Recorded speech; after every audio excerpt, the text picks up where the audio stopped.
All right, there we go. Click on, got it. Good morning, everyone. My name is Deneen White, and I am going to be your host for the VIP Ignite Rising Star Model and Actor Bootcamp. I am so excited to have each and every one of you here with me today. But before we get started, there are some of you that are watching us on YouTube. There are some of you that are watching us on Facebook, and that's all great. You're going to get a lot of information, but you know what you're not going to get by doing that? Discovered by an agent or a casting director who is anxious for new talent now that the SAG strike is over. So this is what I want you guys to do. If you're watching me on YouTube, if you're watching me on Facebook, this is how to get to us. You're going to type in VIPigniteSummit.com. Again, I'll repeat that. It's VIPigniteSummit.com. You're going to click on the link. You're going to put in your information. You're going to get a Zoom link, and you're going to come over here and join us live on Zoom. So come on over, join us here live on Zoom, VIPigniteSummit.com. All right, now that we got that out of the way, good morning, everyone. Are you guys excited to be here? If you are excited to be here, let me know by showing me show me your excited faces, people. Show me your excited faces. I know I'm excited. Let me tell you something. These boot camps are one of my favorite things that we do here at VIP Ignite. Do you want to know why? Because I'm always looking for new success stories. I'm looking for people who are ready to commit to themselves to follow that little voice that's been inside of them for so long saying, hey, you know what? There's more for you. That's what we do here at VIP Ignite. So before we get started, let me set some ground rules for you. Let me tell you how this weekend's going to go, and then we are going to take off. So this is a 2-day event. What does that mean? That means we are here today, which is Saturday, and tomorrow, which is Sunday. I want you to make sure that you're here for both days because today is foundation day. Today we're going to lay the foundation. Tomorrow is transformation day. Tomorrow is where we take everything that we learned today and we put it into action. If you are here because you want to elevate your success, type a 1 or 1 in the comments right now. And if you're like, oh, but Deneen, I'm not even successful. Yes, you are. You're here. So type a 1 or 1 in the comments. Type a 1 or 1 in the comments. I love it. Awesome. All right. So let me explain to you how the day is going to go. We're going to go over some cool stuff. Then we're going to get started. So today we're going to be here until we're done. And we have a lot to go over. We're going to have an agent on who represents talent in LA and New York. We are going to have an actor she does voice work. She was a star on Broadway. She is a Broadway producer. She's amazing. I cannot wait for you guys to meet her. How many of you have ever thought of voice acting or acting on stage or anything like that? If you've thought of that, type a 1 or 1 in the comments. If you haven't, you should still type a 1 or 1 in the comments. Here's why. Because voice acting, there's a huge market for it. If you're ready to start booking work in a rapid way, that's a great way to do it. All right. We're going to talk about what type of modeling you qualify for. So many times, when you just in the comments really quickly, and if you have been on a lot of our calls, you don't necessarily have to answer this, but you can if you want to. What do you think of when you think of a model? What do you think of when you think of a model? Do you think of like Giselle, Claudia Schiffer, all of those people, right? Do you think of those, right? You think tall, skinny. Well, I'm here to tell you the modeling industry has changed, and we're going to lay that out for you today. By the end of the day today, you're going to know what type of modeling you qualify for. We're also going to talk about how the SAG strike ending affects you. And I'm going to give you a little hint. If you're like, I'm not in SAG, it doesn't affect me at all. Heck yes, it does. It totally does.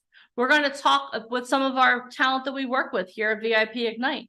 We're going to talk to them, and they're going to tell you their experiences in the industry, how they've elevated their success. We're going to talk about how to book work as an actor or model on your own without falling for a crypto scam. How many of you have ever you've had to, let's get rich quick. Just click on this link and I'll take all your money and put it in crypto. No, but we're going to talk about how to book work without falling for that. We're going to talk about how to have the U.S. government become your biggest investor in your modeling and your acting career. How many of you want Uncle Sam to pay you for a change? Raise your physical hands. I know I want Uncle Sam to be paying me, that's for sure. Uncle Sam gets enough of my money. Uncle Sam, you help me, okay? We're going to talk about also Trick Management, which is our mother agency. So you're going to learn about our mother agency where we develop talent. We help you elevate your success. At the very end of the day, we're going to have an agent from LA and New York on. He is going to talk to you. He's going to evaluate some of you. And he's going to tell you little subtle changes that you can make in your appearance so that you can elevate your success. He's also going to tell you whether you should be looking for work in LA, New York, Atlanta. What market do you fit in? By the end of the day today, you're going to have the foundation of everything that you need to be successful. All right. But I want to talk, is it okay if I talk about a couple things, cool things we have going on here at VIP Ignite? Is that okay? Awesome. How many of you can see this big sign behind me, Finding Fame? #1 Amazon bestseller. How awesome is that? Everyone give Mike and Alicia a round of applause for that. We're so excited about this. This book was published, it came out on October 30th, right? Was it October 30th? No. Oh, hold on. It's October 20th. Thank you. Thank you. You're welcome. I'm like, I've been traveling up and down the East Coast. I'm jet lagged. October 20th. Where are you? I don't know where I am right now. October 20th.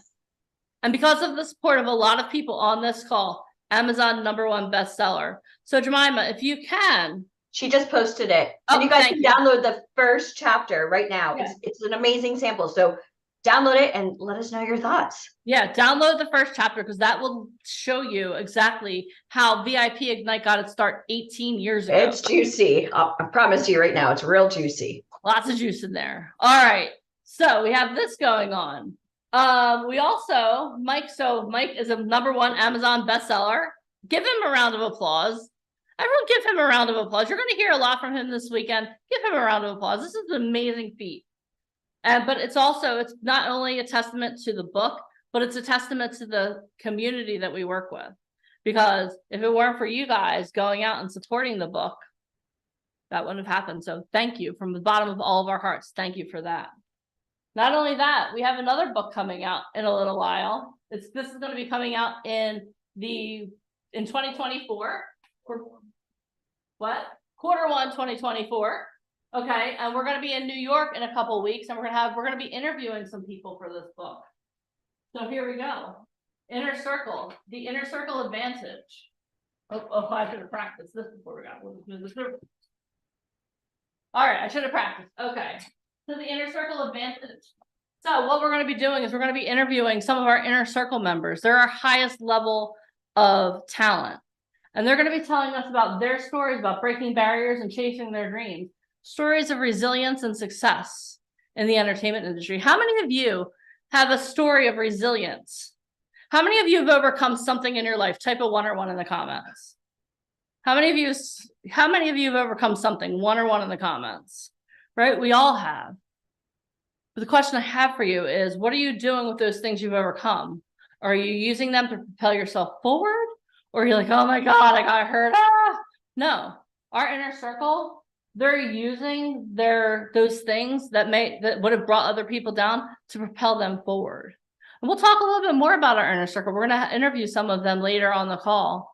So this is the second book we have coming out in Q1 2024. Who's excited about that book? How many of you want to read stories from real people that are actually on this call with you today about their stories of overcoming? If that excites you, type a 1 or 1 in the comments.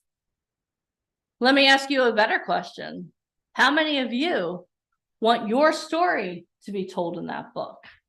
How many of you want your story to be told in that book? Because the story that you've overcome, the things that you've overcome, are a story that should be like on a Lifetime movie. How many of you have that? Raise your physical hands if that sounds like you. Like, yeah, you know what? I need my story to be told. So that's the second book we have going out. And then I have a top secret thing to reveal to you guys right now. Is that okay? Are you guys ready? We're like, 14 minutes and we're going to be revealing a top secret. So while Mike was finishing up Finding Fame, while we're working on the Inner Circle Advantage, Mike had a little more time to co-author another book here. It's called Messy Messages from Millionaires. Many of you probably know that Alicia is going to be interviewed on Kevin Harrington's new show this week. Oh my gosh, so amazing. So Mike also is here we go. Here's Mike right here. What? He is a co-author with Kevin Harrington in this book. So we have a lot going on here at VIP Ignite. So many times people are like, okay, what do you guys do? I think the better question is, what don't we do? While we're doing that, we're also working with talent again, because what we want to do is we want to help you elevate your success as an actor or model. And a lot of times, the one thing that's standing between you and your success, it's not your location, it's not money, it's not your parents don't believe in you. It's right here. How many of you have ever been your worst enemy? Don't raise your hands. But if you can relate, type a 1 or 1 in the comments.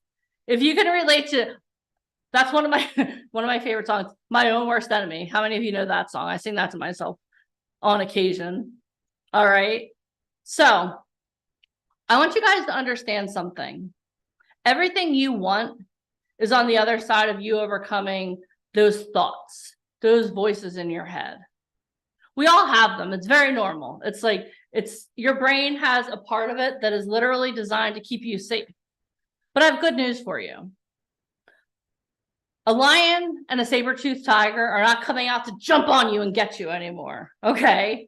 That's what that part of your brain was designed for. You can overcome that. And we're going to talk about that now. What I'm going to do now is I'm going to share my screen. Okay, I'm going to share my screen with you guys. And I'm going to share some stories of people who, like yourself at one point, thought, oh my, I don't know if I can do this or not. But you know what they did? You know what sets the successful people apart from people that are less successful? Action. Type action in the comments. Because you know what? You can sit here and have a dream. You can have a wish. You can be like, oh my God, one day it's going to happen to me. But if you don't take action, then it's just going to always be a dream. One of the first things we do when you start working with us here at VIP Ignite and Truth Management is I have you create a vision board, because I want you to have a dream. How many of you have a dream right now? In the comments, let me know. This is what I want to know. What is it that you want to accomplish? You're here for a reason. You're not here because you want to see me flail about, and you're not here because you just want to hear my voice. You're here because you want to accomplish something. But I want you to think bigger than what you want to accomplish today. What is it that you want to accomplish in 1 year or 5 years or 10 years? Put that in the comments. Do you want to win an Academy Award? Do you want to be a consistently working actor? Do you want to grace the covers of magazines? What do you want to do? Let's see here. New York Fashion Week. That's awesome. I love that. You want to be in New York Fashion Week. You want to act, model, sing. Okay. Just be secure. Okay. What does that mean to you? I'm asking you this question for a reason. Okay. You want to be a working actor, sing, and model. Okay. Craft and creativity. Okay. I want to find where I belong. I like that answer. I want to find where I belong most and be happy with my career, right? I want to be active, successful model. I want to grace the cover of magazines, active print model. I just want to act. Okay. You're here because you want more. Can we all agree to that? You're here because you want more. If that sounds accurate, type a 1 or 1 in the comments. You're here because you want more from your life. Maybe you have an okay life. Maybe you have people that support you, but you want more. That's why I'm here. I'm here because I want more. I want more. I'm going to go over some success stories with you. I'm not satisfied. I love each and every one of them. I want more success stories. I'm here because I'm addicted to helping people be successful. Literally. That's why I'm here. I used to work in a dental office and I was like, yeah, you got a successful root canal. That's not exciting. I'm here because I want you to be successful. That's why I'm spending my Saturday with you. So is it okay if I share some stories of some of our talent that took action and now they're doing amazing things? If that's okay, type a 1 or 1 in the comments. If that's okay, type a 1 or 1 in the comments. Awesome. All right. So now what I'm going to do is I'm going to share some stories with you. Can you guys see my screen? Yes. Okay. Awesome. So the first thing I want you to understand is every one of our success stories started with a Zoom call. It all starts with a Zoom. Okay. This is Brandon Hunter. When I first met him, he was living in Montana. He was a college student. He was playing football for some university in Montana. And he was like, okay, you know what? This is great. I'm going to be graduating soon. I want to do more. So I had an interview with him, and the thing I love about Brandon is he took action. Before we interviewed people on this day, we gave them a challenge. We wanted them to write down 10 reasons that we should even consider working with them. And he did. He sat down. He was going to school, going to practice. He wrote down every one of those 10 reasons. And it was funny because I got on the interview with him, and he's like, Deneen, you don't want my homework? I was like, he's like, I took time to write out why you should work with me. I was can anyone say I was a hell yes after he said that? I was like, oh my God, okay, this guy, he's on his A game. But he was in college in Montana, Division One school playing football. Okay. He knew he wanted to do more than play football, and he knew that there was something for him after he graduated from college, but he didn't know what it was.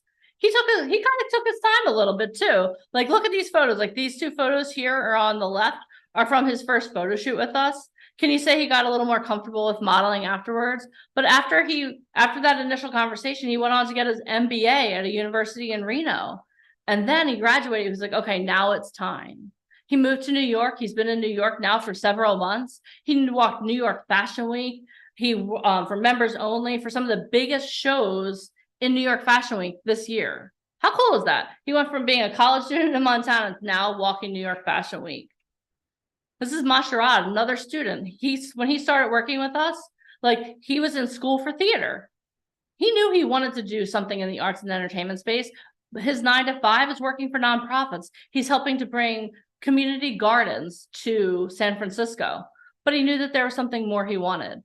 When we first started talking to him, his self-confidence was so low. He barely could say hi to me. I remember the first time I heard him speak in person, I was like, oh my God, that's awesome. And he's like, but he started working with us. Now he's built his confidence up. He's gone to several photo shoots with us.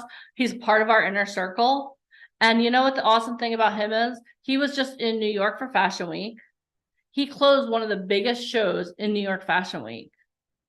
And now there are agencies in Paris that are negotiating with his agent to bring him over to Paris. How many of you would like to go from a really shy person, maybe you're not a student, but maybe like, okay, I want to do this, but I don't even know where to get started, to having agencies in Paris looking to work with you? If that sounds amazing, type a 1 or 1 in the comments. And then here we go. We have Brandon and Masharad with Isaac Mizrahi. How many of you ever heard of Isaac Mizrahi? When I got this photo, I was like, excuse me, why am I not at the party with you?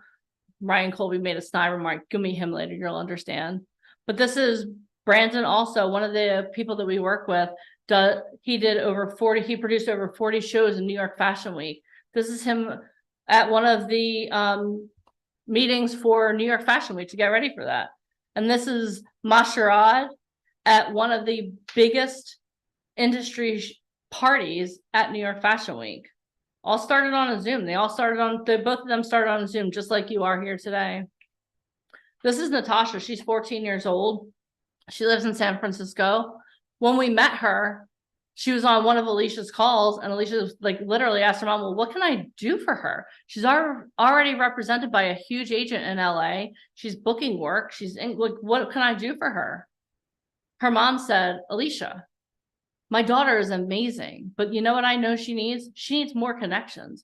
If we get her in front of more people, she'll have even more success.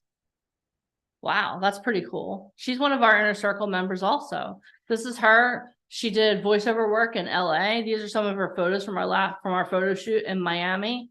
This is her walking in a showroom in Miami. With this showroom where she was, these clothes aren't for sale. These clothes are only, you have to make an appointment. You have to know the person to get into the showroom to even try these clothes on, let alone walk in them and buy them. All started with a Zoom call. This here is Adi. She's another one of our inner circle members. She's 18 years old. When we met her, she had just finished she was at school for 1 month in New York City. She actually left early because she wasn't getting the value out of that she wanted. She got on a Zoom call with Alicia. Alicia was like, oh my gosh, like, we need to work together, obviously. Did an interview. She's part of our inner circle. Now from these photos here, she has agencies throughout the country looking to work with her. All started on a Zoom call. And she told us that in 1 day working with us in Miami, she got more out of that month in New York City. How awesome is that? Talk about success. we've covered the young people. For those of us that are maybe aging like fine wine, this is Mireya. When I first met her, she was pushing 50. She was a church secretary. And she's like, Denise, I just want to try this out. I was like, oh, you just want to try this out? Yeah, I only want to be a model. And I'm gonna try it out for a little while. Okay, let's see what we can do for you in a couple months. When she first started working with us, like she had done like some stock photography, different things like that, but nothing that was earning her income. She was making $36,000 a year. She got on a Zoom call, much like you are right now. An agent discovered her because her camera was on. For those of you that your cameras aren't on, her camera was on. And he reached out to her and he was like, hey, I want to meet with you. They're both in LA. She was like, okay. She calls me. Denise, what do I do? I'm like, you take the call. You go to the meeting. She's like, okay. So she goes to the meeting. He immediately handed her a contract. Here, sign this. And she was like, Denise, what do I do? I'm like, you sign the contract. You sign the contract. She signed the contract. That was in June of 2021. Next thing I know, I'm innocently watching the first night of football season. And I see her husband. I'm like, oh. I was freaking out. Michael was like, what is wrong with you? I was like, I slept her. Oh my God. I was freaking out like a crazy person. Then she was seen in New York City on a billboard for Apple and Verizon. Then we saw her last year in a Starbucks ad. She's been in YoPlay ads. She's been in Torrid ads. She's been in a multitude of ads. The best thing about this story is this. When she first started working with us, she wasn't making any money. Now her agent will not book her for less than $36,000 a job. Let me ask you a question. Do you think if you started getting booked for $36,000 a job for one day, how much on a scale of 1 to 10 would that change your life? Type that in the comments. And her last job was an international ad for YoPlay. She made over 6 figures. Oh, and by the way, now she speaks. She's like, I only want to be a model. Now she's actually speaking in the ads. How much would that change your life? So I just want you to know that it all starts with a Zoom call. Everything you want is on the other side of you taking action. You can have a dream, you can write everything down, but everything that you want is on the other side of the Zoom call. It's on the other side of you taking action. Okay, it's on the other side of you taking action. We will put you in front of the right people. When the time comes, we'll put you in front of the right people. We'll get you the marketing materials that you need, but you need to take action. And that's what this whole weekend is about. Every person you're going to hear from over the course of the weekend, they all took action. Mike and Alicia started VIP Ignite during a writer's strike. They literally started during a writer's strike. Mike wrote an ad because they had this idea, and I'm going to let Mike and Alicia tell you their story. But they had an idea to get talent like yourself in front of the right people because they saw a gap in the market because there's no other company that does what we do. Okay. So they saw a gap and they were like, okay, you know what? Let's create a company where we can put people in front of the right people that can snap their fingers and in 30 seconds or less change their lives, book them jobs. And it started during a writer's strike, which is probably one of the worst times to start, right? Mike got a bunch of responses, and now here we are today. We just survived a writer's strike. SAG strike just ended. And you guys might be thinking, okay, like, what does this have to do with me? It has everything to do with you because you're here right now. And you're going to be taking notes and you're going to be learning from some of the smartest people that we know. Okay, so let's talk a little bit about how you can start booking work on your own. How many of you have ever gotten something in your DMs? It's like, hey, would you like to be a model? Or you got an email from someone because you put yourself on some kind of email list and you're like, you get these emails. I'm the president of talent services for Truth Management. So I deal with a lot of craziness. God bless you guys that are doing this on your own. I get, hey, come do this. Hey, come do that. But this is what I want you to understand. One of the things that you need is you need a team. Can we all agree to that? Can we all agree that you need a team? How many of you have ever tried to do anything on your own and you're like, oh my God, if I just had a me in my life to encourage me to move forward, right? How many of you know that? Like I told Mike the other day, I was like, I need a me in my life because you know what? My job is to encourage people. My job is like sometimes kick butts. Not my favorite part of my job, but sometimes you need someone to be like I had one of our talents, she sent me something and it looked really good. I was really excited. And so like I saw the email, but she sent me this opportunity and it was where they wanted to pay her $5,000. They're going to send her a check before they ever saw her. I'm like, but you don't have any credits. Like this sounds really cool, but like you've never done anything before. Like, why would they do this? And then they're like, yeah, we're going to fly you here. We'll put you up. We'll do all these things. We're going to pay you. We're going to buy your clothes. We're going to do room and board. We're going to do all these things. But I was like, but you don't have any experience. So do you know what? This is what I want you to do. Have them reach out to me. And then we'll see if it's real, they'll reach out to me. If not, then they'll go away. I never heard back. Okay. So the point I'm trying to make to you guys is this. Like you can do this on your own. Like there are opportunities that you can do this on your own, but you have to know what you're looking for.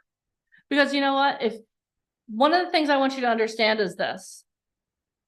Real brands are looking to work with actors and models. And let's do, I'm going to give you guys a little bit of a test for this. So imagine this. You are Coca-Cola. Okay. You're Coca-Cola right now. And you are about to start casting for a Super Bowl commercial. Millions of dollars are on the line right now. Okay. Can we all give me a thumbs up if you're understanding this? So you're casting for a Super Bowl commercial. Millions of dollars are on the line. Millions of eyeballs are going to be on this commercial. So let me ask you a question. If you were the person casting for this role, would you just put out an ad on the internet where every single person in the whole entire world would be like, pick me, pick me, pick me? Or would you go through an agent who's already vetted the talent and can vouch for the talent that they're sending? Would you do option and millions of dollars on the line and your job too is on the line? So are you going to go for option 1 or option 2? Type it in the comments. Option 1 or option 2? Yeah, you're going to go for option 2. Okay, good. So that means you guys are really smart. So now if you see something and they're like, you're on one of those websites and they're like, oh my God, we're casting for a Coca-Cola ad. Now, do you think that that's a real opportunity or a fake opportunity? Type that in the comments, real or fake. We're just be using logic here. Yeah, it's fake. It's not real. Okay, let me give you another scenario. What I just want you guys to start doing is start thinking more critically about the opportunities that you see, okay? Here's another opportunity for you. You see a casting for Ozark. And my God, you love Ozark is like one of your favorite shows in the whole entire world. I'm just going to ask real quick, is that a real casting or a fake casting? I'm just going to ask you off the cuff. Okay, some of you don't know. Well, let me give you a little bit of background. The series finale for Ozark was out about a year ago, which means that it was shot about 2 years ago. So now let me ask you a question. If you see a casting for Ozark, is it real or is it fake? Type it in the comments. Fake, right? Do you know what it would take for you to figure that out? A really quick Google search. So if you see something online and they're actually mentioning the name of the show, it's not a real casting. Because you know what? Another scenario. You're a casting director. You're looking for the next up-and-coming actor for one of the hottest shows on TV. Let's say Stranger Things. That's still on. I think that's done shooting too, but we're just going to just go with it, okay? You are looking for the next biggest actor on Stranger Things, and it's a very specific role. Do you want a trained actor to come in, or do you want like a super fan? Do you want a trained actor to come in and kill that role, or do you want a fan? Type it in the comments. You want a trained actor, right? Yeah. You don't want a super fan. How many of you guys have people that just follow you around like, oh my God, you're so cool? Because any of you ever had someone like that in your life that no matter what you do, it's like this weird little person, like, oh my God, you're so cool. Can we just hang out? And you're like, no, right? When you're casting for a TV show, you're not putting out the name of the show. Even sometimes, even agents don't know what they're casting for. A casting director will reach out to an agent and say, okay, booking for this show. Give it a code name. Who do you have? Here's what you need. Because they're not looking for fans, they're looking for actors. Like, let me tell you something. I love Power Book 4 Force. I love that. I'm obsessed with Tommy. How many of you know what I'm talking about? Are any of you Power fans? I'm obsessed with Joseph Sikora. I love his story. I love all of that. So let me tell you something. If I were like a super fan stalker and I saw, hey, casting for Power Book Force, and I didn't know, I'd be like, put me in, coach. I'm ready to go. But I'm not a trained actor. So why would they want? So what I want you guys to start thinking about is this. Sometimes you have to put your ego aside and start thinking like a casting director, thinking like an agent. Okay, because it's so easy for us. Yeah, I'm awesome. And my drama teacher in high school said I have real potential. That's awesome. And I bet you do. But what I want you to think about is this. Can you compete with a Denzel Washington? Can you compete with a Morgan Freeman?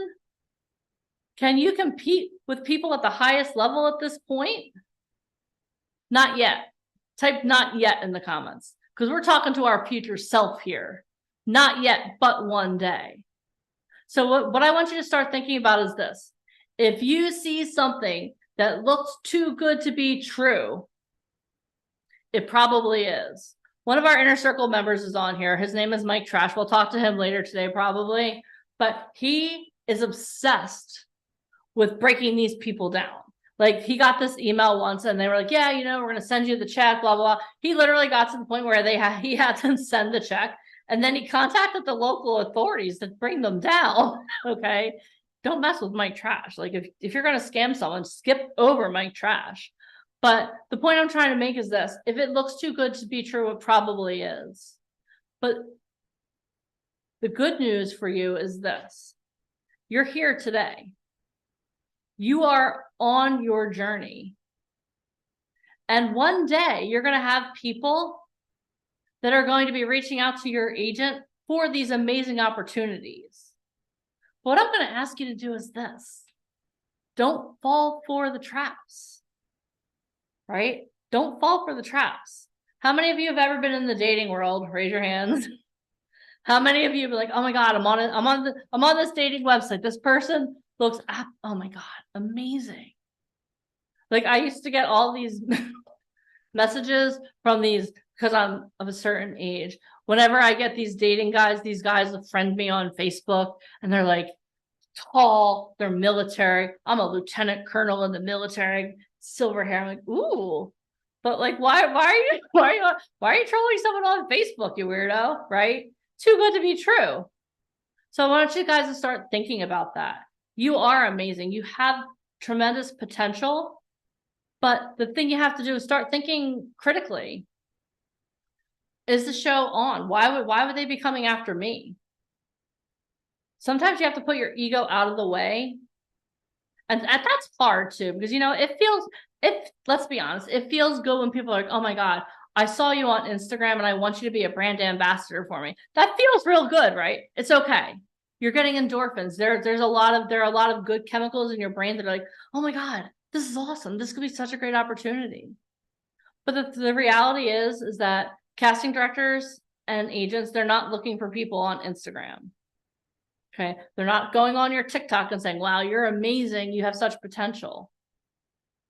So think from their perspective instead of your own when you're approached by people. And that's the best way to avoid scams, because agents are looking for people that are actors, that are models, They're not looking for someone to be trained, because an agent, you'll hear more about this later today, because Alicia is going to put Brian Colby, who's an agent in LA and New York, on the hot seat.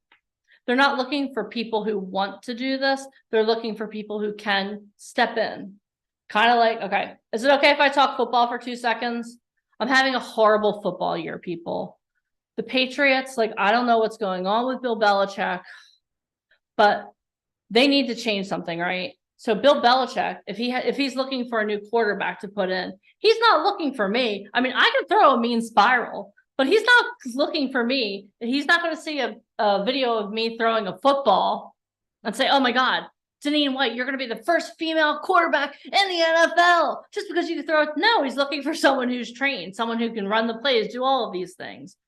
That's what agents and managers are looking for. Agents don't make money until you start making money. So they're looking for people that literally you can put in and go. So I want you to start thinking about that. And again, sometimes you have to take most of the time, you have to take your ego out of it and put on your agent hat or put on your casting director hat. Are you guys able to do that? Do you think you have a little more education now on what you should partake in and what you shouldn't? If you do, type a 1 or 1 in the comments.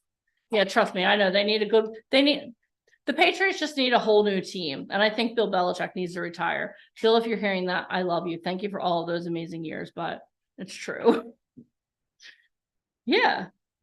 Oh, Joseph's on here. He read the book. He knows now. See? Thank you, Joseph. That's awesome. All right. Yeah, I want you guys, the point of this whole weekend is for you to be educated. The people that we work with, when you work with VIP Ignite, our goal is that when you walk into a casting, that you can be seen as a peer, not someone who's like, oh my gosh, please let this person work. We want you to be seen as a peer. That's the work that we do. That's why we do everything that we do. Like, again, you guys saw my success stories. You saw our success stories. I say mine because I feel like everyone that works with us is like one of my kids. So, but you saw the success stories. We're looking for more. The reason we're doing this weekend for free is because we're looking for people to take action. We're looking for people that eventually are going to be a part of our inner circle. We're looking for people that are passionate about what you're doing. Like, if you're here and you are passionate because you know what? I eat, breathe, and drink the entertainment industry, type passionate in the comments. That's what we're looking for. We're looking for people that are passionate. Thank you very much. If you guys also want to see some more success stories, I'll go over those later. But if you are looking to see more of our success stories, we're so transparent. We have a whole Trello board with probably close to 3,000 success stories of people just like you that are booking work, that are on set, that are on the covers of magazines. And what I'll do is later today, I'll go over the Trello board with you. But if you're looking to elevate your success, you have to be passionate. You have to be willing to take action, and you have to be in this for the long haul. That's why with everything that you're doing as you're taking notes, if you start to feel a little bit tired or something like that, you know what? Let's do this now. Let's take a sip of water, first of all. Let's all hydrate. Everyone take a sip of water, coffee, whatever your drink of choice is.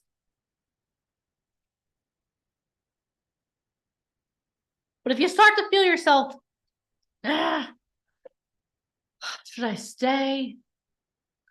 Ask yourself this. Where do I want to be in 5 years? What does that person look like?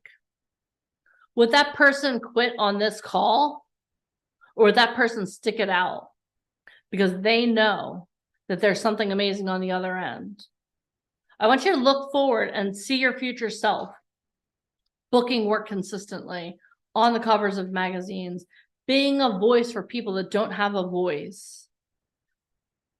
Showing those people who maybe said, you shouldn't do this, showing them what's up. That's the litmus test for this weekend. So if you start feeling anything, you're like, oh my gosh, what do you want to accomplish? And how are you helping yourself by staying here? Because everything you want is on the other side of action. And all that success that you yearn for, all of those dreams that you have, they're all on the other side of you taking action. And you taking action this weekend is staying on this call until the end of the day tomorrow. Has everyone got it? If you got it, type 1 or 1 in the comments. Type a 1 or 1 in the comments. Yes, Alicia. Hey, good morning. Good morning. I just wanted to say hi to Lauren Cunningham really quick because she's always on set. Hi, Lauren. Hi, Lauren Cunningham. Talk about taking action. She's literally on set all the time. She is. So happy. Sorry. Awesome. Didn't mean to interrupt, but hi, Lauren. Okay, goodbye. All right. Actually, Alicia, what I'm going to do really quickly, if it's okay with you, is I want to introduce you really quickly. And then what I want you to do is give a few words. Then we're going to bring Mike on. Is that okay with you? Can you do that? Yeah, she said I'm on my way to set. Of course you are. Okay. She is. Yes. She's always somewhere. All right. Is it okay with you guys if I introduce you to you, the one and only Miss Alicia Kabak? If that's okay, type a 1 or 1 in the comments. Awesome. All right. So Alicia Kabak is the co-founder of VIP Ignite, which allows talent to network and connect with high-level industry professionals in modeling, acting, and music. She has executive produced 5 Broadway shows that have won 38 awards, including 6 Tony Awards. She had a successful radio show on CBS Digital. She opened NASDAQ with a cast of her Broadway show, Dinner with the Boys, starring Dan Luria from the Wonder Years. She is a Guinness Book of World Records record holder. She is the co-author of the book Finding Fame. She emceed the Israel Film Festival in New York City with the Prime Minister of Israel in the audience. She has been featured in Forbes, Huffington Post, and Entrepreneur. She has shared the stage with such greats such as Greg Reed, Russell Brunson, Lee Steinberg, Brandon Steiner, and Les Brown. She is a Fox News music expert. She currently manages Francis Ford Coppola's protege, and she has helped over 10,000 talent successfully get signed and book work through her program here at VIP Ignite. Everyone give it up for the one and only Miss Alicia Kabak. Hi. Hi. How are you? Good. Good. I was so proud of myself. I brought water today. Oh my gosh. As you know, I really like my espresso, but I have water today. So hi, everybody. How are you? Got some new faces on here, some current faces. Hi, everybody. So I'm sorry, Denise, what did you want me to talk about? I just want you to say good morning to everyone. Good morning. Mike is ready to go, but I just want you to say good morning to everyone. Good morning, everyone. At the top of the show. You guys are doing well. All right, I'll just say a couple of quick things, if that's okay. Yes. All right, so how many of you have ever been on a first date? Right? Hi, Reginald. Okay, so if you've ever been on a first date, you guys are so quick to judge people, right? Book by its cover. Like within a second, you're like, oh yeah, that person's very attractive. Well, casting directors do the same thing based on looks or based on a resume. Now, I can tell you that when you're on Zoom, we literally can see everything, not just your face, but everything in the background. We can see when you're not sitting upright. Hi, Lewis.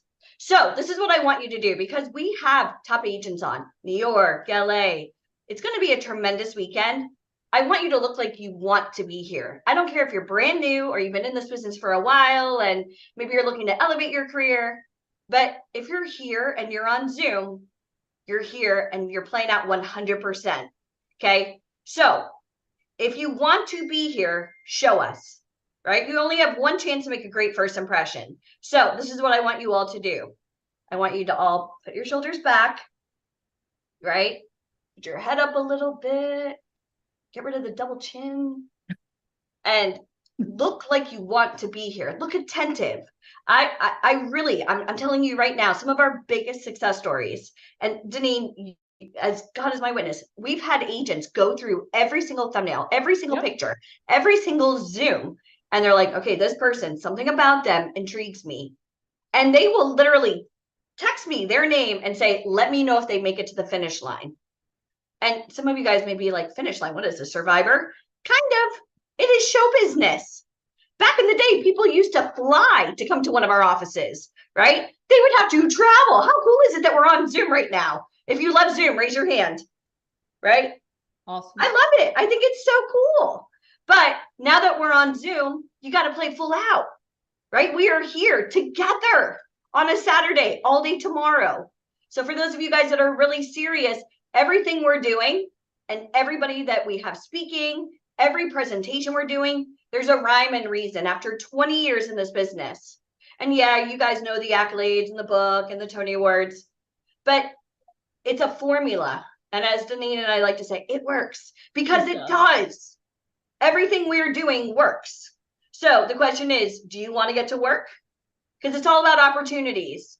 Yep. No one cares where you get training. No one cares how cute you think you are, how great your photos are. You could join every website, but face-to-face in this business is priceless. I want you all to type priceless because it honestly is priceless. You're going to have access to top agents in LA and New York live on Zoom without leaving your living room. Yep. Right? This is huge. But I want you to look like you want to be here. Right? Oh, I'm looking to get an agent. Cool. They're on right now. I can tell you right now, they're on. Awesome. So are you making a great first impression? I see a lot of people sitting up and ready to go. So the question is, if you were a casting director, would you book you? Would you impress yourself right now? That's a question. So impress yourself right now. So fix your cheeks, throw some water on your face, whatever it takes, and smile because literally you're on stage. Okay, that's it. Awesome. Thank you, Alicia. Carol Miller. She's got her coffee. All right. So are you guys ready to hear? Everyone say thank you, Alicia, for giving me the pep talk, because I'm going to sit up and I'm going to have my shoulders back and ready to go. Are you guys ready to go? Type a 1 or 1 in the comments. Type a 1 or 1 in the comments. All right. Let's do this. Now I'm going to introduce our next speaker, the #1 best-selling author. Michael Famkin is a visionary entrepreneur and investor who has founded and funded companies across entertainment, technology, and social impact sectors. As a Broadway investor and producer, he has been honored with over 38 awards, including 6 Tony Awards. In 2013, he achieved the rare feat of what is going on. Okay, I hit the wrong. Okay. In 2013, he achieved the rare feat of winning the Tony Award for Best Play. Beyond Broadway, Michael is the founder of Truth Management, one of the fastest growing talent management firms in the USA. Through Truth Management, Michael has empowered actors, models, and musicians to unlock their potential and connect with top influencers in the entertainment industry. His firm has catapulted talent to major TV shows, films, and fashion shows domestically and worldwide. An innovator at heart, Michael has over a decade of experience pioneering new techniques in online marketing and brand building. He is regarded as an expert in leveraging digital platforms to build influence. In addition to his entertainment and business ventures, Michael has dedicated himself to social impact programs, including Operation Underground Railroad. Through strategic partnerships, his initiatives have helped rescue over 3,500 children from sex trafficking globally. Michael's unique synthesis of entrepreneurship, entertainment, marketing, and philanthropy make him a one-of-a-kind business leader. His ventures span industries, yet are united by his core vision of empowering people and ideas. Everyone give it up for the one and only Mr. Michael Famkin. All right, can everybody hear me? Yes. All right, good. How's everybody doing? Good morning, good morning, good morning. All right, I'll show you guys a little secret I do. If you look on the right side where it says view, I can go from like gallery to speaker, right? And then below that, I can do either show non-video participants or hide self-view if I don't want to look at myself.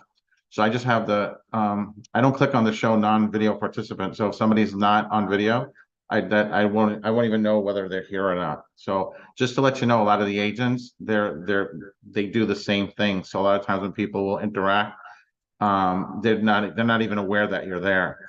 Like right now, I can see Ryan's looking good. Roxanne, she's always full of energy. She catches your attention 1, 2, 3. Marjorie's off camera for some reason right now, which is up. There goes Marjorie. She's back. We got Solange is always on point. Bardina is on point. Christina Harding, superstar, international speaker, model, actress, fitness guru, author. She's a rock star. Kim, right on point. Tanisha. You got a little bit of backlight hitting you. You have a really good look, strong look, but you just got maybe might have to just adjust where you're sitting because you're getting like a little bit of a white light. Yolanda looking good. Kimberly, for some reason we're watching Kimberly's TV. Not sure what's going on there. And I'm only just picking, and I'm not meaning to pick on anybody. I'm just making a point, like what we're seeing, right? Just the same way you're seeing it. I'm just showing you like what the agents that'll be on today and tomorrow, what they're going to see. Leah, always on point. She's ready to rock. Juliet, looking good. Reginald, always on point. Military. Lewis, again, military, always on point. Navia, always on point. Lauren Cunningham, even though she's driving, she's always on point. Rock star. This girl's like on set like every other day. Like you have guys no idea. And she works so hard. She lives out in Southern California. She's always working. Darrell, on point. Desiree, on point. Let's see who else we got here. Kingston, on point. Ashley, on point. Donna Sell, on point. It looks like you're in the rain there a little bit, buddy, but that's good. See, he's still here, right? Let's see what else we got here. Jericho, on point. I like the suit. Very good. Rain, on point. Duchess, on point. Britt, on point. Diamond Peebles, she's always on point. Love your sweater, your shirt. Evan, he's outside too. That's cool, but he's on point. There you go. Love the beard. Looking good. Brittany, on point. Shannon, on point. Alexia, on point. Monique's off camera. Nicole, on point. Love that little hat. Looks like it's chilly where you're at. I'm in Florida, so it's nice and warm here, but I got to be in New York in a couple of weeks. So I'm like, oh, all right. Jody's off camera. Sarah's good, on point, like the glasses. Andrea, on point. Love the background. Olivia, on point. Jerome, my buddy Jerome's here. Everybody give a hand for Jerome's in the house, all the way from the Philippines. And he's the chief technology officer for the company. So all the cool things, whenever they go right, that's the guy to talk to. If they go wrong, send me an email, okay? But as our main man, Jerome, is here. Curtis, looking good. Melanie, looking good. Davini, looking good. Heather, looking good. I'm staying hydrated. I like that. All right. Woody, looking good. I like your background. Oh, Miss Alicia Kabak, always looking good. Dashere, looking good. Catherine, looking good. Yasmin, she's driving. She's always sharp, right? She's got that really great look. Oh, I got who else I got? Well, I went through. All right, see if I said who did I miss here? Melanie looking good, Devani, Heather. Okay, so I think somebody dropped up. Got a couple people that are in the dark right now, kind of jumped on camera. So maybe I'll try calling on you guys later. So, but thank you for jumping on camera. So anyway, all right, let me switch my view back to gallery to speaker. Okay, there we go. All right, so okay, so we're going to talk a little bit about. I see a lot of people at the beginning. I got a lot to go over with you guys. Some I'm going to go through some slides. Some I'm just going to talk to you guys with. But first of all, congratulate yourselves for being here. A lot of people, this is the first step is actually showing up for these types of calls and showing up for yourself, right? You're here to learn. You're here to elevate your life and so forth. I just had the opportunity to spend a week in Sarasota with some really incredible individuals. It's a mastermind for influencers and people, entrepreneurs, and there were a lot of people there from the real estate industry, technology, and so forth. There were some really cool people, comedians. Kevin Harrington was there. I got to spend some time with Kevin. Rudy Mauer, he's an online influencer. He does social media branding for large businesses. He actually owns $1 billion company. I believe he's like 32 years old. So a lot of times people will always say to me like, well, Mike, you're in the arts and entertainment industry. Why are you going to a business conference with, for realtors? And it has to be learning about like wealth and asset management, right? Like you guys are here to learn about the modeling, the acting, the music industry, which we're going to go over so much. Tomorrow's day. Today is going to be phenomenal. But tomorrow, whatever you do, do not miss tomorrow at 12 o'clock. Deneen. Hey, well, look, we have a little issue. The thing popped up again. Thank you. I don't know why either. Oh, there we go. All right, sorry about see that. There we go. You blame me for that one. My fault. I take full responsibility. So anyway, it's always like the more you can surround yourself with different people. Like when you think about the entertainment industry, why wealth and asset management is so important is you're going to reach a level of success where you need to start being concerned about these things. Like I noticed a couple of people, they said that their driving force to be here was money, right? That's what they were looking for. And I get it, right? I totally understand that. Everyone wants to make more money. Everyone wants to be more successful. The more successful you are, the more financial abundance you have. The more financial abundance you have, the more of a bigger impact you can make on the world. There comes a point in your life where you can reach such a level of success where money is just an asset to you. It's no longer your driving force. for most people, when they first start out in life, for those of you who read Finding Fame, I used to wash dishes, right? I'm not ashamed to say that. I worked in the restaurant industry for many years, 12, 14 hours a day, and I built the stamina to continuously do that. I don't consider this work, right? I enjoy doing this. So my point being is there comes a point where, time versus money, right? What is more valuable to you, your time or money? And in the end of the day, you can always make more money, but you're never going to be able to replace the time that you invest into something. Like, so when you're spending this weekend here with us, time becomes your most valuable asset, right? For those of you who are very young, you may not realize that yet. You don't realize how valuable time is. But when you become smart with investing, right, and wealth management and assets, you have what's called compounding interest, right? So when you start saving earlier, but knowing how to save the right way, right? Real estate goes up, real estate goes down. Crypto is all over the place. For those of you that are interested in crypto, or have been following it or investing it, you see a lot of people, most people lose money in those types of ventures, even if you understand it.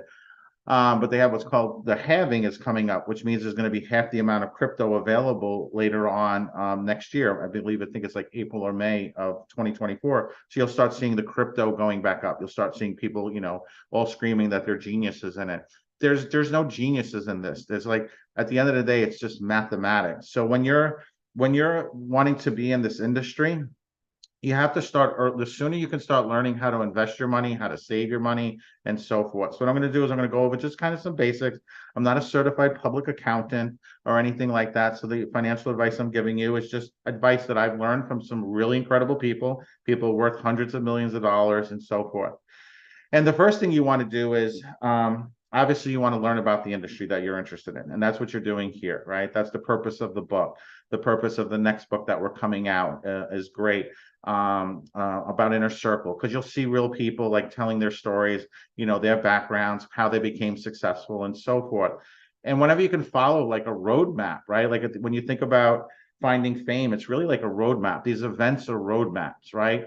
And, one of our key things is that we help people who are passionate about the modeling, acting, and music industry, people who want to aspire to, whether they're brand new or whether they have success and they want to have more success, meet with the right people, right? So that's important, meeting with the right people, and the people can snap their fingers and literally in 30 seconds or less, give them that opportunity, get them that booking, getting them that work. And the question that everyone should be asking themselves is, how do I become that person? How do I become that person that an agent wants to work with? And over the course of the weekend, that's what we're going to learn. So the first step is learning about the industry, right? And that's what you're here for. And learning is never going to stop, right? Whether you're Al Pacino, Alicia's very good friends with Al Pacino. She just wrote a really great article on our blog. You guys should follow that. Actually, we have a newsletter that's coming out next week. Really super cool newsletter. I just approved it yesterday. Maybe if my assistant can drop the link to the newsletter. If you're not on our newsletter, it's a free newsletter. It comes out once a week. It's really good. It's actually run by artificial intelligence. So every week it's been getting smarter and smarter. And at first I was a little bit frustrated with it because I'm like, I don't know about this. This newsletter is not like, if I was doing it, I would do it a little bit differently. But I kind of sat down with the developers and it's like really on fire right now. So if you haven't signed up for the newsletter, you haven't had a chance to check it out, definitely next week's editions, really chock full with a lot of helpful information, not only about the modeling, acting industry, castings, the mindset of the industry, finances, a lot of tips on, social media, influencers, and so forth. So really good. And you'll see that being consistently getting better. So I just saw my assistant just drop the link in the comments. So make sure you sign up for that. It is free. And I can guarantee you it's going to give you a ton of value every week. So anyway, so first thing is learning about the industry. Second thing is being able to work with the right people, right? Like I said, finding the right people, the people who can give you the opportunity. Over the course of this weekend, you're going to meet those people. You're going to meet a lot of people in the industry, both today and tomorrow. Obviously, for the past 18 years, what we do is we host events and we give people the opportunity to meet with high-level executives, people who, want to work with talent. There's been a little bit of a dry spell the past few months because of the SAG-AFTRA strike. Those of you not familiar with that, it's the Screen Actors Guild, American Federation of Radio and Television. It's a union for actors. There's no union for models. There's a union for actors. Unfortunately, for modeling is a lot more freelance. But whether you're a model, whether you're an actor, at the end of the day, you're a business. You're an entity, right? So if I was to say to everybody here, if I could write a check out, right? If I had the vice president of Warner Brothers or the head of, Maybelline or a major campaign say they wanted to pay you $1 million to be in their campaign, and I asked, who would you want the check to be made out to? What would most people say, right? Well, make it out to my first name and last name, right? $1 million check. Well, that would be the wrong answer. Okay, that would be the wrong answer. And you're like, what do you mean, Mike? Why would I want the check made out to myself? Well, if you're familiar with wealth management and asset management, you would know having a check made out to yourself means you would be put into a tax bracket of 56%, which means that $1 million, 560,000 of that is going to the government right out the bat, right? That's just how we work here, right? Exactly. You want to make it out to your business entity, your LLC. So once you get signed to an agency and you start actually booking work, and it doesn't mean you do this right away, but what you want to do is you want to form what's called an LLC. As an LLC, everything that you do becomes like tax deductible for your business, like you are a business, right? So that means like if you had an LLC, you're a working model and actor, it doesn't mean you still can't do DoorDash, can't still do all of that, right? It just means that you have an entity. That means now your expenses. See, the United States, the great thing about living in the United States, love it or hate it, is that the United States is designed around capitalism. It's designed around businesses. It's designed around the pursuit, right? The founding fathers, they built this into how our government is run, is for businesses are going to be what leads to jobs, what leads to opportunities, what helps grow the economy, and so forth. Okay. So they stimulate that by giving tax breaks and incentives to people who have an LLC. So by having an LLC, that means that your computer becomes a tax deduction. It means that possibly even some of the time that you're spending here. Maybe you had to go on vacation. When I was in Sarasota, obviously I had business meetings. So that trip that I went on becomes a tax deduction. So it means the government's paying for me to go on that trip. Your vehicle, right? A lot of you guys may struggle with your vehicle, paying your vehicle. Well, as a model and actor, guess what? You're using your car to go back and forth. Now a percentage of that monthly payment becomes a tax deduction.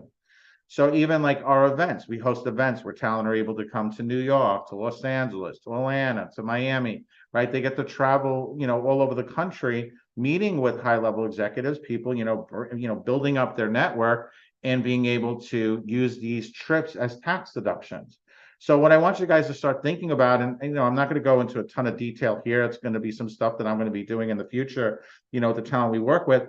But we're bringing on some real great experts that are experts in this, right? Start thinking about like, how can I start saving money? How can I, and the first way you start saving money is like you don't just squirrel it away, but how can I invest it in things that will pay me off in the long term, right? How can I invest that? Education is going to be the number one, right? You have a choice between an education and buying a big TV. You should lean towards your education. A TV is going to get old, it's going to get worn, yet provide some value and some entertainment, but an education is going to be paying dividends long in advance.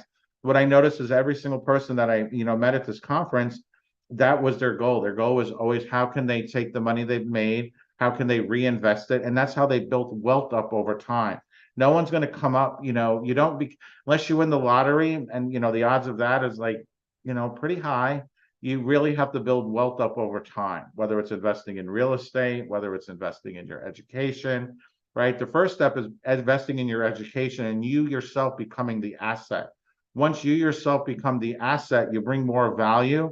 When you bring more value, you start making more money. So that's kind of like the trick to break out of that loop when you're in, because I know what it's like. I worked 9 to 5. I used to work in the restaurant industry. I washed dishes. I did all that. And when you're stuck in that, you'll never get out of it, right? Because your pay is always going to be kind of a little bit short of what your expenses are. So you kind of have to make sacrifices at the beginning to get yourself a better education, right? To be able to get yourself out of it. I was lucky, kind of my first foray into business. I got to work in the watch industry, and I got a job opportunity. A friend of mine, I was working in the restaurant industry, covered in flour. My friend was, selling high-end watches, and I'd asked him to help me get a job, and he was like, "No, I'm doing really well. You're a pizza man. I can't really recommend you." I went out, I bought a couple of books. Like I bought a couple of books about the watch industry. I literally didn't have a lot of money. These books were very, very expensive. They're like $150 each. And I told him, listen, don't make a recommendation for me, but at least tell me who I should talk to. And gave me the information for the person to talk to. His name was Richard Baker. He was the vice president of Tourneau Watches in Manhattan. This was like when I was very young. I was like probably 20, 21 years old. Went out, spent $300 on books, started reading and trying to learn about the watch industry just from reading. And, if you're not familiar with the watch industry, there's like tourbillons and grand complications and Rolexes and Cartiers and all these different books. And I called him up and I made an interview with him for a job. I called him up. I said, hey, Mr. Baker, I was in your store. I was very impressed with everything. And currently at that time, I was working as a mortgage broker too, part-time. I said, listen, I work in the mortgage industry, but I would love to have the chance to work for you. And for whatever reason, he kind of, I guess I sounded pretty sincere on the phone, and he gave me a shot to come in. And I had my 2 books and my briefcase. This was how long ago this was. I had a little Mikey with a briefcase. Went in for the interview and we sat down and we spoke. And he talked about the mortgage industry. I talked about the restaurant industry. And finally, the conversation started transferring over to, he's like, well, you came in here to work in the watch industry. What do you really know about it? And I said, well, I don't know anything about it. I know absolutely nothing about it. But this is what I did. I went out and I bought these 2 books. I made this investment of these 2 books. And he started looking at them. He's like, ooh, well, yeah, there you go, right? Made the investment in the book. And he said, hey, he says, one of these was actually one of his favorite books. And he kind of said, you know what? I'm going to give you a shot. And he wound up giving me that opportunity to work. And the point is, and I learned so much about that. I got, that was like my first foray working with celebrities. I sold watches to Spike Lee, to a whole bunch of guys from the Yankees, the Rangers, and so forth. But my point being is I got in by taking the investment in myself, by taking the time to do that. So like when Alicia's asking you to be on camera, to sit up straight and all that, she's not doing that for us. She's doing that because she knows, hey, we got some really incredible people coming on this weekend. Tomorrow we have like for one, 12 o'clock, you guys are going to have somebody who's going to change your life. Like this is somebody I just recently became really close friends with. Met him in Sarasota about 6 months ago. Got to spend more time with them at this last event I went to. And he's going to do a presentation for you guys. That's just like probably one of the most powerful presentations I've ever seen. Like you guys are going to learn so much. We also have some incredible new agents that are going to be on. Alicia's phone has been blowing up off the hook because now with the strike is over, like these guys, like, for those of you coming to our next few events, like over the next 6 months, you guys are going to be in for a treat. Because here's what's really great about this. It's not only great that the strike is now over, but the fact also is a lot of like the lower level actors, they didn't hold out. Like they quit. Like they quit. So there's such a hole in the industry right now.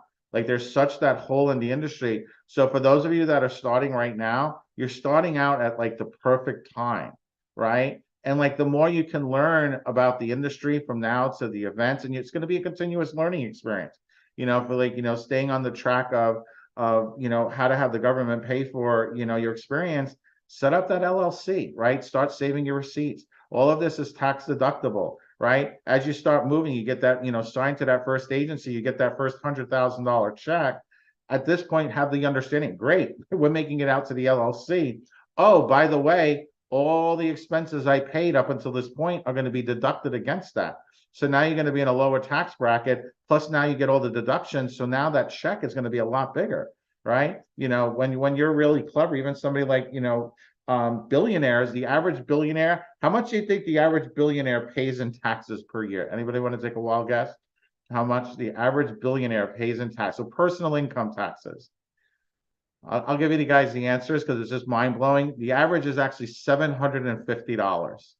It's actually not 7 figure. Carolyn, 1 million. Yeah, it's 700. You would think a billionaire would be pretty cool, right? To say, hey, I don't mind paying $1 million for taxes, right? I'm a billionaire. No, billionaires don't play. The average billionaire pays $750 in taxes per year because actually the way they set everything up, and I'm not going to go too much into details, but you can watch a movie. It's called The Richest Man in the World. It's about Paul J. Getty. And at the time, he was one of the richest men in the world. This guy was so smart if you went to his house and you wanted to use the phone, he had a pay phone there. You couldn't even use a phone. This is the richest man in the world. The richest man, he had a payphone. And if he said, well, I don't have any quarters, he goes, well, I got change. He give you change. He wouldn't give you the quarter. He'd give you change of $1 to make a call. Okay. Richard, now that's taking it to a whole nother extreme. But the interesting thing was the reason he garnered so much wealth was he became like an art collector. So a lot of the greatest art museums now were started by him, especially in New York, the Guggenheim and so forth, and and millions and millions of dollars. But because he invested the money into appreciative assets, they all became tax deductible. So he was a whiz at that. For a lot of billionaires, they don't actually own their properties; they lease them through their businesses. So they'll buy like a $20 million mansion.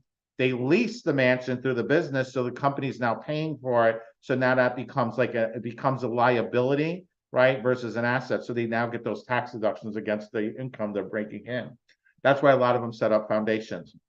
Another little tip: eventually, once you guys start investing, for those of you who want, your goal is to make money, right? Your goal should be success, because money is a result of success. Just to kind of switch your mindset a little bit there. But another thing that you guys want, like a lot of you guys will start investing in stocks and so forth. When you're ready to start investing in stocks, make sure that, and I know you guys can do it on your phone and you can, download an app. It's cool. You're going against some of the smartest people in the world, just to let you know. So you may have a couple of good days, but trust me, the stocks go up and down. But if you want, once you reach that level of success where you're ready to work with like a firm to invest your money, you want to get what's called a fiduciary. So a fiduciary, okay, guys, anybody not familiar with that word, fiduciary?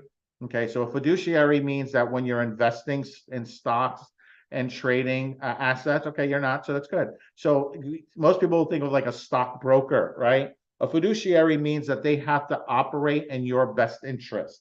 So that means their interest is only for you, and how they're paid, they're not paid on commission. They're paid on like 1% of managed assets. Okay. So that means they have to work really hard. A lot of people don't know this. A lot of people, they see the ads, they go online, they invest. So stockbrokers, if they're not a fiduciary, that means they don't have to operate in your best interest. That means their best interest is making commission, right? You guys ever saw the movie of Wolf of Wall Street? The very beginning scene, right? We're going to keep them on the Ferris wheel, never going to let them off, right? Round and round they go, because we make money on commissions. So their goal is to sell you what's in their best interest. The fiduciary has to sell you the stocks that's in your best interest. So when you guys are ready to invest, make sure that the company that you're working with the fiduciary. Setting up an LLC and so forth, keeping track of your expenses.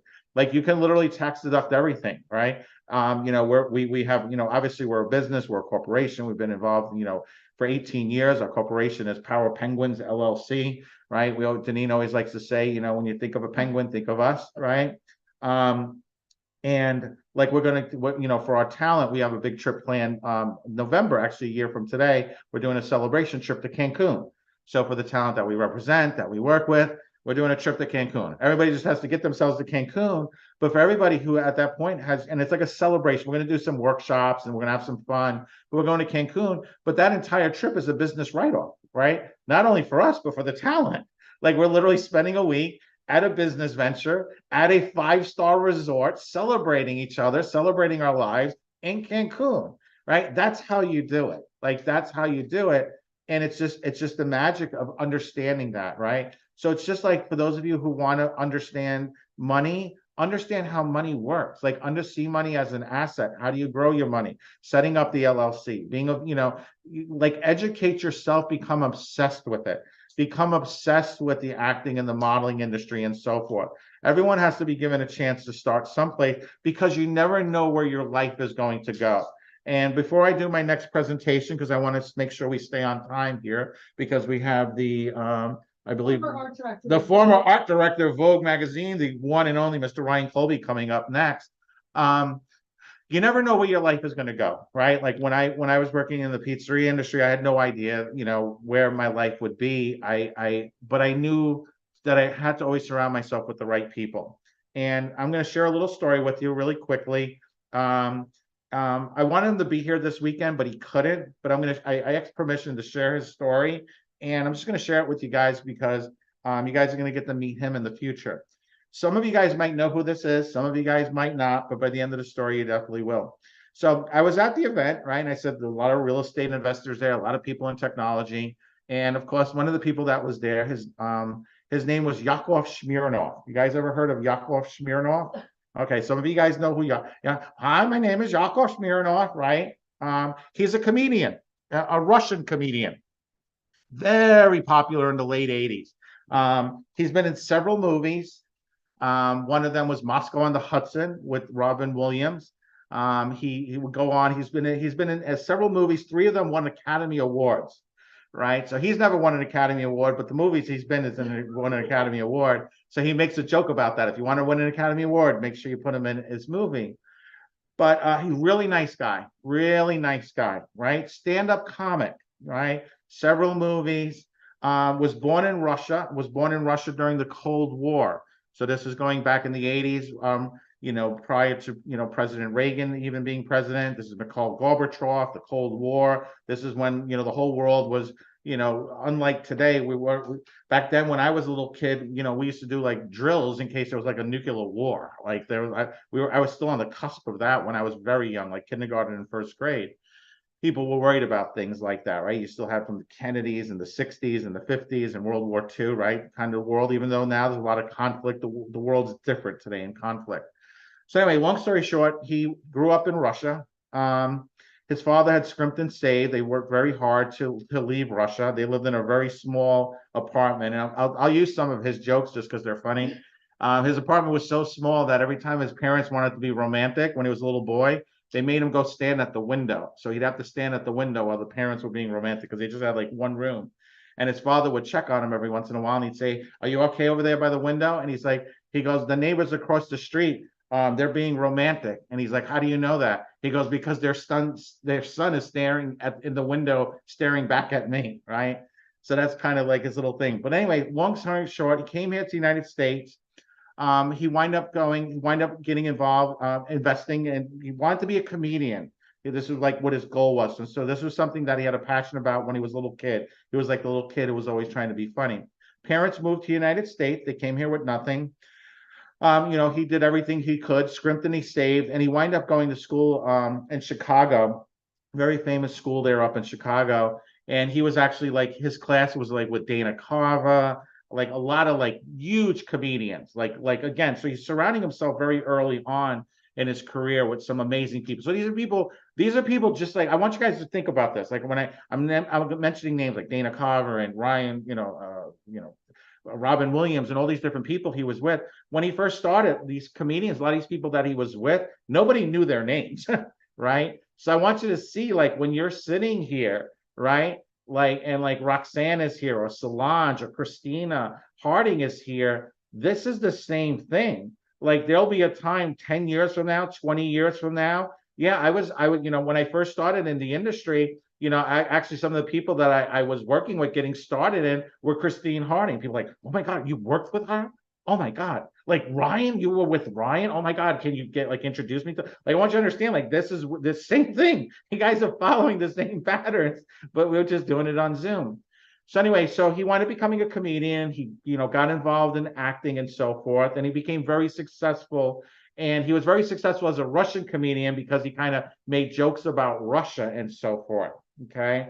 So one day, this is during the 80s, President Reagan is now president of the United States. And he says he gets a call from the White House. He gets a call from the White House. So imagine you're a stand-up comic, you get a call from the White House, right? He's thinking the first thing they're deporting him, right? He must have did something wrong, right? This is during the Cold War, Mikhail Gorbachev. So the call is the president had seen his work and wanted him to actually come and perform at the White House. So of course you say yes, right? He went to the White House, he performed for Ronald Reagan. They wrote him this really great letter thanking him and all. He actually showed me the letter and the photo of him and the president together. So I was like, wow, that's pretty cool. He goes, well, it gets a lot cooler than that. Several months later, he gets another call from the White House. And he's like, oh, what did I do this time? And they say, well, listen, we need to speak with you about something. And they go, the United States president has not been in the Soviet Union in decades. So for decades, a United States president has not stepped on soil in the Soviet Union at this point, right? And President Reagan is going there to have a meeting with Mikhail Gorbachev. And the president wants to meet with you because he wants you to write some jokes for him that could break the ice with Mikhail Gorbachev. Okay. So now you imagine you getting a call like this. So, of course, he's like, whoa. He's like, well, I can't mess this up. If I mess this up, I could trigger World War III. So anyway, he goes and he meets with the president, and he works with President Reagan on comedic timing, like on being how to make people laugh, how to make them smile, how to break the ice, right? It wasn't just so much about the jokes, right? But it was just more, how do you get to know a person? Because think about it. Every person you've ever met that you've liked, you've laughed at the beginning, right? You smiled, you laughed, like you just had a good time. The moment you start making a person laugh, there's a connection there, right? Without laughter, there is no connection. So anyway, so he works with the president. Reagan, of course, then goes out to meet with Mikhail Gorbachev, and it's like this 3-day summit. And the only person in the room is the translators. It's just literally the two presidents and the translators. And Reagan, and this is actually coming from President Reagan. He's like, the first 2 days, Mikhail Gorbachev was just like being a total ass. Like he just did not care about anything. It was just being a stickler. He was just being hard. They were going back and forth. They were arguing. Their voices were going up. And Mikhail Gorbachev got the President Reagan on day 3 so angry that he literally just said, you know what, we can't go anywhere. He's like, this is done. And he starts storming off. Literally, President Reagan starts storming off, okay? He winds up getting to the door and he starts thinking about Yakov and the things he said, right? He remembers that you have to make them laugh. You have to connect with the person. If you don't, and they didn't connect. They didn't connect. He didn't follow what he was taught. The president didn't follow. He went in, even though he went through this, it's still the nerves, the tension. This is like, world altering. So he just says, you know what? He goes, fuck it. He's like, he turns to him, he goes, Mr. Gorbachev, let's start over. He goes, hi, my name's Ronnie. And he smiles. He doesn't say Mr. President. He goes, hey, I'm Ronnie. And your name is? And just like that, Mikhail Gorbachev starts smiling. He starts chuckling because here's the President of the United States. Hey, my name's Ronnie. What's your name? Right? Literally not but a few months later, the wall in Berlin would fall. The entire Cold War would come to an end. Okay? Could the little boy who wanted to be a comedian in Russia ever think that he would play an influence to changing the entire world? Okay? He's gone on now. He's a real estate investor. He owns over $100 million in real estate. He would go back to school here in the United States just a few years ago. He graduated as with a doctorate in psychology and so forth. So even though you guys may not know who he is, you didn't hear of him, for most people, when they see him, right, they say, oh, Yakov Smirnov, the Russian comedian. But to me, now he's a friend. He's somebody I respect, and he's somebody that I see can make such an impact. So what I want you guys to realize as we go through this weekend, and I can't wait for you guys to get to meet him in person. He's the nicest, sweetest person imaginable. But I want you guys to realize, like, this whole weekend and the people you're going to get to meet, the potential you have is unlimited because you just don't know. Like, the world is filled with abundance.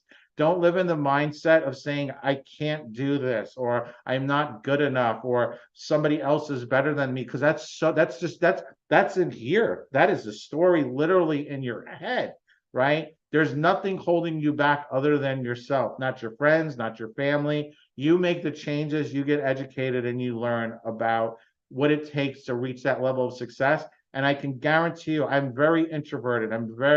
I used to be very shy in school. I didn't talk to anybody. I didn't make a lot of friends. It wasn't until I started learning to go surround myself with the right people consistently doing that. That's when you make the biggest changes. And I'm still learning. I'm still not where I want to be, right? I'm getting closer every day, but I still have a long, long way to go. Like if this was a book, this is like literally page 1 of the book. Like, that's how far I have to go with that. All right, guys, I hope that helped a little bit.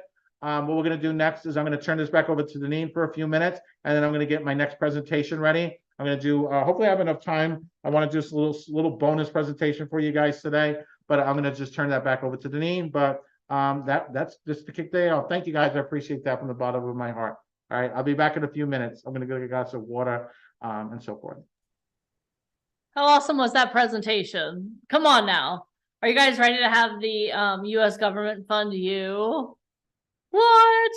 Awesome. And I had the opportunity also to meet Yakov Smirnov, and it was funny because I heard, oh, he's going to be speaking. I was like, oh, that's cool. And like, I barely even, I kind of knew the name, but when you hear from certain people, it changes your life irrevocably. And that was one of the presentations, because I was really excited. I was like, yeah, I get to laugh. Because how many of you love to laugh? Does anyone else love to laugh? Like, I love to laugh so much. And I think that something that we can apply to all of our lives, not only to our acting, not only to our personal lives, but to acting and modeling as well, is in life, you do business with people, and if they make you laugh, there's something that's disarming about it, and you're kind of on the same team. And I love the story so much about Mikhail Gorbachev and Ronald Reagan, because first of all, it's verifiable. But the other reason I love it so much is I remember being in school the day the Berlin Wall fell. Like, I remember that too. I may be dating myself. Some of you might be like, what is the Berlin Wall, Denise? You don't know. Oh, and for those of you, thank God, that's awesome. But I remember the day that happened. And so when I was hearing his story, I was laughing. But something that really hit me with that is, and this is what I want you guys to take away, is you do business with people that you like, right?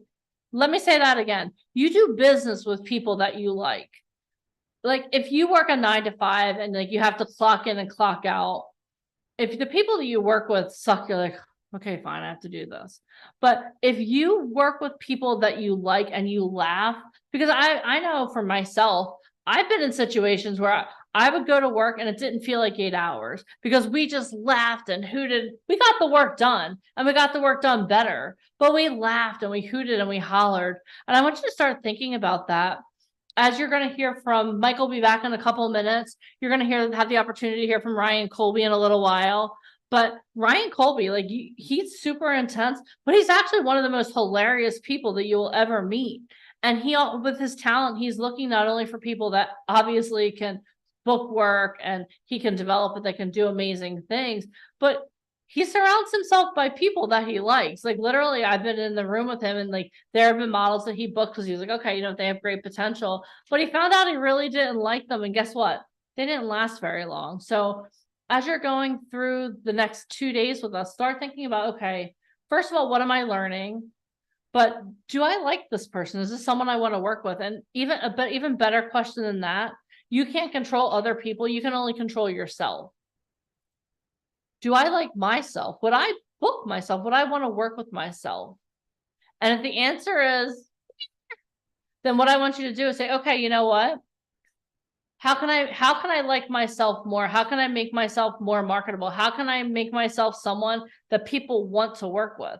How many of you have ever been in a room with people and there's this one person that everyone flocks to, and you're like, who is that? And why do people even want to be around them? There's this guy we work with. His name is Jeffrey Gurian, and he's like shorter than I am, and I'm a petite woman. I'm only 5'5", so he is probably like 5'3", 5'4". But every time you go into a room, he is surrounded by people. There's a buzz, and he actually has a video called "Who the F is Jeffrey Gurian?" And the reason I'm telling you this is not because I want you to go figure out who he is, but he has that it factor. Literally everywhere you go, people want to talk to him, and I don't even think they know why they want to talk to him. They just do. What is something about you that is so interesting that you can draw people to you? I want you to start thinking about that, because you're going to hear from Ryan. You're going to hear from Haviland in a little while. She's going to talk to you about her career. You're going to hear Michael. If you have the opportunity to spend time with Mike and Alicia, like, wealth of knowledge, hilarious, sarcastic. We cover all the bases. But the reason that people love working with VIP Ignite is not only because what we do works. Like, it's so funny. Alicia and I started saying that a couple months ago. It works. It just works. 10,000 success stories. It works. But the reason it works is because we enjoy what we do. We laugh, we cry, we buck heads. But you know what the thing is that all of us, the one thing we all have in common is our passion for helping you guys be successful. Are you guys feeling that? If you're feeling that, type of 1 or 1 in the comments. If you're feeling that, type of 1 or 1 in the comments, because you know what? And we have talent on here that we work with. We have Solange on here. We have Christine Harding on here. We have so many people that we work with, and like, they could tell you too, like Leia, Jamie Block, Kim Tyler, a lot of them have like been with us live in person. And like, we like to have a good time. That's why I asked you at the top of the call, like, if you're here for a boring Zoom call, you're at the wrong call, because we're not going to bore you. Because something else in education, I was an education major for a while. Like, you have to make it enjoyable. Like, this isn't physics. Like, no, we're not curing cancer here, people. We're literally trying to help you become entertainers. Like, it's not like Ryan Colby said that. So he's like, Denise, we're not trying to cure cancer. We're just trying to get people into fashion. I'm like, oh, and something happened. And it's like, why not have fun doing it? Because, you know, if you want boring, you can do whatever, but that's not what we're about here. We're not here to be bored. We're here to be excited. We're here to motivate you to be that person that you saw, that your future self. So that's my 2 cents. I think Mike is back and ready to go. Are you back and ready to go? Okay, awesome. Everyone, give it up again for the one and only Mr. Michael Pumpkin.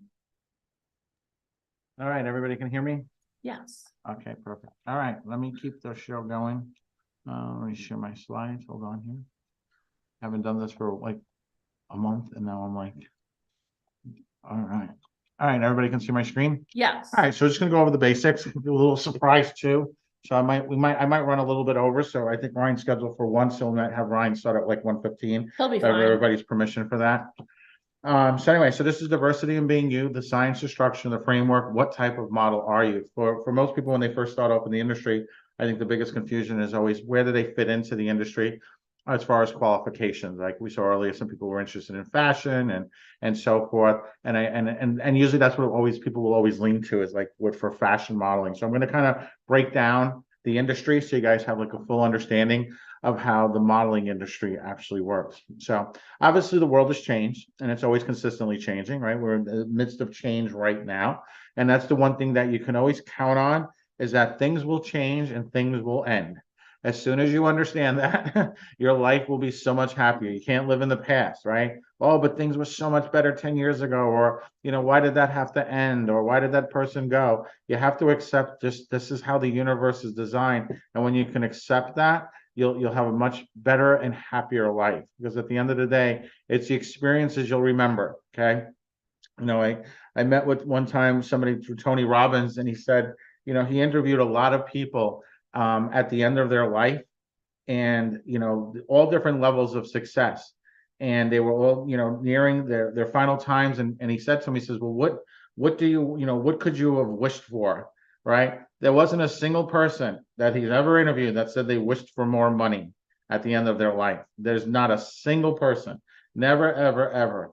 At the end of their life, they wished for more time with their family.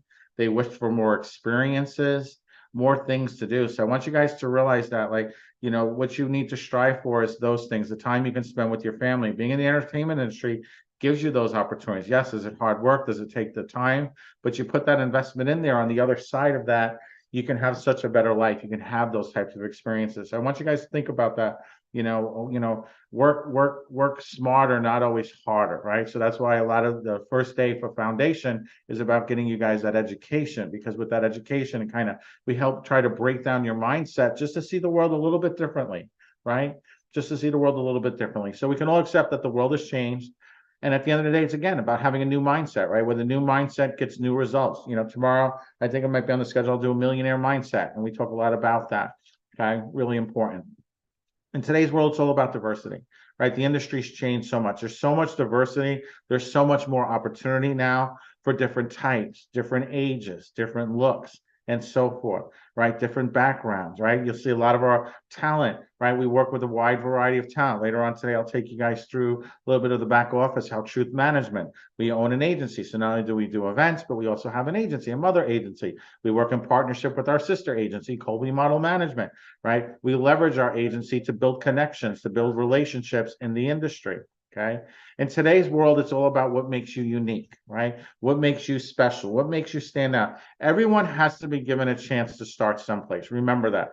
Doesn't matter that you're brand new. Doesn't matter if you've been doing this for 30, 40 years. You can always elevate, get more success, meet new connections, get new opportunities, expand, grow, and so forth. But in today's world, it's all about what makes you unique. And again, we'll talk a little bit more about this later, but for Truth Management, we started this company in 2020. So our VIP Ignite is now going to be 18 years old next year. Our 18th birthday will be coming up. Actually, our 200th event that we've done will be in Hollywood in May of 2024. But Truth Management was started 3 years ago, and it was kind of started pre-COVID as for a way for us to manage and develop talent. So for us to actually represent talent, to help get them placed in a variety of magazines and so forth. And we wanted to kind of make a change in the industry. You know, a lot of times for a lot of agencies, when people start looking for an agency, they don't really quite know what agency to look for. Like agencies specialize in different aspects of the industry. We wanted to be more versatile. We wanted to be like one of the first agencies that was actually women-owned, co-owned with myself, but with Alicia, that actually had very diversification. So before diversification became that keyword, we saw that as a trend. We knew that was going to be something, not only a trend, I shouldn't use the word trend, but something that was going to provide longevity, because the industry was always about diversity, but it kind of just rose and became more of a keyword. So again, we work in all different types of aspects, you know, from fashion, lifestyle, commercial, influencers, voiceover work, TV, film, children 12 and older. For those of you who have children, you know, first thing that you need to do is work on working papers, setting up a trust fund, right? So there's a lot of things, right? It's like learning about the industry, really understanding it. It's just not about always just getting good pictures and an agent, but becoming the person and finding the right agency. So for Truth Management, for a lot of you guys, you'll have the opportunity to actually work with us and so forth. We represent a ton of speakers. So for those of you, you'll see some of the that subscribe to the newsletter. If you didn't get a chance to subscribe to that newsletter, I'll have my assistant drop that link there for you. Make sure you subscribe to that, because trust me, the content's going to be such fire. So, but let's talk a little bit about the modeling industry. For most of the world, when they actually describe a model, they usually will answer with the wrong answer, right? So if I go to a person who works outside of the industry and I say, describe to me, what do you think a model looks like? You always hear, well, they're tall, they're thin. They usually say female, and they'll always usually say that they walk, you know, the runways of Paris, Milan, and they live this really glitzy and glamorous lifestyle. What they're talking about is what's called high fashion and editorial. So for the average person, the entire planet, when they think of the modeling industry, they think of high fashion. So I'm going to give you guys the exact definition of high fashion. So for high fashion for females, it's tall, slender, unique looking models, right? So the word unique is there because when you're a designer for producing clothing, you don't want the models being overly attractive. You don't want the face to take away from the clothing, right? For shows, the whole purpose of a show is to get press, to get media coverage, and to have buyers there that are interested in purchasing the clothing for Bloomingdale's and Saks Fifth Avenue and so forth, right? And getting the press out there for boutique stores.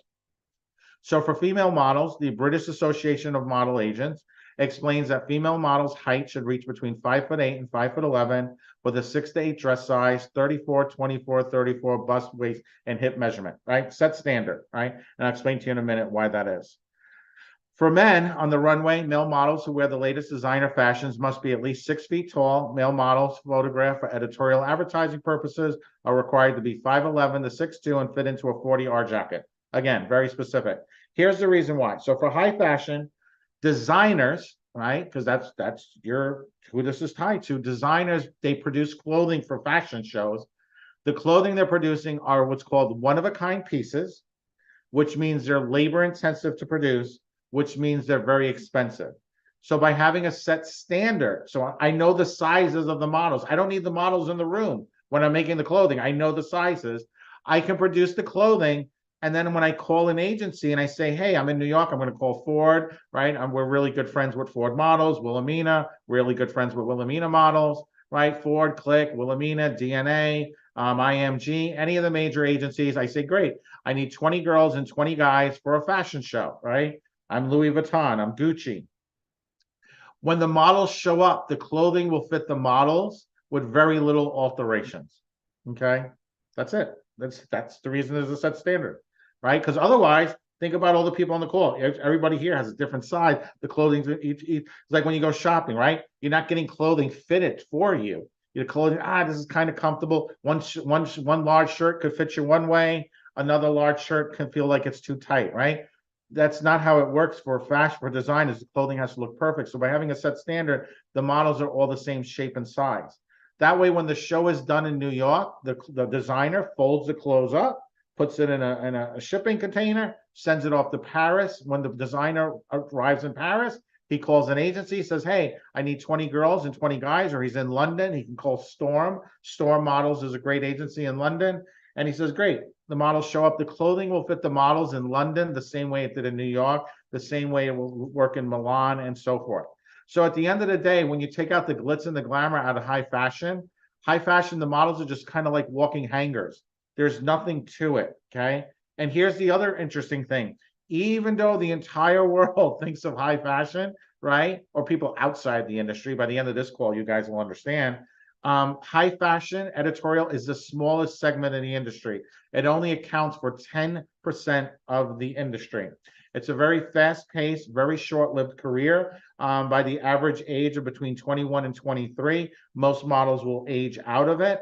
It's not a great pay scale. Yes, there's a few models who can break through and kind of become like brand ambassadors, like a Tyra Banks, a Tyson Beckford, Claudia Schiffer, right? And I could name all of those models. But when you think about it, those models are from the 80s and 90s, right? They're all in their 50s now. I think one of them, just Cindy Crawford, I think just turned 60 or something. So even though these are name brands, they've created something that doesn't exist in today's world. So high fashion editorial, it's cute and it's fun. It's a part of the industry, but it's the smallest segment. The other interesting fact for high fashion is 98% of the world will not qualify for high fashion. So a little less than 2% of the world's population would qualify based upon the genetic factors of having those exact measurements, okay? So that's high fashion editorial, okay? The next category is what's called commercial print. So this morning when I was going through everybody that was on camera, everybody on this call is going to this is the qualifications where you're going to fall into. So congratulations on that. There may be a few people on here that may fall into high fashion.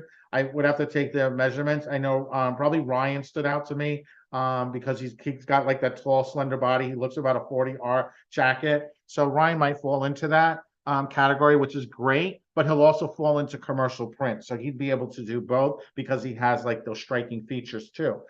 Commercial print is going to be magazines, billboards, catalogs.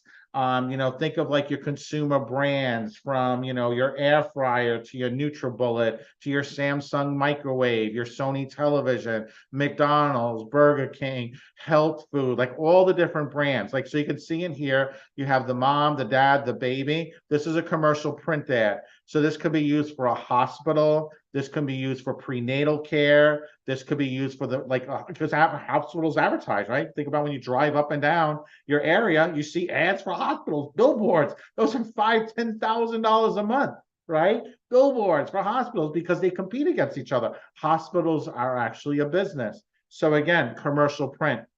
Commercial print is going to be the largest segment of the industry. So we have the 10%, 80, we're at 90 now.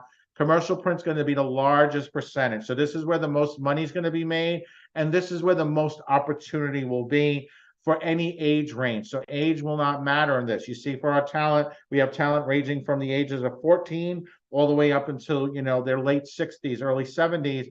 And, and actually our older talent are the ones who are consistently booking like 5-figure, 6-figure jobs and so forth, because the pool of people competition is so much smaller, okay?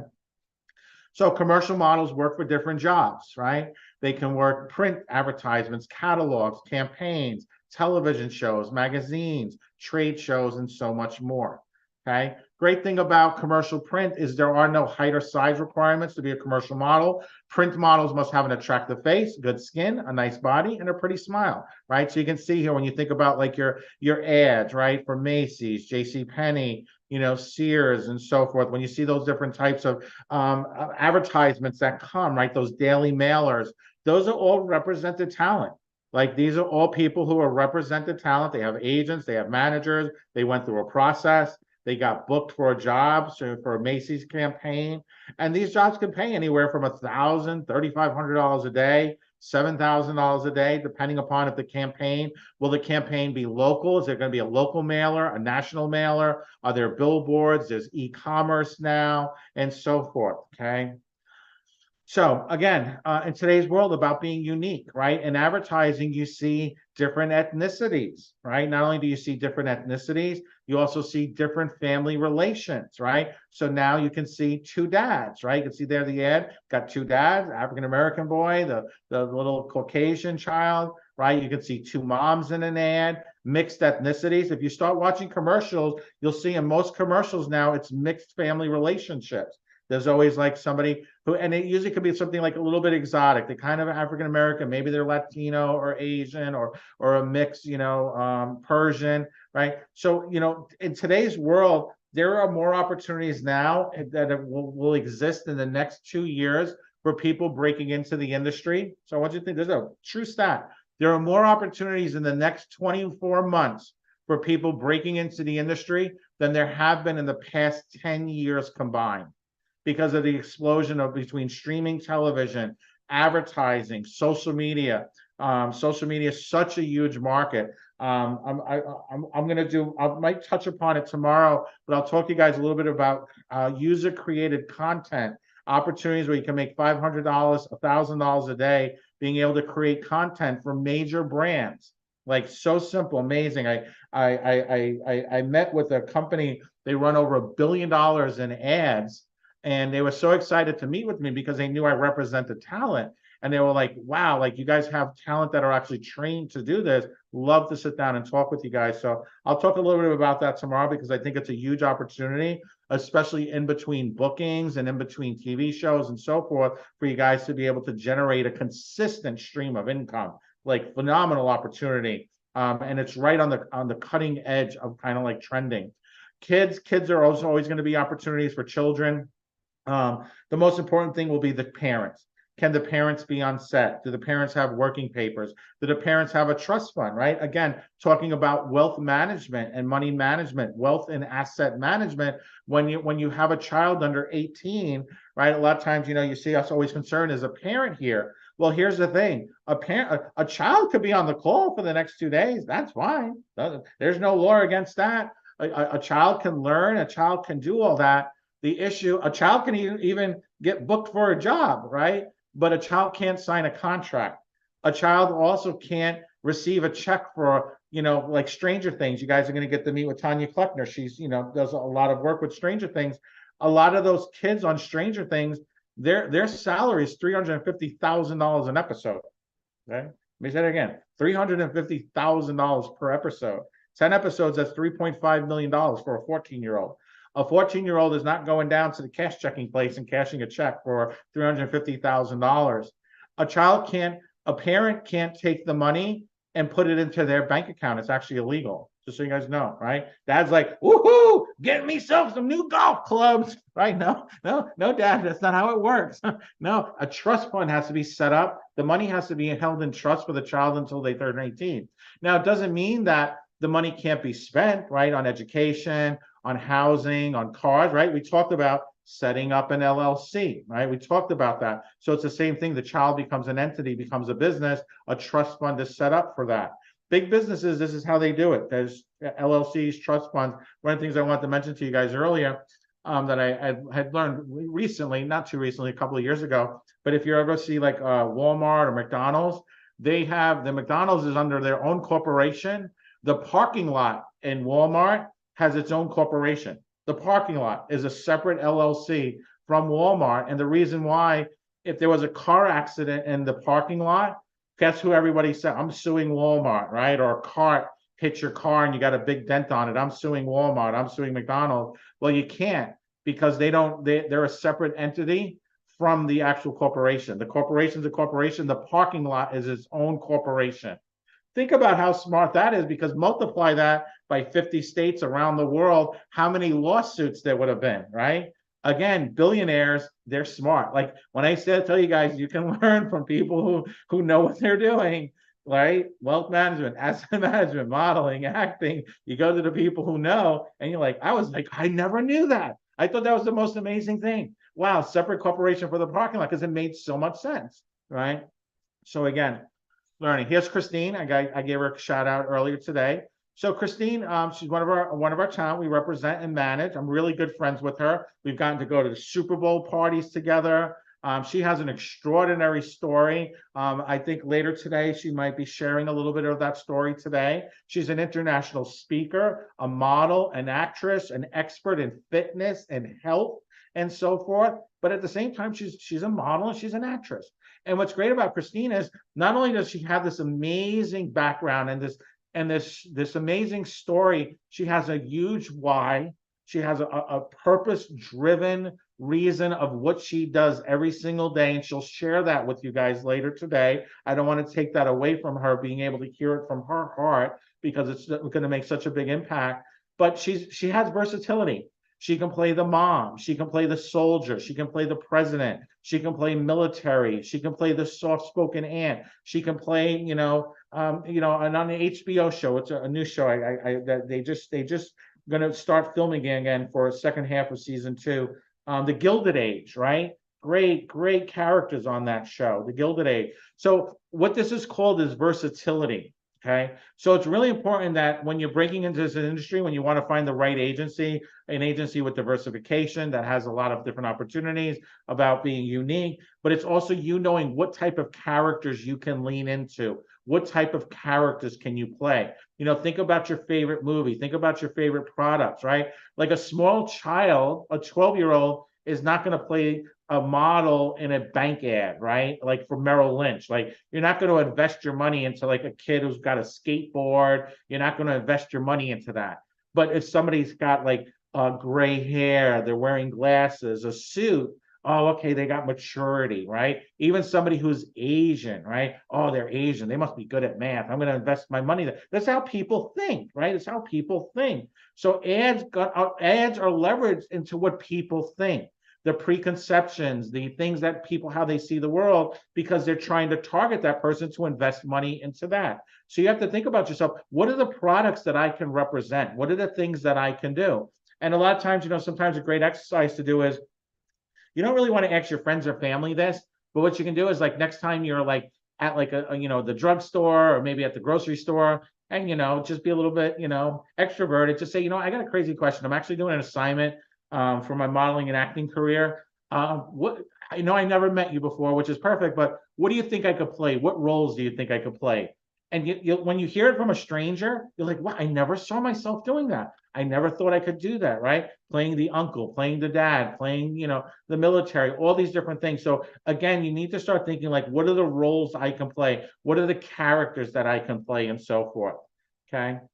So again, here's an example, somebody older, right? Here's for a leasing company, right? So you can see here's an older female, right? With the shotgun there, right? And this is somebody who has an agent. She has a manager. She has a portfolio. She has headshots. See, again, age doesn't matter and location doesn't matter. It doesn't matter where you are. We're all on Zoom call. We have people on this call from all over the planet that are on this call. The world's changed. Like you have to accept that, and you got to lean into the technology. You have to lean into the ability to understand. Casting directors, like 3 years ago, if I told the casting director, hey, I want you to do an interview on Zoom, they'd be like, what? No, they need to fly here to Atlanta. They need to fly. Now it's different. Now it's like that first calls are all done on Zoom. Now, like it's a complete opposite, right? The world's changed. Again, location doesn't matter. Age doesn't matter, right? Here's a very attractive African-American female. Great look. Here she is this is a commercial print ad for AARP, right? So you can see the older I get, the prettier my portfolio is, right? So again, it's leaning towards asset management, investment, but you can see she's got the gray in her hair. So she's appealing to that demographic, somebody who's on the cusp of retirement or early in their retirement. They're now concerned about investing and so forth. But at the same time, she can play a mom. She can play a grandmother. right? She can play a badass, right? She can be in a Marvel movie, right? There's lots of characters she can play, right? So again, it's leaning into that, having that versatility in your look, which the first step is like somebody like a Ryan. Ryan later today, he'll do Model Garage, he'll pick on some people, and he'll say, hey, this is what you can qualify for. Then it's now getting the right photos, the right headshots, and so forth. Here's a great example. This is an e-commerce ad. So a lot of times for when you're an agent, you're negotiating contracts for your talent, right? So like you can see here, here's again, African-American woman with child, Caucasian male. This is e-commerce. So e-commerce is going to pay a different rate than an actual magazine. Magazine, actually being in a magazine will pay the least amount. Magazines actually pay the least amount, like a 2-page spread in an L is probably around $250. The cover of Vogue magazine pays $750. But an e-commerce ad could pay several thousand, okay?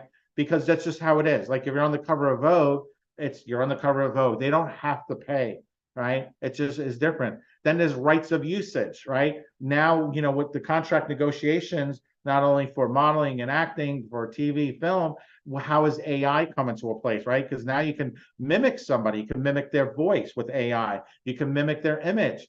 Now, one of the big things that the union fought for talent was that they could not use their image over and over again, just pay you once and then just reuse your image. Or if you passed away and you died, they couldn't use your likeness in the future, right? Because now AI has reached a point where you can bring back somebody from the dead and put them in a movie and you would not be able to tell the difference. It's on the cusp of AI being that strong as far as video is concerned, already for voice, for voiceover actors. So thank goodness for the unions, because now the actors and models are protected, at least for the next 36 months, just to let you know. 36 months from now, they have to renegotiate. But again, they don't understand how where technology will be in 36 months. Technology is moving so fast. That's why being educated, that's why when I go to events and I bring you these people, tomorrow you guys are going to get to meet somebody. Like I said, at 12 o'clock, it's going to change your life. Like he is beyond amazing. So make sure you're here for that. Okay. Again, here's Sid. I know Sid's on our call. Sid's phenomenal. She started her career later in life when she retired. She worked for the city of Philadelphia, hardworking. You could see she has a different background, different religious background and so forth. She leans into that. She's been on several different TV shows. She's always consistently being booked in the New York market. She's literally, there's probably a half a dozen shows you can turn on and see Sid on them, because she leans into that character. But even more importantly, she never misses a training. She never misses a boot camp. She's always active. She's always got that bright smile, and she makes a great impression on set. Sid is the person, she goes, I didn't know what to bring, but I brought you this. Where do you want me to sit? What can I do to help? How could I be of assistance, right? She's always smiling. She brings like ray of sunshine. Doesn't matter what's going on in her life, or no matter the good days, the bad days, or the hardest days, when she steps through that door, she leaves everything at the door and she's just in the moment, right? You guys need to learn how to be in the moment. If you want to be in this industry, you're stepping into characters. Whether you're a model, you're stepping into that character. You're that advocate for that brand for a moment, the way you're holding yourself, understanding angles, understanding triangles, right? Understanding posing. Right? Understanding it's not the simplicity of posing, but understanding how you hold your hands, how you tilt your head, the slightest 1 degree, right? One millimeter can make the difference between a great photo and an iconic photo. You have to become obsessive with this. What's great with working with us is we're bringing the best people to you. You're having the chance to spend time with people and learning decades of knowledge in days, especially at our events. Okay, so Sid is phenomenal. Again, part of our inner circle. Okay, commercial print, magazines, okay, billboards, catalogs. We're going to be doing a big event in New York City just in a few weeks. That event is completely closed out. So I do apologize for anyone who's on the call who missed out on that. But we have other events starting in 2024. But I want you guys to start looking at ads differently. I want you guys to start looking at commercials differently. Look past the products and see the people in the ads. I want you to see, hey, I could do that, right? I know my assistant earlier dropped the link to our Trello board. We have thousands upon thousands of success stories. I can't keep up. Like every week we had another dozen, another 50, another 100, right? So it's always growing and growing and growing. It takes time to do that. But we don't send that to you guys to impress you, just to impress upon you that you can do this, right? Our whole basis of company is finding talent for major agencies, finding talent, growing our company. Growing our company allows us to open doors. There's a reason we've won 36 awards, including 6 Tonys. 2013, we won the Tony for Best Play. Hey, it's not that we went into this business to become Broadway producers. We wanted to learn. And the reason we've won so many awards is we surround ourselves with the best. Right? I don't consider myself, I consider myself an author now and a writer now. That's a part of my accolades. But when I first started this business, I wasn't expecting to be a multiple, Amazon bestseller. Now we have a second book coming out, which will be another best-selling book with our inner circle. Why? Because we know the format. We know how to do it right. Okay, it's the same thing, co-authoring a book with Kevin Harrington. That was built through relationships, through networking. Those relationships not only gave me the opportunity, and that book's not even out yet. That book doesn't come out until December 5th. That book will be a #1 bestseller. It's probably not only will be an Amazon bestseller, but it'll also be a Wall Street Journal bestseller, okay? So like, there are people who will spend decades, right? I've met people in the Broadway community, right? I've been in the Broadway for 30 years. You just showed up and won a Tony for Best Play. How did you do that? I did it consistently, right? I learned from the best, and that's what we bring to these events. Even this weekend, we over deliver. For a lot of you guys that are brand new, you're like, holy cow! It's like I've been on things like this, and this blows my mind. Yeah, because when you elevate and you enjoy what you're doing, it's passion, right? You become passionate about it. So I want you guys to become passionate to the almost to the point of becoming obsessive, learning about this industry, spending time. We created an online catalog of like over 600 hours of videos from some of the most amazing people in the world. Our talent have access to that content. Our talent actually, every single week, we do trainings with our talent online. They're studying monologues. They're working on their posing. They're doing calls with Ryan and major agents. We have right now our talent, not only they doing learning voiceover work with the most amazing person in the world. She's a producer, an actress, voiceover. You guys are going to get to meet her later today. Our talent are working with her every week. She's taking time out of her busy worldwide schedule to give back, to help elevate the next generation of talent. We have the woman, for those of you like love Marvel, right? Marvel movies, Tyler Perry. Atlanta is one of the largest markets. It's almost as huge as Hollywood. Okay. There's one, and people say, well, how did Atlanta get started? How did that become the Hollywood? Well, guess what? Our talent every week have been working with the person who actually created the entire Atlanta market. One person who started that whole entire industry there, who saw a vision, right? Think about like Walt Disney. Disney World in Florida was marshland. It was land that nobody wanted, but yet he had the vision to see what it could be. For those of you familiar with Apple, if you have an Apple iPhone or a Mac, when Steve Jobs first started the company, he had to get investors, right? He didn't have the funding to start a multi-million-dollar company. Most places, when they try to get investors, they'll rent out like a fancy ballroom and they'll have catering and all this fancy stuff. Steve Jobs didn't do that. Steve Jobs, true story, rented an empty warehouse. He got like an empty, dusty warehouse, an old wooden table with like some rickety chairs. And he brought in all these venture capitalists. And as soon as they got there, what were they expecting? They were expecting white gloves and food and fanciness, to be wined and dined. They walk in and they're like, what the hell is this? By the end of his presentation, every single one of them invested in Apple because he didn't have to sell them on what was there. He sold them on the vision of what could be. Okay. As an actor, as a model, this is what you need to have. You have to have a vision of where your life can be and what you want from your life. And you surround yourself with the right team that gets you there, that can elevate you. Okay. Again, we've been doing this for 18 years. Alicia's had the wonderful opportunity to open up the stock exchange, the wonderful opportunity to work with legends in the industry, to win awards. And again, it's not to impress you, but to impress upon you. Her life was not easy. Our life was not easy. We overcame tremendous obstacles, from bullying, to anti-Semitism, to, you know, to people who not as half as successful trying to hold us back. But you have to push through, right? Her own family and friends didn't believe in her when she first started. Even my family, like, what do you mean you're doing events? I don't understand. Even when I was just in Sarasota and like, what do you do exactly? I'm like, well, I host events for talent. Oh, what does that even mean? Right? People are always like learning what we do. And when I explain it to them, like, oh, wow, that's so great. There's a reason why we attract passionate people. There's a reason why we attract the most successful people, right? Our events and the things we do aren't for everybody, and that's okay. There's nothing wrong with that. But it's for people who want to live a great life. People who want to have the experiences to learn from the best people. I've had the opportunity to sit down and have dinner with Neil Armstrong. Okay. I've had the opportunity to sit down with Senator John Glenn, some amazing actors and producers backstage at the Tonys. And like for our inner circle and the talent we work with, I try to bring those experiences to them. You know, actually our publisher and very close friend of mine is Mark Victor Hansen. He wrote Chicken Soup for the Soul. Okay. Over 500 million copies sold. He's considered one of the greatest living authors ever. For some of you guys, you might have been familiar with his work. Some of you guys may have never heard of him, right? He wrote some amazing books. Actually, if my assistant can drop the link to Mark Victor Hansen's page, he's going to give you guys a gift today. He couldn't be here this weekend.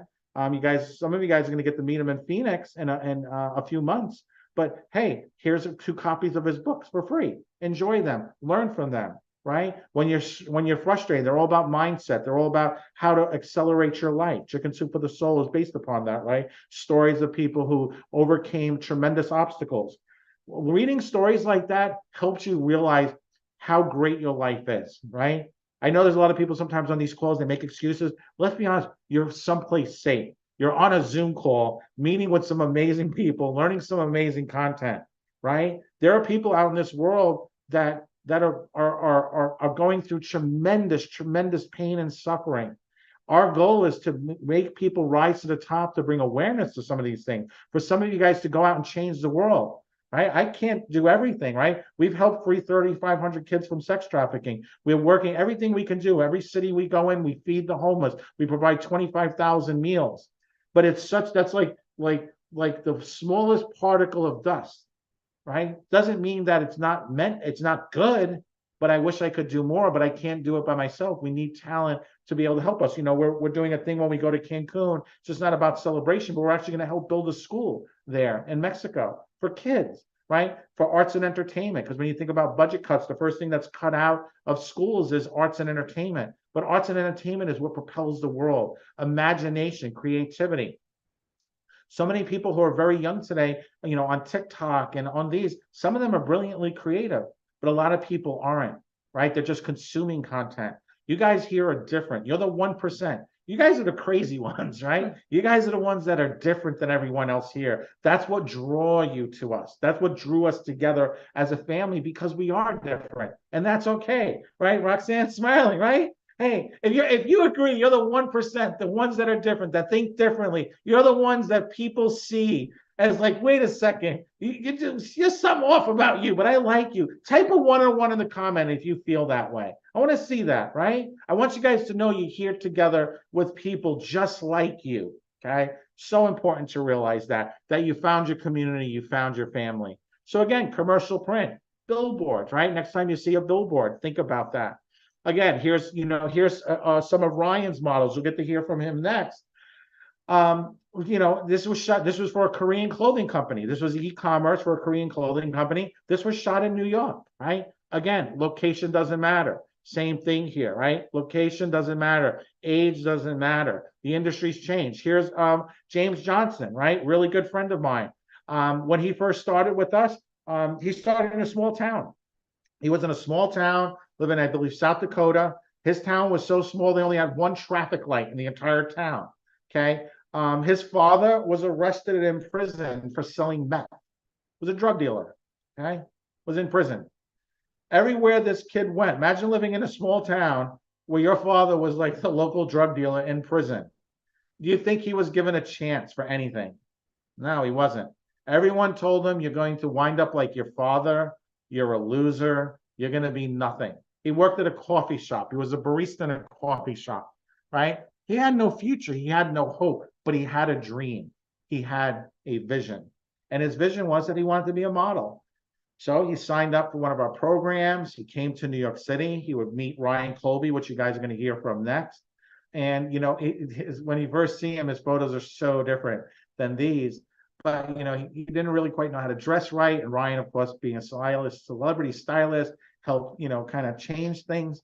Came to New York. And when we first interviewed him, one of his goals was, we asked him what he would like to do, right? When we do interviews, we'll ask people sometimes, like, who do you want to meet? Who do you think would be an influence on you?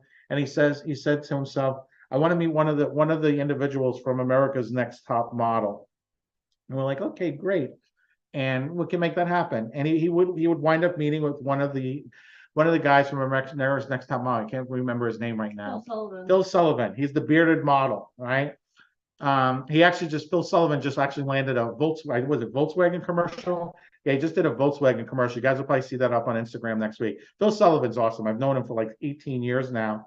But it was interesting because I have a photo where he first meets Phil at the event, and he's kind of like this. He's just like in awe of Phil. Like he's just like he's meeting Santa Claus or Babe Ruth, right? Think like you could just meet that one person, right? Like for me, I remember the first time I got to meet Hulk Hogan. I was just like I was a little kid. Like it's just like I watched Hulk Hogan on TV. So when I finally got to meet him later in life as an adult, I felt like that little kid. Like, oh my God, it's Hulk Hogan. And he's like, hey brother, how you doing? Right? And we would wind up going and doing a documentary together, which was really so much fun.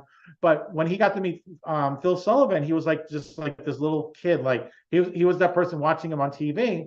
Not but a year later, he went from being the kid who was in awe to actually walking in major shows in New York Fashion Week with Phil Sullivan. Like, think about that. Like, this was a kid who was told he was going to be nothing. You're going to be in prison like your dad. Like, everything was against him, but he still overcame because he had that vision. He had that belief, that passion. And now his career, he's been with us for many years now, part of our inner circle, one of his OG inner circle, one of our original inner circle members. He lives in Los Angeles now. He's an actor, a writer, producer, working on his own content, his own show. Like he has a whole life, and it was really great.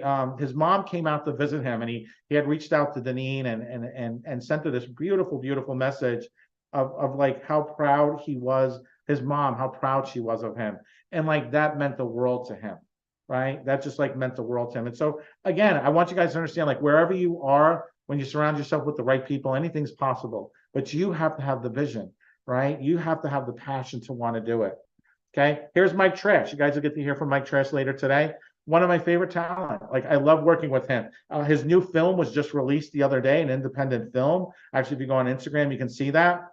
A writer, director, editor, podcast host, formerly with the WWE, an actor, a comedian, right? Advocate, writer. Like he does it all. Software engineering in his background. So not only is he like just amazing, he's super smart, super intelligent. He has a heart of gold. There's not a single person he does not offer advice and help with. Everyone loves Mike.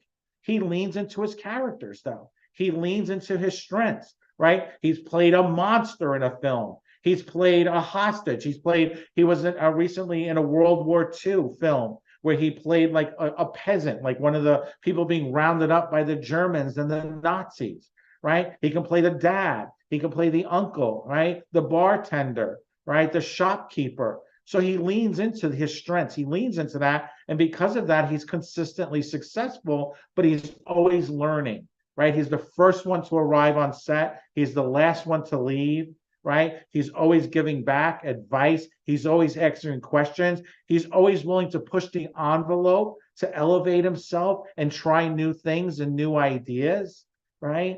And he's a part of a community. And we're proud and we love Mike. Everyone here. If you know Mike Trash, you love him, right? Put a 101 in the comments. I know we got a ton of Mike Trash fans here. Here's Tony Aguilera, right? Super great look, right? He could play a doctor, a lawyer. He could play a cartel captain, right? A henchman, right? Being James Bond, play a spy, okay? He recently came out to LA. He was great. He was fast track to success.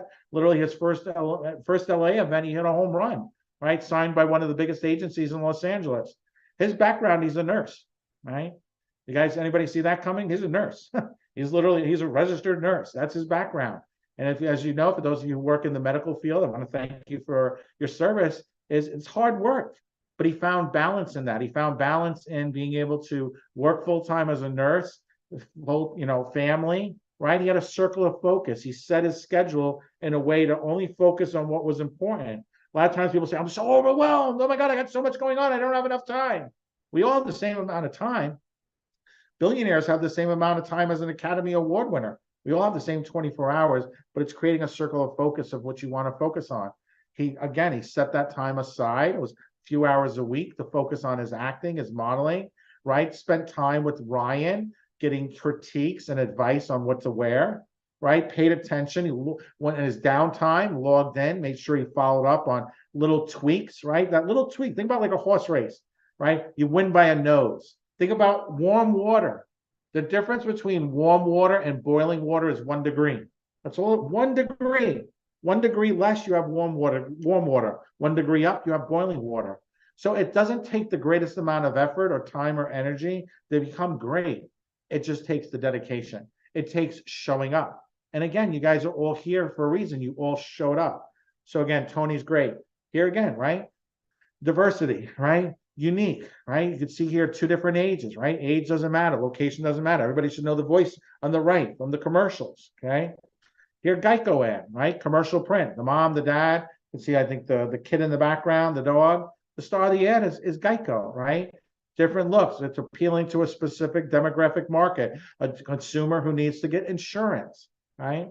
Here's Flo from Progressive, right? Everybody should know who she is, but do you know who her agent is? Do you know who her manager is? Do you know her background? Do you know how much she makes? Do you know how she got her start? I do, right? This is her without her makeup and a little Flo outfit going on, right? Her name's Stephanie Courtney, okay? She actually started her career as a comedian.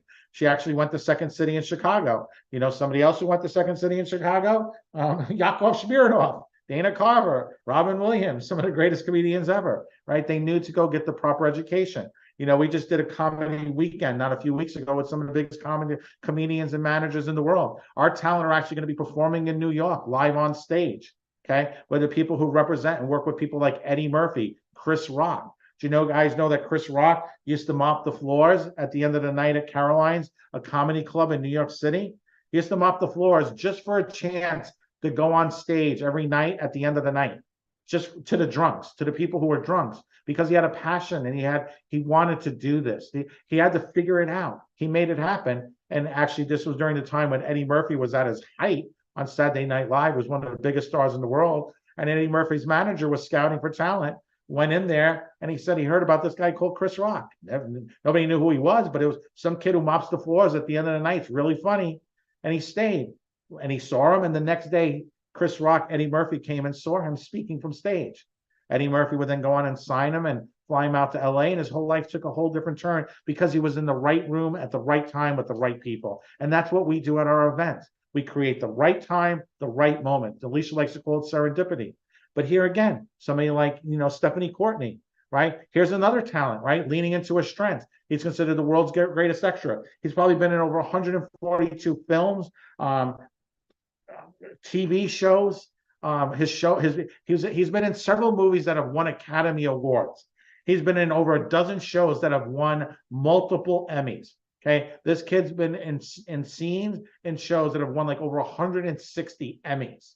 Okay, like a world record holder. He was in a Super Bowl commercial with Bar Raphael for GoDaddy. He actually got the kisser, right? For some of you guys, there was a little bit of controversy, right? But he looks like the geek.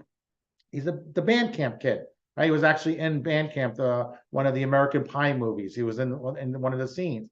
He does background work. He does principal background work. So he was like standing in different scenes. He has some small roles that he's done, but he leans into who he is, right? He's normally you could say, oh, he's the kid, he's the geek, he's this, he's that, right? He's the kid that got picked on, but that's a role, right? So for people, you got to realize that. And that's a role he plays over and over and over again.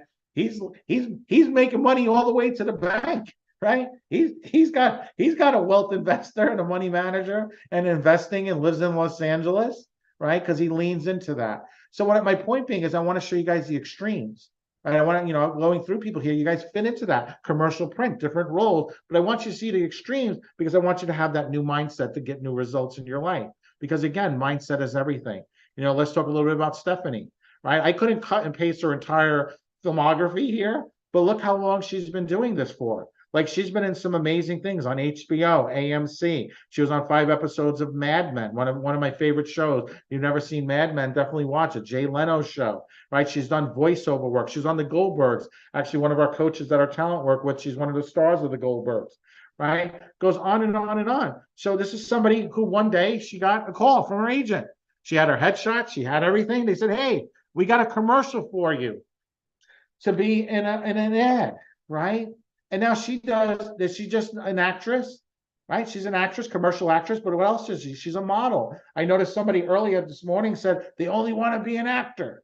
Well, the first thing that I thought as an agent is like, well, that's great, but like, what can I really do? So what you're saying to me is if Progressive called and said, we want you to do an ad for our company to be in an ad for a modeling job with Flo, and it pays $500,000, this person would have said no.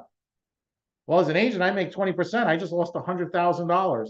Do I want to sign that person? No. I just want to be an actor. So you know what? You say, yes, I want to be an actor. I want to be a model. Hey, I'm willing to be a dancer. Could you learn how to be a dancer if need be for a job? Yes, right? You can go out and you can see here, she's making over $2 million per year.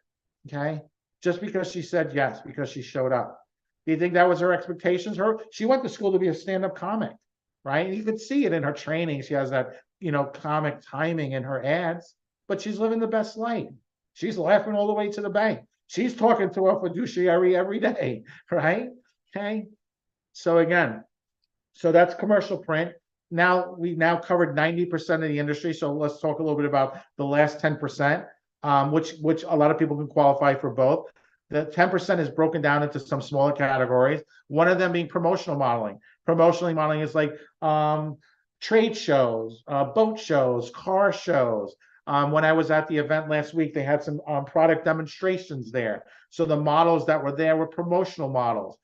We work actually with the largest promotional agency in the country, really good friends of mine based out of Las Vegas. They handle all the MLB games, NFL. So when you see like people handing out products, those are models, right? They can be making anywhere from $15 to $80, $200 a day. What's great is you get trained. Like if you're the rock star energy girl, or you're doing like the Comic Cons, the comic book shows, the video game shows. Like I love playing Xbox and PlayStation. I'd be all day to be like a promotional model for like Xbox, right? Get some free products, but they actually train you. So you actually get paid training. My friend's wife, she's a promotional model for Ferrari. I'm sorry, not Ferrari. She was formerly with Ferrari. She's now with Porsche. They fly her out to Italy every year. She actually gets to test drive all the cars. So her hotel's paid for, her travel's paid for, her training is paid for. She earns over $100,000 a year to be a model at car shows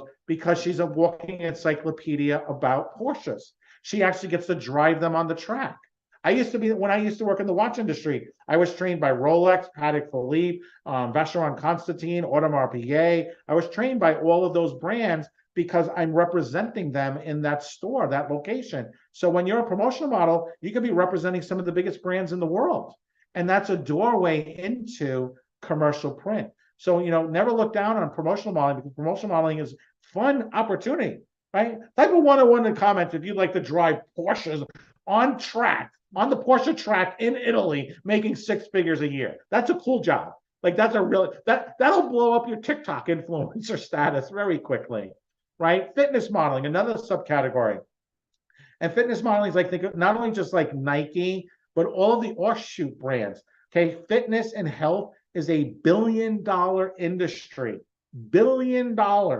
Supplements, right? Think about all the people that are aging out, that are not as healthy as they should be, right? So you're appealing to that demographic. Sneaker companies and fitness companies, somebody like Tina, she's an expert in that area. So again, like, from yoga to meditation, all fall within that category, right? So if that's something you have a passion or an interest in, there's so many companies out there that you can be a part of and make great money as a fitness model. Plus in curbside, again, another $1 billion business, right? Again, what makes you unique? What is it that you can stand for, right? all the different clothing lines and products and so forth that deal within that category, right? Kids will always be able to find work, right? Again, commercial print, right? What is it that makes you unique? Versatility, different looks, different jobs you can do, different brands you can represent. It's 2023, right? We're literally, this is going to be one of my last presentations with this on it,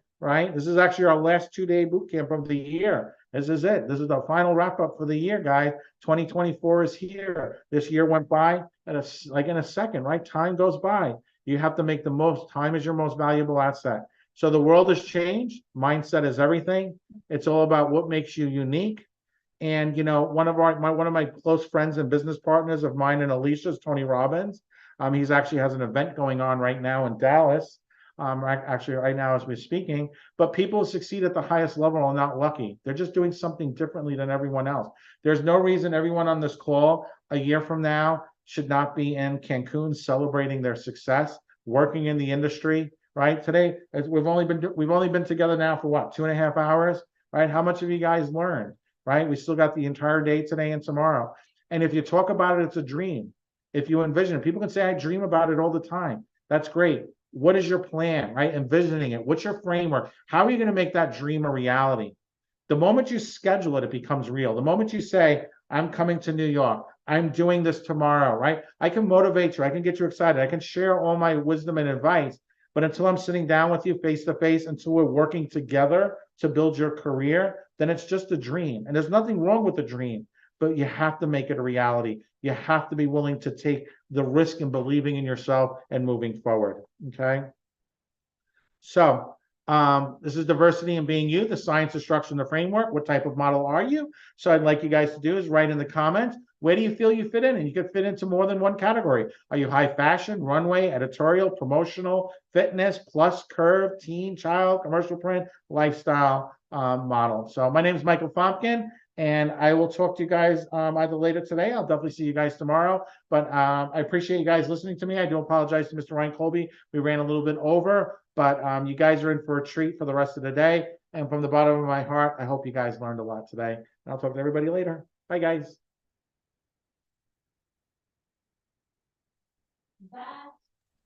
That was awesome. Okay. How excited are you guys now about modeling? Especially all my, oh, I'm only going to be an actors. Yeah, they're my favorite. I like to call that a challenge. When people tell me, when people give me their limitations, I see a challenge. Awesome. All right. So are you guys good? Let's do this really quickly. I know Ryan Colby is ready. He's blowing up my phone. Can I talk? I'm ready. But I'm the host. That means I get to do what I want for a moment. I'm the hostess with the mostest, as Mike said. Thank you very much, sir. Okay, so why don't we do this? Why don't we get up? We have been going for a couple hours now. I know I didn't tell you guys at the beginning of the day, but this is not a pants-free party. So everyone who has their pants on, please stand up. All right, I just want to get you to move around a little bit. Get yourself energized. Shake it out a little bit, whatever you have to do. Ooh, don't knock over the poster behind you, though. That would be a bad look. You just move it a little bit. Shh. Okay, awesome. All right, do you feel a little bit better now that you have the chance to stand up, move around a little bit? Yeah, okay, good. You guys can take a seat. Tomorrow or maybe later today, we'll do one of my favorite exercises. But for today, I just want you guys to move around a little bit because I know we do have a very special guest on.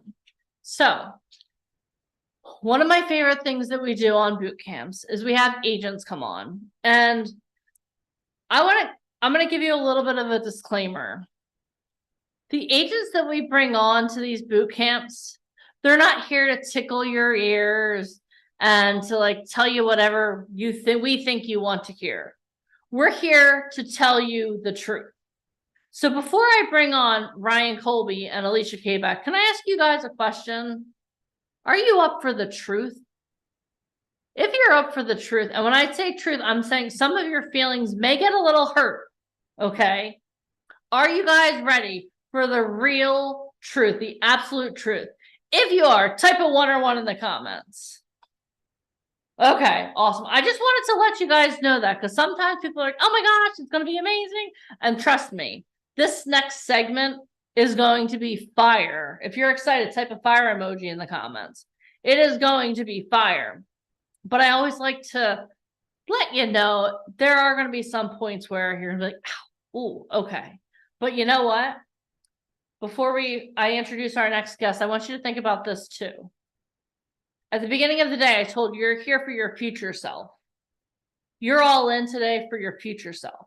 So as you're listening to Ryan talk and you're listening to Alicia talk and you're hearing the questions and they're going back and forth, I want you to think from the perspective of your future self.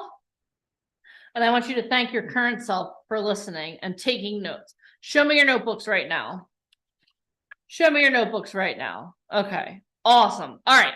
So allow me to, first of all, pin our guests this way. When I introduce them, there's,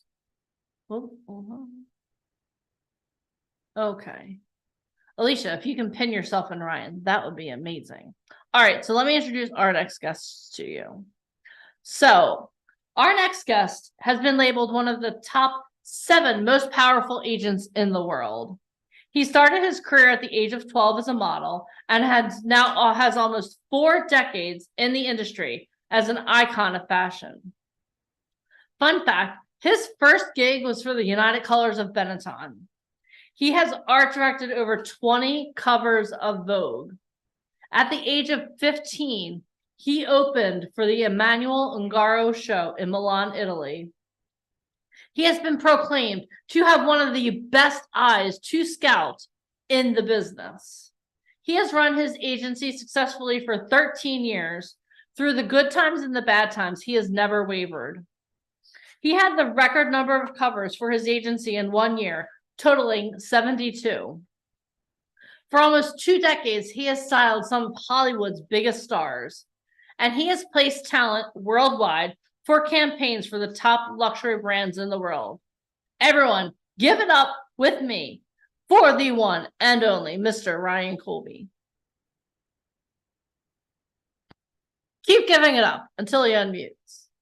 Oh, wait, hold on. Ryan, I'm unmuting the wrong Ryan. Sorry, Ryan Colby. Here you go. Ryan Brossi, I'm going to mute you. I apologize. We'll talk to you later. Hi, how are you? How's Hello, everyone Ryan. doing? We're doing amazing now that you're here, sir. Good, good. Okay, give me one. All right. Alicia, are you here? I am, but I Oh. pinned myself. Now I can only see me. Can I unpin myself? Add Ryan at pin Ryan.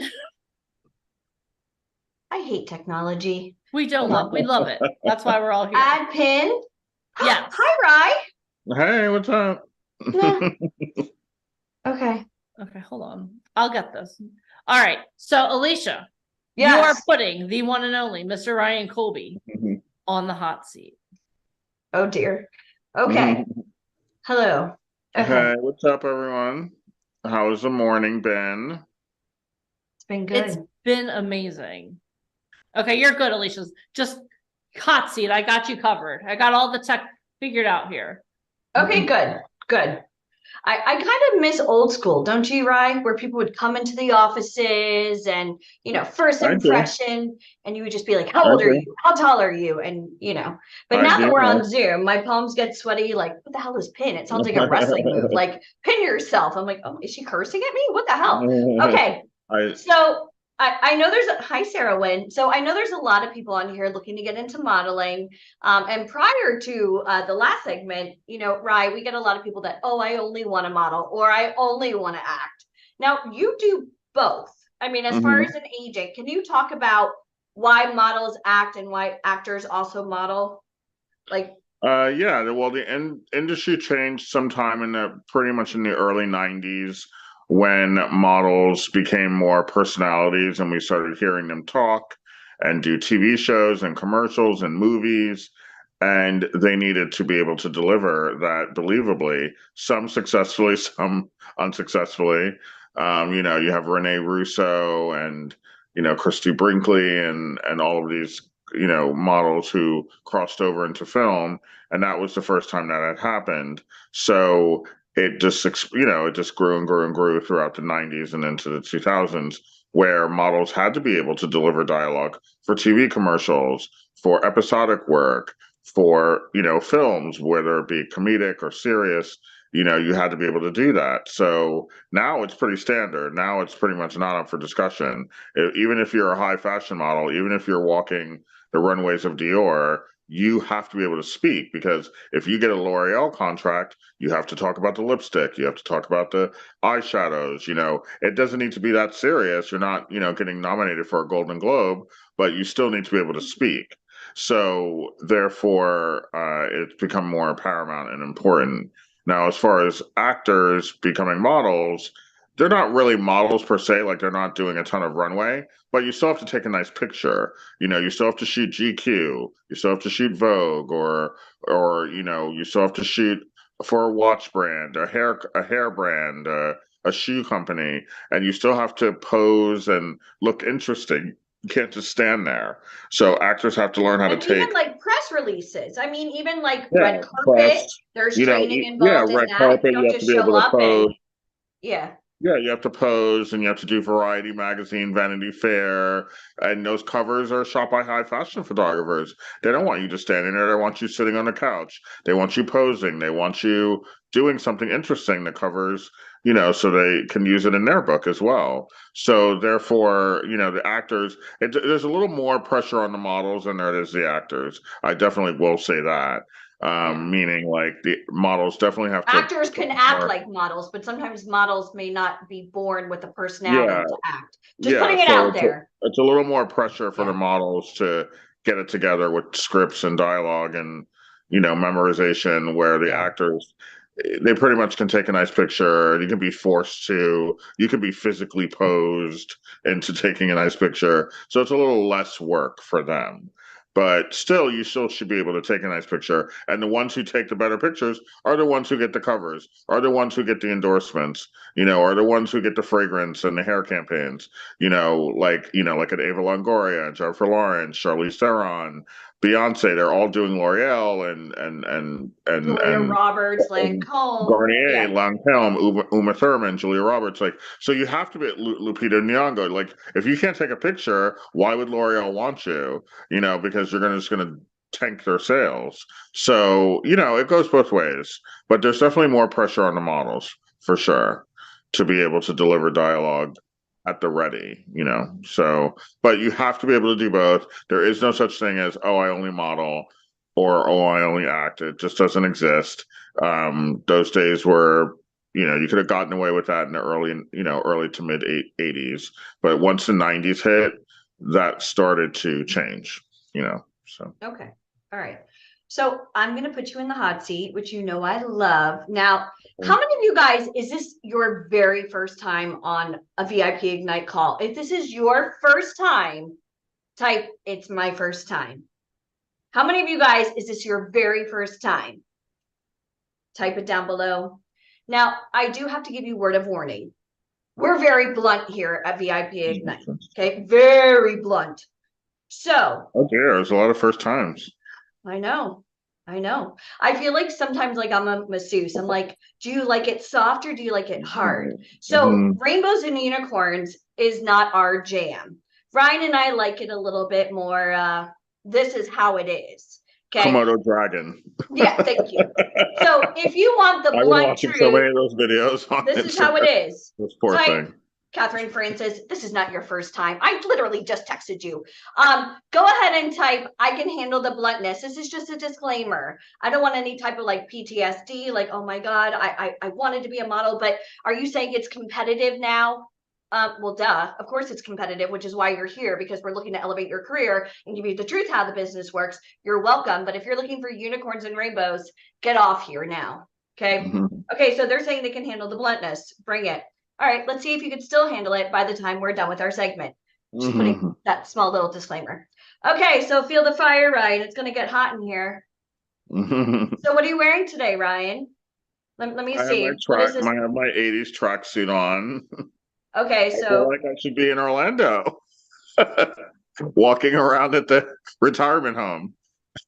I feel as though that's a knock to Florida, which is where I grew up, which is where I currently reside. Okay, all right, but I'm still a New Yorker. Tracksuits are very popular in Florida.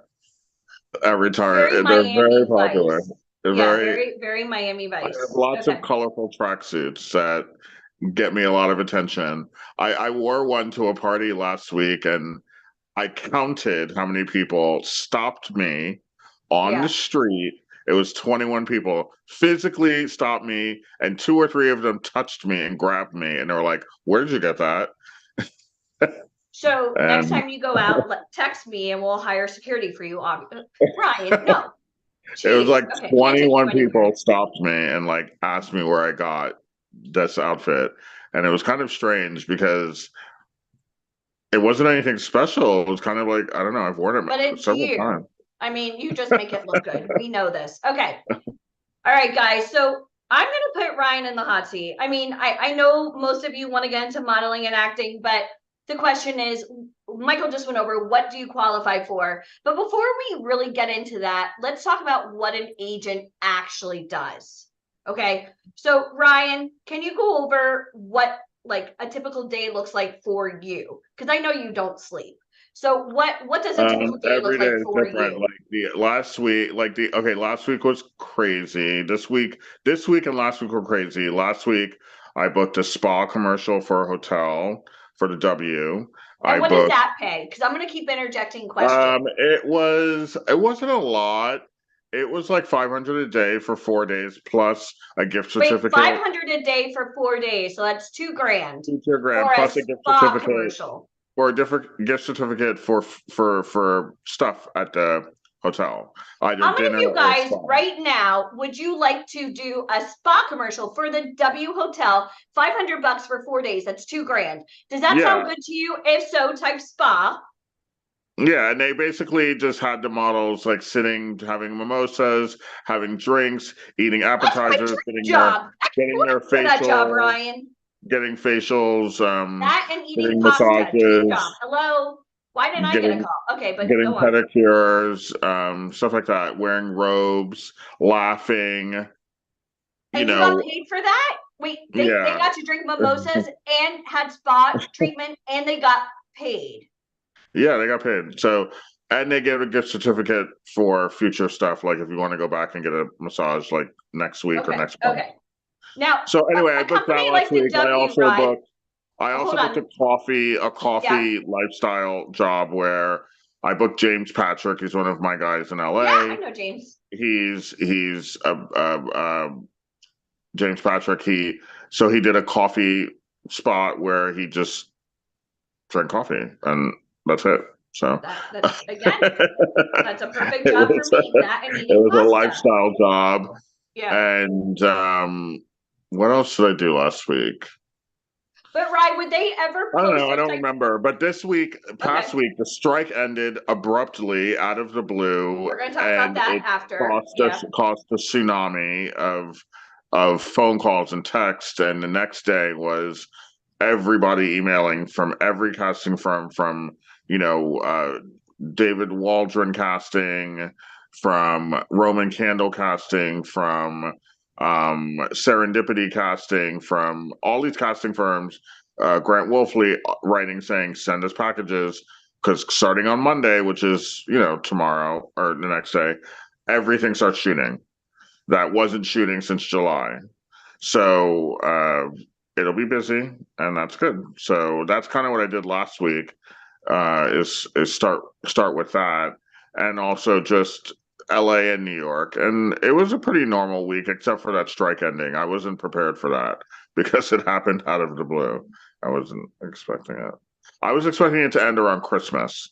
So when it Yeah. ended so abruptly the other day, I was not prepared because I just wasn't. I didn't know it was going to happen that fast. So Okay.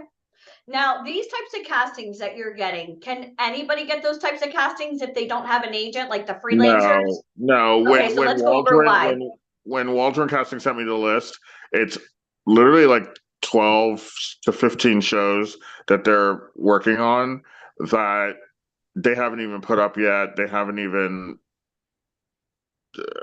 you know, put out there yet. They're just sending it to the agencies first, and you can't get them because they don't. First of all, they don't have your email, and they don't advertise or they don't solicit strangers. So the reason why they don't do that is because the average person will lie about their height, their age, their weight, their measurements, their location, and it just creates too much strife and irritation to the casting firm. So they just prefer to work with agencies where, we have to tell them the truth. Because if we don't, then they just won't work with us again. And that's stupid. Why would you, lie about someone's age? If they're 30, they're 30. If they're 40, they're 40. You're putting Just your say that. brand and your reputation, like you're vetting the Yeah. talent for the casting director. And Casting directors don't just trust you're going to show up or that you're not catfishing them. Yeah, and obviously once you have a relationship with them, you have wiggle room to be like, look, this person's 30, but he could definitely play 25, or this person's 25 and they could for sure look 32. So you have wiggle room. You don't the exact age or height or hair color or weight isn't a science. It is an estimate, meaning we'd like someone in this gray area. It doesn't have to be exact. Just because they say we want someone with blonde hair doesn't mean you can't submit a brunette. Doesn't mean you can't submit a Spanish. Like, you have to get to know these casting directors in order to know how far you can push. And yes, are there casting directors that literally mean what they say? Yes. And I know that, so I don't play games with them.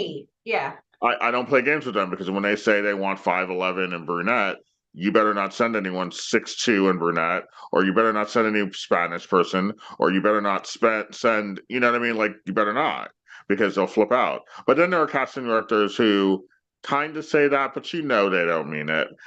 And you can send whoever you want.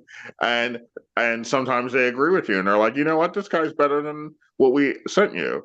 So it just depends. And that comes from relationships. And I won't have those relationships if I play games with them. So therefore, I can't lie and say, oh, you live in New York when you live in Baltimore. Or, you know what I mean? I can't do that. But as an individual, you can absolutely lie and there are no repercussions. So therefore, casting firms and production companies don't work with singular talent because you're just going to lie or you're just going to fudge it to get the job, and then you're going to screw over a production and you're going to, ruin people's days. So traditionally, they just don't do that. The only time casting firms will reach out to the public is if it's something hard to cast, like they want a fire breathing, like someone who can, juggle fire and has to have red hair and freckles.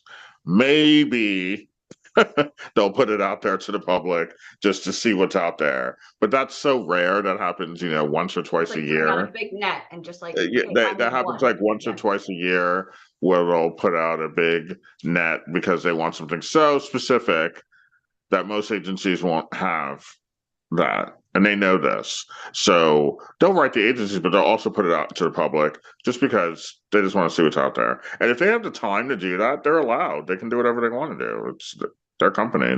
If they want every Tom, Dick, and Harry in New York City or LA to write them, you go right ahead.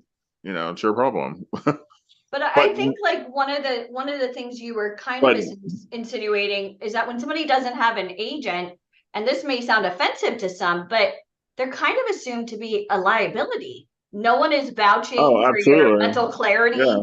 No one's vouching for your height, your weight, your look. Are you really going to show up? Because, do you have a car? What happens if somebody doesn't show up? Okay, let me give you an example. Yeah. So today, I have this kid he's from New Delhi. He's Indian, but he's also Canadian. And he comes to New York this week. He came to New York this week. A brand new guy. I smelled a problem, but I give people the benefit of the doubt. Can you show me how you smelled a problem? Was it like? I'm trying to be nicer. You have your little trench coat on and your little magnifying glass. I'm trying to be nicer in my older age, but I smelled a problem immediately. Today he proved he's a liability. So he's been in New York for a couple of days. But what he didn't tell me when he came from Canada is that he came for some sort of Indian holiday that's going on right now, and I don't know the name, so I'm not even going to say it. I think it's But it's some Diwali or- Indian. yeah. Yeah, I think it's maybe that. It's some popular Indian holiday that's happening this week, and why didn't you tell me that? Because I'm scheduling stuff for you, not knowing there's a popular Indian holiday. Like, so therefore that was flag one. That pissed me off. Flag two was it ended yesterday. So he's like, "Oh, I'm free to shoot Saturday and Sunday." Great. So I schedule a shoot for So today. great of him that he's in New York to be a model. Just got signed. But This is his comes big first but impression.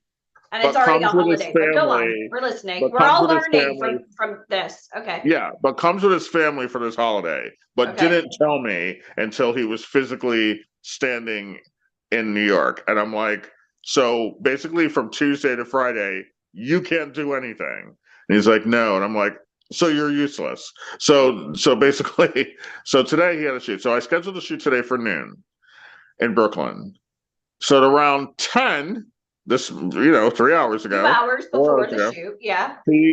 he texts me and says that his cousins have taken the car.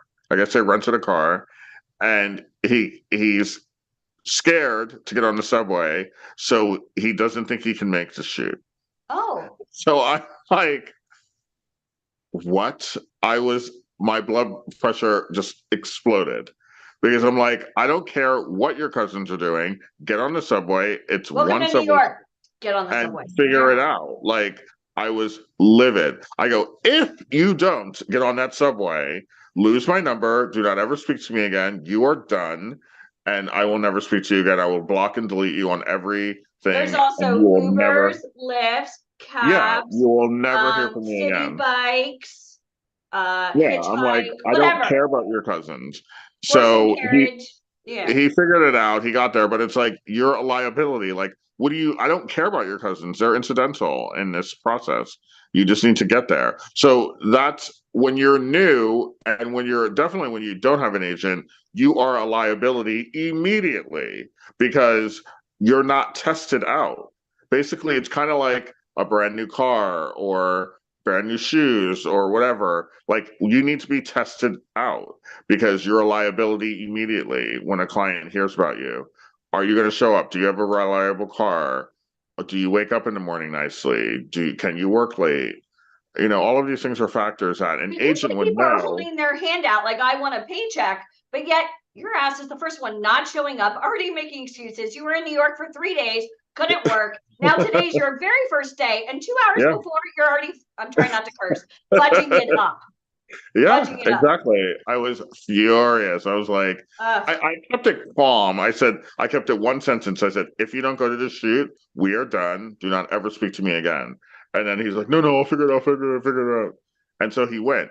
But it was just like, why did I have to threaten him? Like, why? Just get But there. what would have happened if he didn't show up, Rye? What would have happened? Luckily with this photographer, nothing. But it was He a just would've- photographer. Let's say it was a booking. Oh, if it was Like a an booking, it actual would have been paid really job. bad. It would have been really bad. Like Which how? is Like how bad? why after he's done shooting today, I think he's done around 3 or 4. I told him to text me and we're gonna have a talk because this is crazy. Like, I don't care what your cousins were doing. They're incidental. I don't ever want to, like, they're not a part of my life. So why would their plans seep into my life? So But why that's does, just why an did he bring his example. whole family, his cousins? His, It's a Indian holiday. That's what you do, I guess. I don't know. I from didn't know anything Canada to New about York, it. he brought not only like literally the whole family. I didn't know anything about it until like Tuesday when he landed. I was like, what is happening? But you would think that would come up in conversation. But It that's did why a not. casting director would never did book a not. freelance from a website. It did not come up in conversation, which is bizarre. So But it's kind of like when people like scheduled to even come on our Zooms. Oh, family emergency. Something came up. Can't do today. Can I come on late? I got to leave early. This is why casting directors won't book you because you're already showing that you can't be trusted. And it's a precursor. It's a liability. Yeah. And he needs to be vetted heavier. Like, he begged me to come to New York. And so when he decided to buy his ticket and come, I didn't even because question it was about him. I'm sure it was also about taking the photos to impress his friends and family. I'm a model now. Because a lot of times in their mind, they think I'm living the dream, but actually getting to set that he was scared to go on a subway, but yet he's in New York. Put Don't your big boy know. pants on.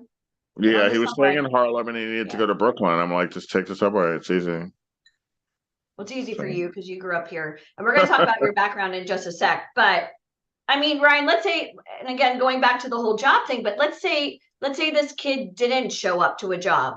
What would happen to you as an If he didn't agent? show up today, the photographer would have been chill because he's a chill guy. But But that's a he could have photographer. But he could have let's say he didn't show up easily for a paying job. Would you be liable? then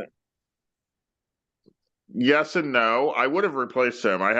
I'm good at like knowing my levels of distress. So if it was a job like a gig, I would have, if he texted me, I would have immediately just gone into a mode of finding someone to replace him and then tell the client this person is coming in his place. And the clients appreciate that because they know that life happens and I'm not perfect. The talents are not perfect. You know, they may be disappointed or they may not have Okay. been their first choice. I'm going to do a little rerun. I'm going to rewind back to MAC Cosmetics. Remember this one? Well, that was different because I had no time to replace. We had it. And, you How know, many years ago was it? 10? The head of Yeah, casting 10. for MAC Cosmetics booked one of Colby models to be the face of a new cosmetic line with MAC. This woman not only booked Ryan's model, this kid didn't show up, didn't answer his phone, but Ryan found him on Facebook and Instagram at a concert with a whole bunch of people drinking. And Ryan kept calling, and all of a sudden some girl picked up the phone and she said, "Who is this?" And he said, "His agent." Right? Remember? Yeah. She had just gone on her honeymoon, the casting director, like somewhere overseas. She was in South Africa. Insane.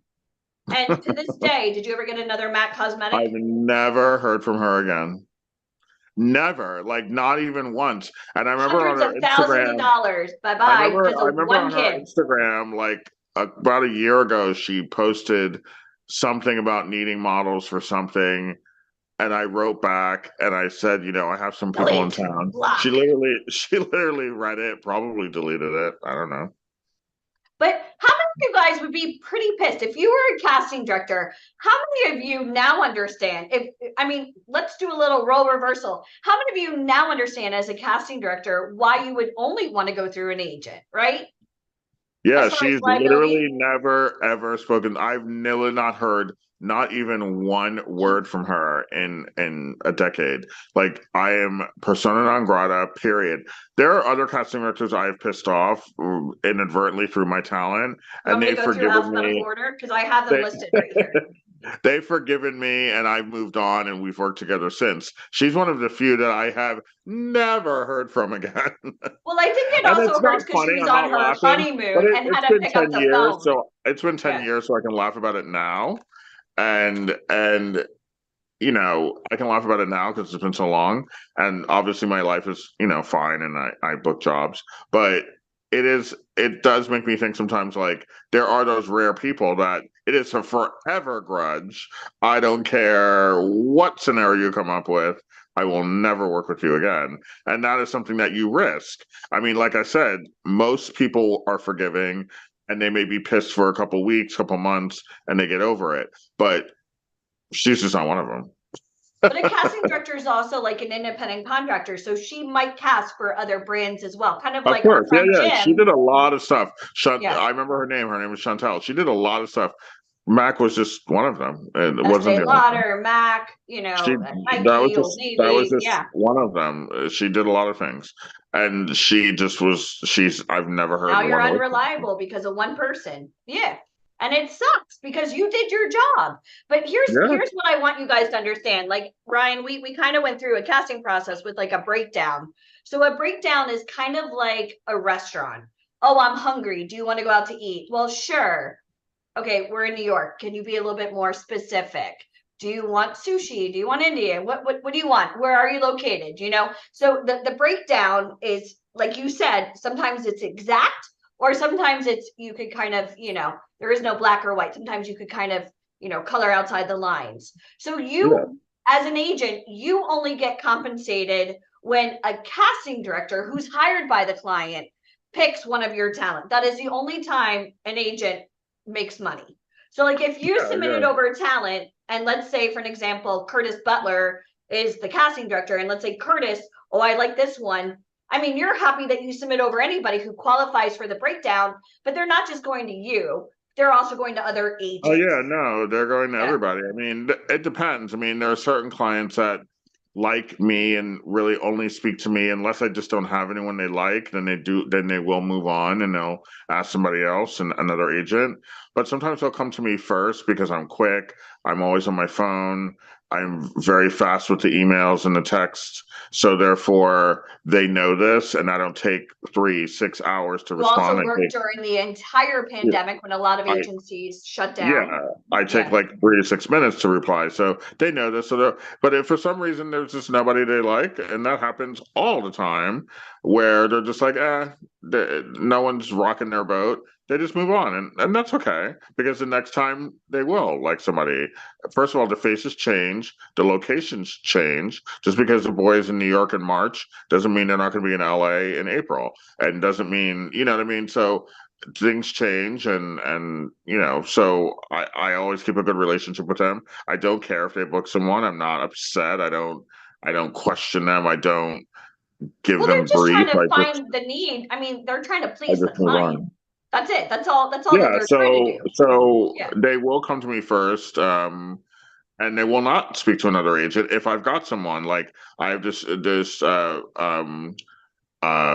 French company called Publicis, which is a French casting firm, and they're in LA right now. And they only called me for this German lookbook, and they booked Sam Carr, and I'm the only person they called because they've been watching Sam on Instagram. He's like a TikTok star, and they really only wanted him. If for some reason he wasn't available, they were going to move on to another agency. But Sam is available, and that's it. And that's it. I'm the only person they asked. They didn't ask anyone else. So that happens sometimes.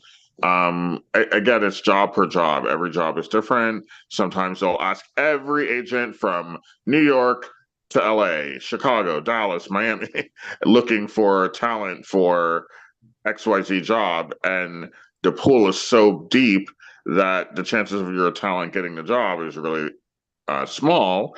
And sometimes you get it and sometimes you don't. It just depends on what they're looking for. And I know when those castings come up, and you can tell by the email. Sometimes you see 20 emails within your email, so you know that there's 18 to 25 other people getting the same appointment, getting the same request. And there are times I will ignore it because, especially if I know, like, if it's a smaller paying job or something like that, I just won't even respond because I don't have time to fight with these people. The only time I respond is when it's prestigious or there's money or I feel the photography is worth it, or sometimes I will ignore those emails if I don't feel like being in a crowd. It's kind of like if you're going to go to Target and it's Black Friday and there's going to be a million, why would you go? Like, just go the next day. I don't feel like being in a crowd of people. I'd rather be more alone. I prefer when people just write me or a couple of other agents. I don't mind a little competition, but I'm not a fan of dealing with 50 agents and their people. Like, I'm not doing that. Okay. So here's a question for you. I mean, we have a lot of talent that typically come on our calls and they're looking for an agent. Now, sometimes they join websites and they're looking to book their own, type of opportunities. Can a talent be a freelance and do fashion weeks or work with major brands on their own without going through an agent? No, they cannot. Okay. Expand your answer, please. Why? Exactly what I just said. The casting directors will not individually reach out to a person and say, So it's hey, more about available? timing and vetting. Yeah, right? hey, are you available for this fashion show on Monday at 2:00? Like, it doesn't work that way. It has to go through a third party. So the legit New York Fashion Week advertising, e-commerce, etc., it doesn't go through personal emails or mass produced websites or it doesn't where any eye can look at it. Your grandma can look at it. Your kid can look at it. It doesn't go to mass produced websites. It goes to specific people on a protected website that only they can see. So you get like a therefore, breakdown directly from the casting director. They don't post these yeah. castings up, but also you deal with licensing and usage. There are actual contracts. When you're doing Yeah. advertising, yes, advertising Which is is why licensing. they won't hire somebody without an agent. So for No, anybody on because- here that like wants to model, oh, I want to, do Calvin Klein, I want to do Macy's, I want to book these like $5,000 a day jobs. You can't book them without an agent You know because what I they're suggest? Anyone on this call, the talent, watch the supermodels on Apple. They really break down. It's a documentary that just came out a month ago, and they really break down the business and if you know how it works with agents. There's several segments in there that are really clear and idiot proof that you can understand how the business works on how you get modeling jobs. Cindy Crawford, Naomi Campbell, Linda, Christy Turlington, and they explain how they got jobs and how it works. And it's very clear. It has to go through your agency. That's it. Like, that's it. And they're supermodels. You're not allowed to talk to them. Like, it's got to go through their agency. okay. Yeah. Now, here's another question. A lot of times people are under the assumption if an agent really wants you, you should never pay for anything. Is that true? Do agents cover all upfront investments and take it out of paychecks? I mean, 30 years ago they did, but not anymore. Okay. Not so anymore. like Axia Cruise, can a person work or model on weekends? Well, yes, because an agent doesn't cover your upfront fees. Now it's the talent's responsibility, but with that comes with perks because you're covering all your own stuff. Now you can pick and choose what jobs you book. When Absolutely, an agent covers yeah. your fees, it's like making a deal with the mafia. You can't borrow money and then also say, no, I can't do that job because now you're in debt. Does that make sense to everybody? Yeah, I mean, if you have a 9 to 5, if you have a 9 to 5 or you're in college and you really only have weekends free and those are the times you can shoot, you tell your agent that, and great. Every once in a while, you'll get a gig. Every once in a while, it's not something they can guarantee, but all of your expenses are paid by you because I'm not putting $1 into you because you're not available. But let's say somebody is available. Would you like do agents cover fees? Not not in 2023. I'm talking about between 1980 and 1990, even 95. Okay, so like before the internet, right? Like back in the day when people had agencies pagers and they ran the payphones. You literally could come to New York with $1 and you'd be taken care of. But guess what? As soon as you started working, anything the agency paid for would be ×3, and you got to pay it back. It's kind of crazy. Say your flight's $500. Say your flight's $500. You now owe them $1,500. Say the apartment's now $1,000. You now owe them $3,000. If they made a photocopy, they charged you money. Yeah, it was $1 really for a costly photocopy. It was on your invoice. I remember that. It's really costly, and if the photocopy was $1, now you're paying $3. Crazy. But people still quote, oh, if somebody wants me, I shouldn't pay anything. That was, again, back in the day, I have to use a payphone. I just got a page. That's what you were quoting 20, 30 years ago. But in today's world, it's completely that kind of stopped in like investment. 2000. The days of that with flights and flying models, that kind of stopped in like 2007, 8, 9, 10, like those couple of years really hit the agencies hard, where Facebook became a part of our lives, MySpace, Facebook, where models started showing their true colors, the disloyalty, the lying, the cheating, so agencies started smartening up. Well, I think they were taking money from the agency and getting all their expenses covered up front. And for those of you that don't understand what that means, I'll break it down really quick. So let's say like you had your test shoots covered, your comp cards, maybe like the agency, because Rye, you typically submit somebody out digitally. And then if the client liked them, then let's say like, hi, Reginald would go to a casting and bring their book. The client would go through like their actual book. The talent was responsible for all this. So you would have like a whole invoice. And by the time the check came in, let's say the check was $2,000, the agent only made commission when you made money. That's 100% true. So that whole notion, oh, an agent only gets paid when I get paid, 100% true. But if Ryan, let's say, booked a $2,000 job, the agent made 20%. So that $400, that was the agent's money. That 1,600 remaining, if you owed $5,000, you're still upside down. What, like 3,600? Even after you paid back your debts, it was recoupment. Of course. Right? Does that make sense? Yeah, I'll tell you guys a funny story. When Sex and the City 2 was shooting in New York City, I remember Mike and I were on set for that. I had like 5 guys on that movie doing that runway scene. They had the girls went to a fashion show, blah, blah, blah. That took a week to shoot. And there's only like 30 seconds on screen, but it took a week to shoot. Obviously, they shot more that they just didn't use in the movie. And, that's their business. But it took like 5 to 6 days of shooting with the boys. And it was like good money. It was like, I don't remember the money, but definitely 500 plus a day because, they're models, they get model rates, they have to walk, they're fitting. And again, this is where modeling and acting go hand in hand. They weren't hiring like unattractive people that could recite Shakespeare. They were sexy, which is why they were booked in Sex and the City. But continue. Yeah. So the boys did the job. So 2-3 weeks later is when checks come in, especially TV checks pay quickly, probably within like 3 weeks. So 4 of the boys were fine. They owed nothing to the agency. So they got their checks. They got whatever they got. Yeah. I don't remember, $2,000 something. Of course, with the advent of texting and MySpace, and not MySpace really, MySpace was dead by then, but Facebook and texting, the 5th boy found out that the boys got their money, but he owed $3,000 to the agency. So therefore, that check now. Yeah. So therefore, the check, he had like $20 left. Ooh, so I was like, you can come and get your $20, but that's all you're getting because he was a liability. Now, here's the thing with agents. We have the right. It's kind of like when you own a restaurant. If you want to give someone a free meal, that's your choice.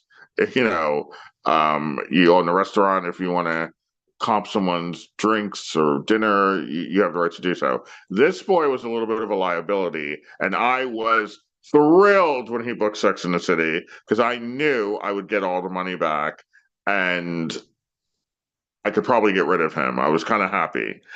You were going to recoup the money that you laid out. He was kind of annoying. He was very lazy. He was very annoying. And when they booked him for Sex in the City, I was jovial because I was like, oh, finally, I can get my money back and get rid of him.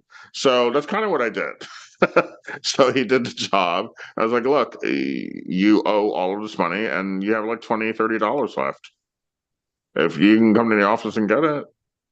Yeah, because I'm not going to waste money on a stamp. Like the reason why he called me is because one of the boys went bowling and like took pictures and put them on Facebook of him like getting beers and pizzas and bowling. And I guess he said something about getting money from, a movie he did. And I guess the boy saw it and called me. And I was like, well, he's got like $2,000. So if he wants to go bowling, he can do whatever the fuck he wants. You, on the other hand, have $30. I mean, I don't even think you could get, Mike and I were talking about this the other day, like a value meal at McDonald's now is like $17 for a Big Mac, a fry, and like a large Coke. So this is true. But I really want to explain that to you guys. Think about it. If you're an aspiring model or an actor, why would an agent cover every single person's fee that wants to get into the business? Does that make sense? Like when you check into this was like during the transition of covering fees, and I did cover some of his fees, but then he started becoming unloyal and unreliable. And I was like, okay, now I got to get these fees back. How am I going to do that? Is he like trying to book work on the side by himself? I don't remember what he was doing, but he was just really annoying me. And I remember thinking, I got to book him on something juicy so I can get all this back. And then here comes Sex and the City. They wanted guys for the show, runway show. He was kind of tall, and I booked. And when they confirmed him, I was like, "That's it. There's my ticket." Yeah, but okay. Does that make sense to everybody? If that makes sense, type math, because it's kind of like math. When people go on shows like Shark Tank, like Mark Cuban doesn't just give you money because I want to start a business. You have to have the right genetic code. No, they have to have the right thing, and they have to feel like they're going to get something back. Yeah, I don't mind investing in someone. I do it all the time. I have several people I invest in. I have no problem doing it. I'll do it all day long, but I have to feel like there's a reason for it, and I know that there's a light at the end of the tunnel of me doing this. And if I feel that, then I'm all for it. I have no problem doing that. But once I feel that light is gone or it doesn't exist, well, then the plan changes. Okay. Now, what if someone doesn't live in New York or LA? What There are now? plenty of guys that don't live in New York or LA, Okay, unfortunately. so what happens? They gotta come in. I still will promote them for stuff that I feel they're right for. And if the money is right, and if it's prestigious enough, or if it's something that's like worth my energy, I will still promote them, whether you live, it doesn't matter where you live. But I can also use my head. I know when to promote someone and when not to. If you're deep in college, I have a boy named Alex who's deep in college in Barcelona. He's in an engineering degree program. I can barely get a hold of him. I'm not promoting him for anything because I can never find him, only on breaks, school breaks. But, so I know when to promote someone and when not to, when they don't live in New York or LA or Paris or, or a major city.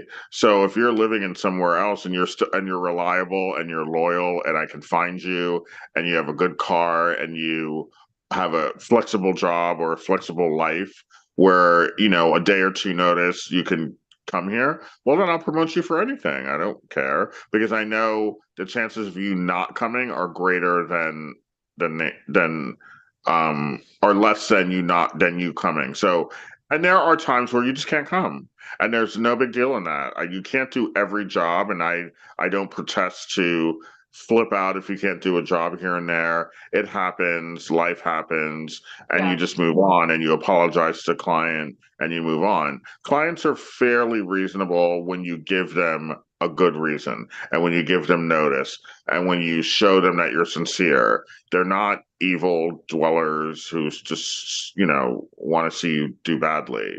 There are times you just can't do stuff and it happens. So it is what it is. But most of the time, I want you to do it. And if I feel that you can, then I will promote you as if you live here.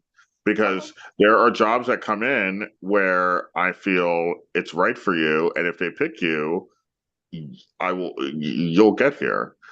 So it just depends on the person. Some people are very, very trustworthy and worthy and loyal, and I can find them quickly, and I know that I can trust them, and I'll promote them literally as if they live here. And then some people are question marks, and I will not promote them as if they're here because I can never find you, or it's too difficult to find you. And until that changes in our communication, I will not promote you for anything that's local. Now, again, you're on the hot seat. So I'm going to ask you rapid fire questions and then we're going to talk about the strike and all things acting, which is going to be really fun. Modeling school, yay or nay? No. Why?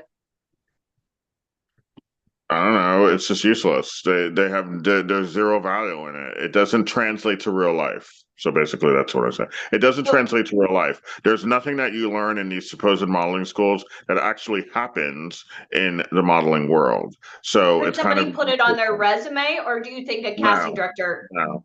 It's really embarrassing when you put it on your resume because it shows that as an adult, you don't have the intelligence to know that this is a futile endeavor. So how dumb are you? What number? Is it a 1? Is it a 4? Is it an 8?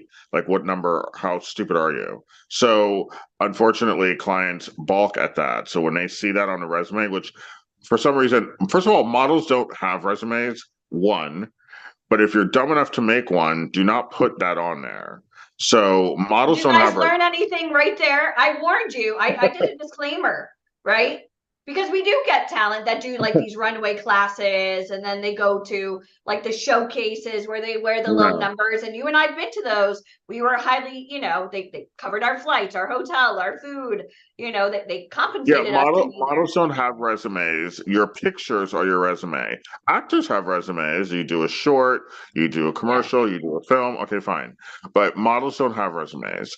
So therefore, there's no need to put any bizarre runway class at a modeling school city or modeling. Nobody cares. And in fact, it makes you look stupid. So just don't do it. Okay. So just don't do it. Okay, Yeah. let's talk about photos. So let's say somebody, hi Leah, let's say somebody goes and they want to be a model and they want to do it today. So they just go and hire a photographer. Is that a good idea? No. What you should Okay, do is why? take pictures of yourself. You know, it's free. Use Okay, your so phone take and do it yourself. selfies of yourself. Okay. Yeah, do it But yourself. But let's expand on this. So I find personally, I mean, I've worked with you for a while, but also, you know, doing like 10,000 interviews. When people want to get into modeling, a lot of times they're going and hiring a photographer based on what they want to see, not based on what you actually qualify for. So they're Yeah. dressing themselves, posing themselves, doing their own hair, their own makeup, and they're not even getting photos that like a casting director wants to see. Would you say that's like a correct assumption? Yeah, 99% of the time. Yes. 99%. So Yeah. 1% actually does it right. There's 1% that gets it, that just accidentally gets it right. The world is not that black and white. There are gray areas and light gray, soft gray, cloud gray. There are I think people think that when I think people think there are that when that once people in a invest in lifetime photos, they person. think, oh well, I don't need to get more because I already have professional photos. So Yeah, everybody and that's thinks it's the 99% same. of the time they are wrong. You Okay, know, have why? I seen in my 20 something, I've been an agent for 23 years. Have I seen people get photos on their own and I'm like, wow, I love these? Yes, it's happened. You know, once or twice a year, I get They photos that surprise you. Yeah. people email me photos through the website and I'm like, these are cute. I could actually use these. But the other 98.5, 99% of the time, I'm like, trash, trash, trash, trash, And do trash, people trash. get mad at you and argue with you or what? Oh my God. Oh my God.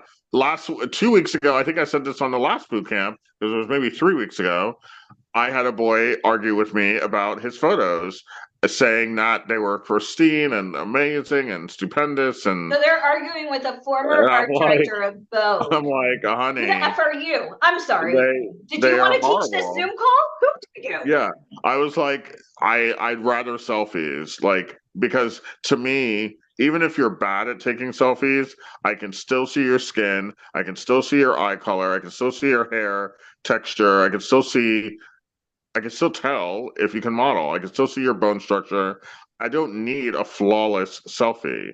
I can teach you how to take a better one if you suck at it, but I don't care if you send me sucky selfies because I can Just no still tell what's filters, up. no puppy dog ears, Yeah, just no putting it out there. filters, just straight from the camera. But I can still tell what's up, and then I can be like, okay, those sucked, but you got potential, and this is what I need you to do. And then I give you part two of my plan. But if I don't even have that, I can't do anything for you. And if you go and get your own photos, 98 to 99% of the time, you're going to do it wrong. So just don't do that. Just use selfies. The phone is so advanced. If this was 2010, you know, we'd have a different conversation. But the phones are so advanced now, you could do a gorgeous photo shoot of yourself and spend $0 and get it done yourself and see that you have potential doing this instead of going out to, you know, Bob's basement and doing the wrong thing. I think that's how Jeffrey Dahmer got his start. I'm just. Oh my God! Don't But start there are with a it. lot of people that also put themselves in harm's way trying to get photographers to work for free. Photographers, it's almost like a landscaper. Why would a landscaper work for free? I They don't. mean, these local photographers don't do that. They always want to charge, and that's their fine. That's their right. They can charge whatever they Yeah. want. And if you pay it, great. But unfortunately, it doesn't translate to work because it doesn't translate that I'm going to use it It's or not any agent in entitlement. New York Yeah. or LA is going to use it because they're not usable. They're not strong enough. They're not good enough. They're lit badly. You're posing badly. You're wearing the wrong clothes. You just look bad. So therefore, you just wasted whatever money they charged you and their pictures are useless. And people don't like that. I actually had two incidences in the past 3 weeks. I had another boy in Washington, D.C. that spent all sorts of money shooting, and he was livid when I told him that his pictures suck and they're completely unusable. They get so And mad. and I'm he like, said to you're me, welcome. I just and helped you. he goes, this is the biggest photographer in D.C. And I'm like, In DC. That's not DC? New York. I go, DC is literally, you might as well have shot these in Greenland Wichita. or Antarctica or like it's a useless city when it comes to this industry. It has zero value on anything pertaining to my life. And But not only that, right? But it's even if the brilliant. photos are flawless, where the hell are you going to post them on a website? We already know casting directors don't book off of websites. Okay. They do not. They do not. Okay, so And if I'm the gonna. pictures are flawless and I take you, well, now your pictures have value. You know. Okay, now they have value. Okay, so let's talk very quickly about the strike. The strike is now over. So can you just for a couple For minutes talk 3 about? years, we'll see how long that lasts. Okay, well, for 3 years. But can you talk a little bit about like what the strike was about and some of the like? The strike was about the fact that the studios, the studios, Netflix, Paramount, Universal, the list goes on, HBO, were trying to really, really, really, really, really, really, really lowball anyone who wasn't a star. You know, the Jennifer Anistons and the Julia Roberts and the Tom Cruises and the Viola Davises, whatever, they're not going to be affected by this. You know, but they happily stood with the smaller actor. It's a smaller actor that was getting screwed. The ones doing this That's part of paycheck to being in the paycheck. union. We Yeah, stand being in the together. union, Yeah. making a specific amount of money to afford health care, to be able to get residuals from, say they did Streaming 2 rights. episodes of Law and Order or 2 episodes of you know, some show that was a hit, getting those residuals. Residuals back in the 80s and 90s were juicy. You'd get $500 a week, $400 a week. That's cute when you're 21 and living in LA or New York and you're waitressing and you're getting $400 checks every week because the show you did 2 months ago is airing on different channels. That's great.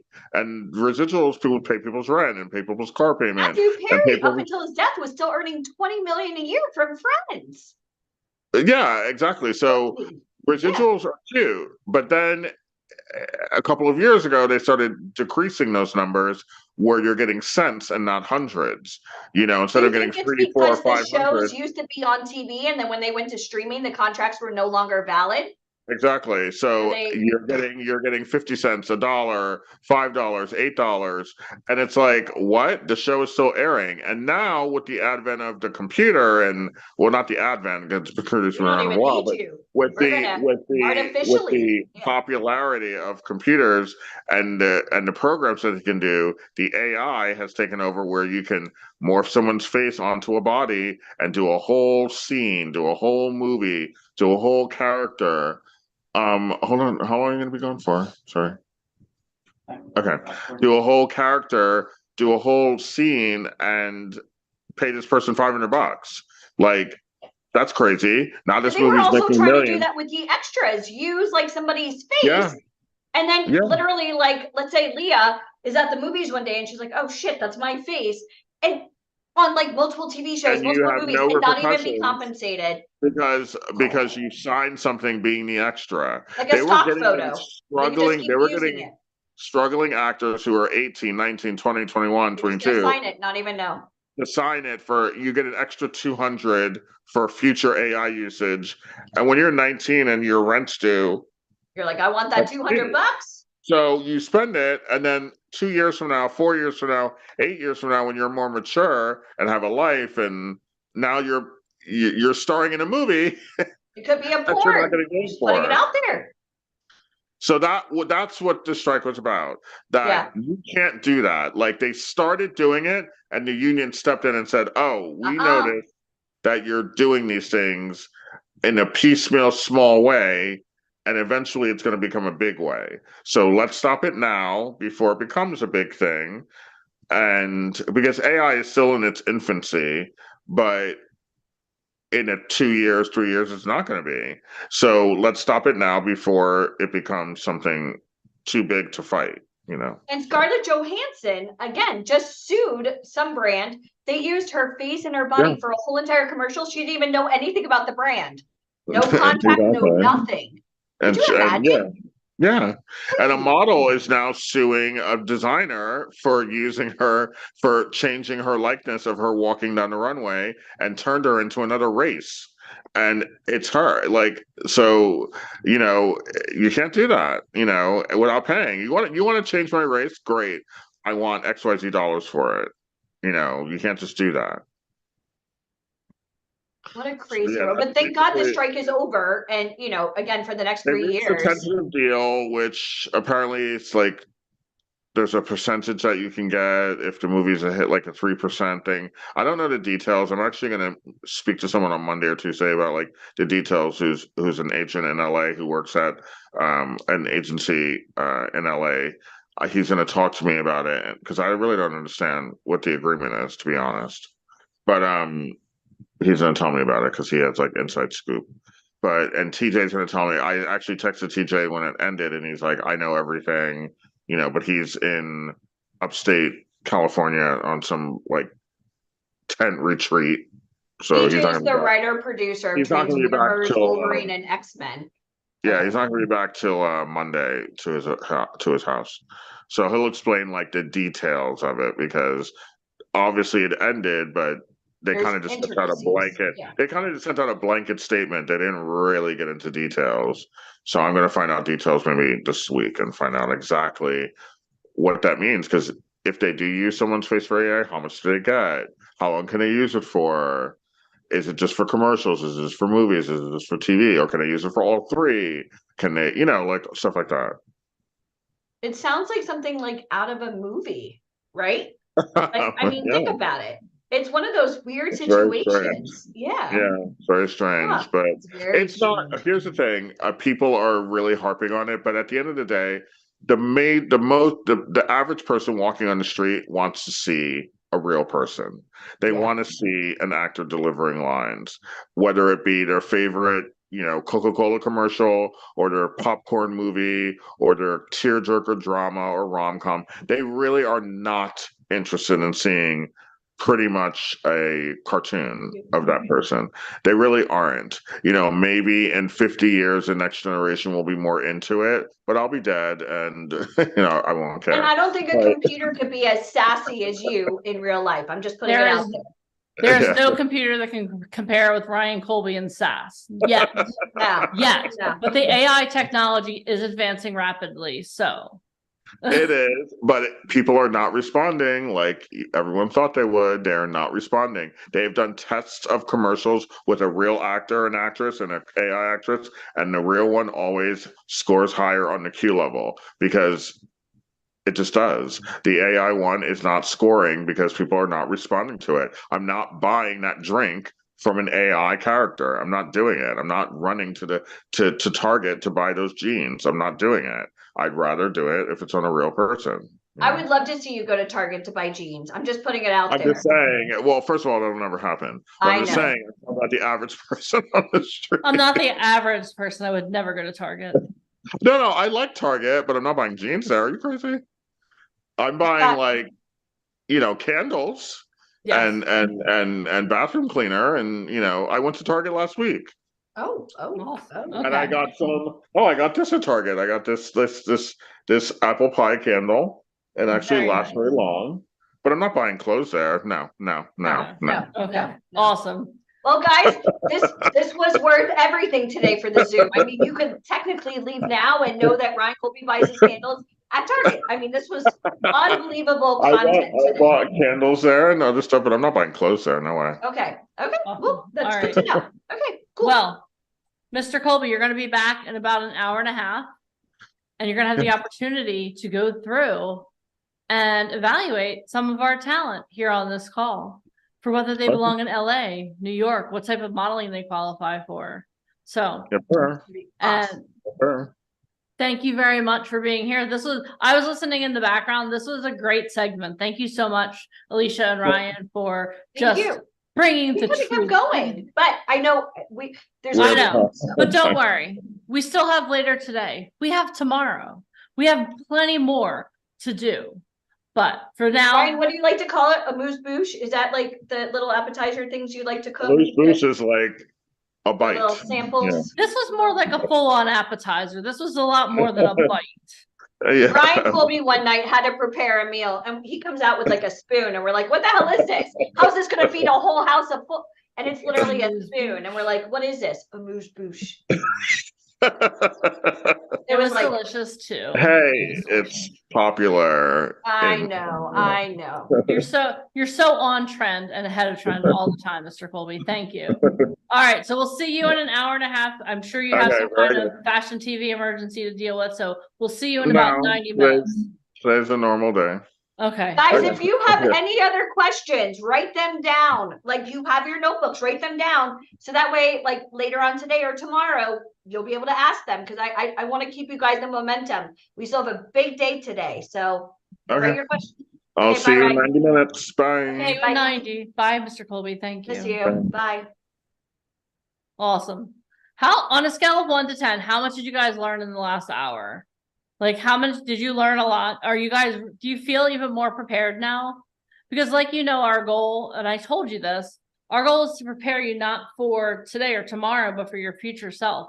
How many of you took notes that you know in a couple of years, you're going to look back and like, wow, that was a life-changing moment. Thank God I wrote that down. I warned you we were blunt. I mean, we went over modeling schools and photos. I mean, I told them. you don't I know till told you them. know. That's the thing. Yeah. We're not Duchess. I'll work on it. Okay. I promise. But I've been hosting an event in case you couldn't tell, but don't worry. I got you. All right. So are you guys ready to switch? We're going to flip the switch a little bit on us. Okay. So now you guys have I'm going to tell you before I introduce her, the first time I had the opportunity to meet Haviland face to face, I was so excited and I freaked out because she played my favorite character on Broadway. That you guys a lot of you don't know me well enough to know this, but Les Miserables is absolutely my favorite show. And I saw it multiple times. So when Alicia said, "Hey, Deneen, Haviland Stillwell's here," I was like, "Oh, that's great." And she said, she played Fontina on Broadway. Like, oh my God, I freaked out. So you guys are you guys ready to learn the ins and outs of acting? I'm going to introduce her. Haviland Stillwell is an actor, singer, director, producer whose work has been performed on Broadway, TV, film, and voiceover. On Broadway, she was in the original cast revival of Fiddler on the Roof with Rosie O'Donnell and Harvey Fierstein, and Les Miserables with Dauphin Ruben Vega and Lea Salonga. She has sung live on the Oscars and the Tonys and has released 2 solo albums, as well as performing, producing, and directing plays, musicals, and concerts in regional theaters and venues across the country. Her TV and film work includes Avna DuVernay's Selma, Amazon's Crime Story with Mira Sorvino, Magic Mike XXL, Sci-Fi's Santa Jaws, Unreal, CSI New York, and VH1's Single Ladies. She is currently in the popular LGBTQ series BIFL, now in its 2nd season, and starred in the upcoming film Feathered with Dot Marie Jones and Bruce Stern, which she produced with her spouse, who wrote and directed. Together, Team Stillwell executive produced the upcoming thriller Under the Influencer and are on the producing team of the upcoming Broadway show, A Transparent Musical. Haviland has been the voice of dozens of brands, played animated characters such as Raquel in Barbie Life in the Dream House, Monster High, and Ever After High on Netflix, Miraculous Ladybug, and video games such as Bugsnax, Epic 7, Fallout 4 Far Harbor, Harry Potter Magic Awakened, and Convergence, a League of Legends story. She holds a degree from NYU and has been a lifelong progressive activist. She now lives in LA and is repped by Vanguard Management. Everyone, give it up for the one and only Haviland Stillwell. Hi. Hi, Haviland. How are you? Hi. What a warm welcome. Thank you, Deneen. You're welcome. Haviland, I have to tell you I love- something funny. The other night I was on Netflix and I was going through cartoons for the baby and And you hear my voice? Yes. So Barbie Dreamhouse popped up and I was like, is this her show? And it happened to be your episode. And I heard your voice. I was like, oh my God, it's excellent. And Yeah, you know how on Netflix, like when you're scrolling and it just automatically starts Yeah. playing something, and it's like they're like consistently, because my character's, you know, frankly the funniest. So it's Now like a they meme. using, because they want to, like, you know, they want to play like that 5-second clip that's gonna like get people to click on and watch the show. So I'm like, every time I'm like scrolling Netflix, or I'm in a house with anyone who's scrolling Netflix, I'm like, and there's my voice. Like, yeah, episode 11. It's fun. It's so fun. Yeah, that show was great. I actually, like, before I really even jump in, I wanted to address the SAG strike stuff and the AI stuff, because please. I'm a long time 20 I joined SAG in 2001, so 22-year SAG member. And I well, first off, yes, we reached a deal. We go through a TV and theatrical renegotiation every 3 years. So this was, it was time. The last time was 2020 because of everything that was going on in 2020 and the lack of time to really negotiate and really be able to be in a room, literally be in a room together. It kind of got rammed through and a lot of things weren't really addressed. So this negotiation was really having to address so many things that have been in the past, honestly, decade, really since like streaming started. So while AI was a huge part of what we were discussing, also, I think it was due to the fact that streaming, which is still ridiculously called new media, as though it's like YouTube, like I work on the morning show, which you guys may, it's a great show. Jennifer Aniston and Reese Witherspoon. I work directly with Jen. And that show is called new media. All the contracts on that are new media, which is literally the same contract as like if you were doing a webisode on YouTube. So obviously that's ridiculous. And therefore, like all of these people who are on, like, for instance, myself, who's on like literally like a dozen shows on Netflix, how many residuals do I get from all of these very wildly successful shows? $0 in residuals. So a lot of the contract was fixing that, because 10 years ago, everyone was just like, oh, it's YouTube, whatever, and now it's like, oh, no, most of the content that's being produced is on these streaming networks. So people that are doing the work should be paid for their work and not just like given like, their daily rate or their weekly rate to like do it. And then they never see money again. Basically what we were saying is if you do work, then you should be paid for it. That's all. It's really like not complicated. It's like, if you do the work, you should share in the it's called profit participation, revenue share. So that's really all it was. And it was just leveling the playing field of what we've always gotten in TV and like standard TV, and like moving forward in streaming. And then on the AI side, this wasn't dealing with commercials at all. The commercials were not at all a part of this negotiation. So this was just for television and film. Studio television and film. So so as far as AI, it's really not like a sort of a black and white issue. There's a lot of really wonderful things that AI can do.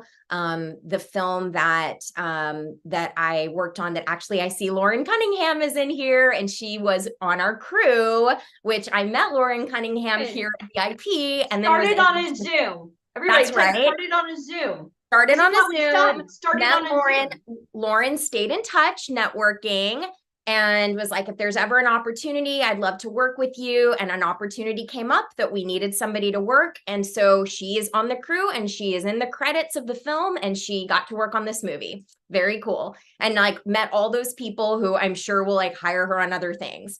Anyway, so this film that I executive produced, Under the Influencer, is very much it's about AI. It's very timely. It's coming out next year. Super exciting.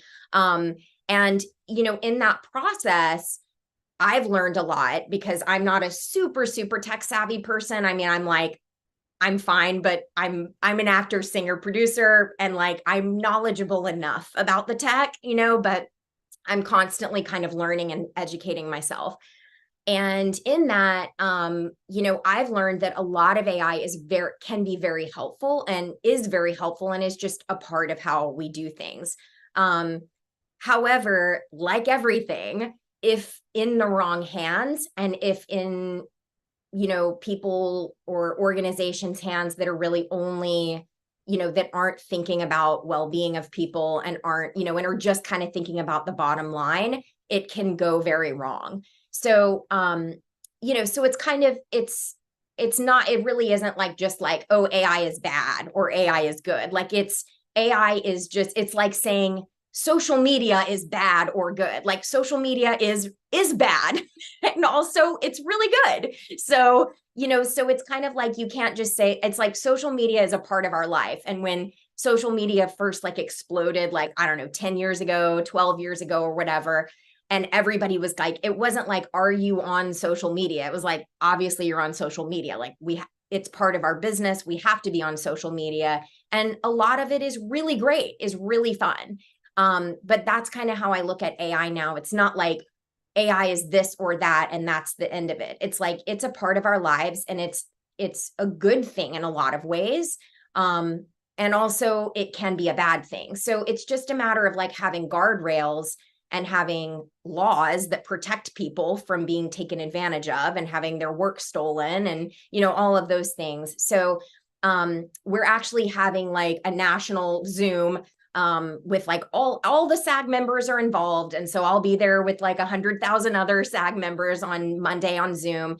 And it's a 3-hour meeting, and the national board is going to walk us through the entire contract, start to finish, and we're going to like learn all about it. So by my voiceover class that I'm teaching Tuesday, I will be fully knowledgeable about the contract. So, but also like the reason it didn't come out, because Ryan was kind of saying like nobody knows fully like what's all in it yet. That's because just as far as the rules go, once the tentative deal was reached, then it goes to the national board of SAG, who we as members elect those people. They're all SAG members. They're all actors you've seen on TV and everything. They basically read through it, vote on it, which they did. And now they teach us about it, the membership, and now the membership votes to put it forward. So, most likely 99% sure it'll go through, because we trust our elected officials and all of that, who are, they're actors like us. So, so just wanted to give you guys that, because it's so kind of like, most of you are actors, and some of you are SAG members. Some of you are not yet SAG members, but want to be, and certainly will be at some point. So, it's good to kind of know about this stuff going in, because there's often a lot of false information, or there's kind of like headlines that are a little bit confusing. So I think it's good to just kind of like overall know like some of the history and some of what's going on, because, knowledge is power, right? So, I'm here today. Like Deneen said, she read my whole bio. So I just wanted to talk to you guys about kind of, some of what I do and inspire you. And I'm really excited that today is 11/11. So 11/11 is a really fun day. If you're into like numerology and, mirror days and that kind of thing, 11/11 is a cool day. But I'm also kind of interested because I see a lot of familiar faces, some of you who are actually in my voiceover class currently, and some of you who have been in my acting classes and coachings, because I've been working now with VIP for, gosh, like I think my first VIP thing was in like 2019. So I've been here for a minute. But I kind of was more interested in sort of, I don't know, Alicia, if you had specific, because you guys have been talking a lot today and you're already like in it deep. If you had specific kind of things you wanted to hear from me that maybe you haven't heard before. I know I do see a lot of new faces as well. But, want to make sure that I'm giving you guys the best information that I have, because I'm full of it. I'm full of it. She's full of something. I mean, I'm trying to go back. So I met Haviland. I mean, man, it was like 2 decades ago. We used to have a radio show with CBS, and Haviland was one of our guests. And Haviland, you've done Broadway, you do voiceover, you're doing so much. You act. I mean, you do literally everything. Let's talk about how you got started and take us through how you ended up becoming a member of SAG. Because I talked to a lot of people, I want to be a member of SAG. You don't just join. It's not like, oh, I have a credit card. It's not Netflix. So let's talk about why you joined SAG and how you become eligible for SAG. And then kind of like, we'll transition why you moved from New York to LA, and Sure. kind of like just, we'll do a little walkthrough. Yeah. So I joined SAG, like I said, I joined in 2001. I became eligible because I was in a film. I started when I was really young. I was a kid actor, and I grew up in Georgia, which Georgia was not what it is now in terms of like the explosion of stuff. There was usually like a couple of things filming there. But I was in a movie called Now and Then, and that was my first speaking part. And I was with my girls, Christina Ricci and Thora Birch, and all of these like child stars at that time. And I was in the film, and I had a small part in it. I was in like a couple of scenes, the main one of which is on the cutting room floor, which I've never seen it. I would love to see it. Anyway, so I became eligible then, when I was a kid. And once you're eligible, you're eligible. So, if you did something now and became eligible and, 10 years later decided to join, you're still eligible. They keep your name. It's under your social security number, like it's all in their system. So you can join whenever you want. A lot of people do choose to wait because number one, it's expensive to join. I think it was around 2,000, I think, when I joined, and now I think it's around 3,000 to join now. So, it's an investment. And then once you do join, you have dues, which are every 6 months. I think it's like $200 every 6 months, plus they take a percentage of your wages. So I think it's 2% or something like that. So you could end up paying like several thousands of dollars. The more successful you are financially, the more you're paying to SAG. So while that's part of the deal, like if you're working all the time and you're getting all the benefits, and like for me, I get my health insurance through SAG-AFTRA. So, there's a lot of, my life is very wrapped up in it at this point. But, I certainly have a lot of friends, one of whom actually is an actor who I'm producing something that she's in, and she's like, can I ask you questions? Because she's SAG eligible, but hasn't joined yet because she's doing non-union projects still.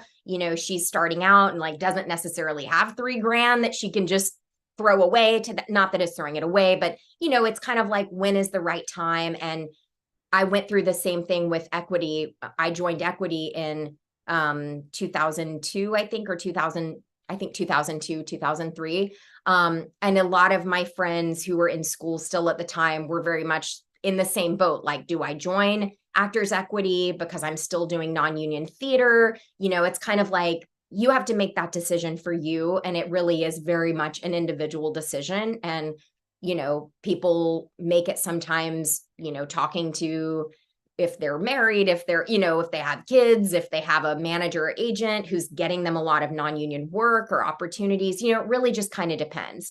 For me, at the time I joined, there wasn't any reason not to. It was just like, well, this is what I want to do. So it was the right decision for me at the time. For eligibility for SAG at this point is, number one, I guess the like most cut and dry way is that you are cast in you're cast as a speaking role, as a principal in a SAG film, a union film. You could have one line in the film, you could be the lead in the film, doesn't matter, as long as you have a SAG contract. And your line producer on that movie will, they'll know going into it, like, you tell casting, I'm non-union, I'm not eligible for SAG, I'm not a SAG member. They know that. And if they're, Screen Actors, SAG-AFTRA is the full name, Screen Actors Guild, SAG/AFTRA, that's the full name. Used to be two separate unions. I joined both of them and had to pay two separate entrance fees. So I paid about $4,000 total to join both unions, and then they merged, and now you get a deal. So always wanted them to merge, very happy when they did. I joined AFTRA when I was in Fiddler on the Roof, and we did, I think it was either I think it was Fiddler when we did the Tonys. And so it was a telecast, which was an AFTRA contract. And so we had to join AFTRA then, or I either joined then or I did The View when I was in Les Mis, and I did the Oscar. Like, there were a bunch of like telecasts that were under an AFTRA contract before the merger. This is like insider info, but it's also, again, it's so good to know your history. Because I actually, weirdly enough, like was talking to a writer friend who's a WGA member, and she like didn't know that we were not just one union. Like she was like, oh, so SAG and then there's AFTRA. And I'm like, no, it's one union. Like we merged literally like 11 years ago. We've been merged for a long time. So, which just makes sense because unions are all about like strength in numbers and collective bargaining and all of that. So the way to become eligible. So let's say you get cast in a movie, you're non-union, you're not eligible, you've never done a SAG project before, and you get cast in something, and the producer is going to have to do something called Taft-Hartleying you. Taft-Hartley is the word.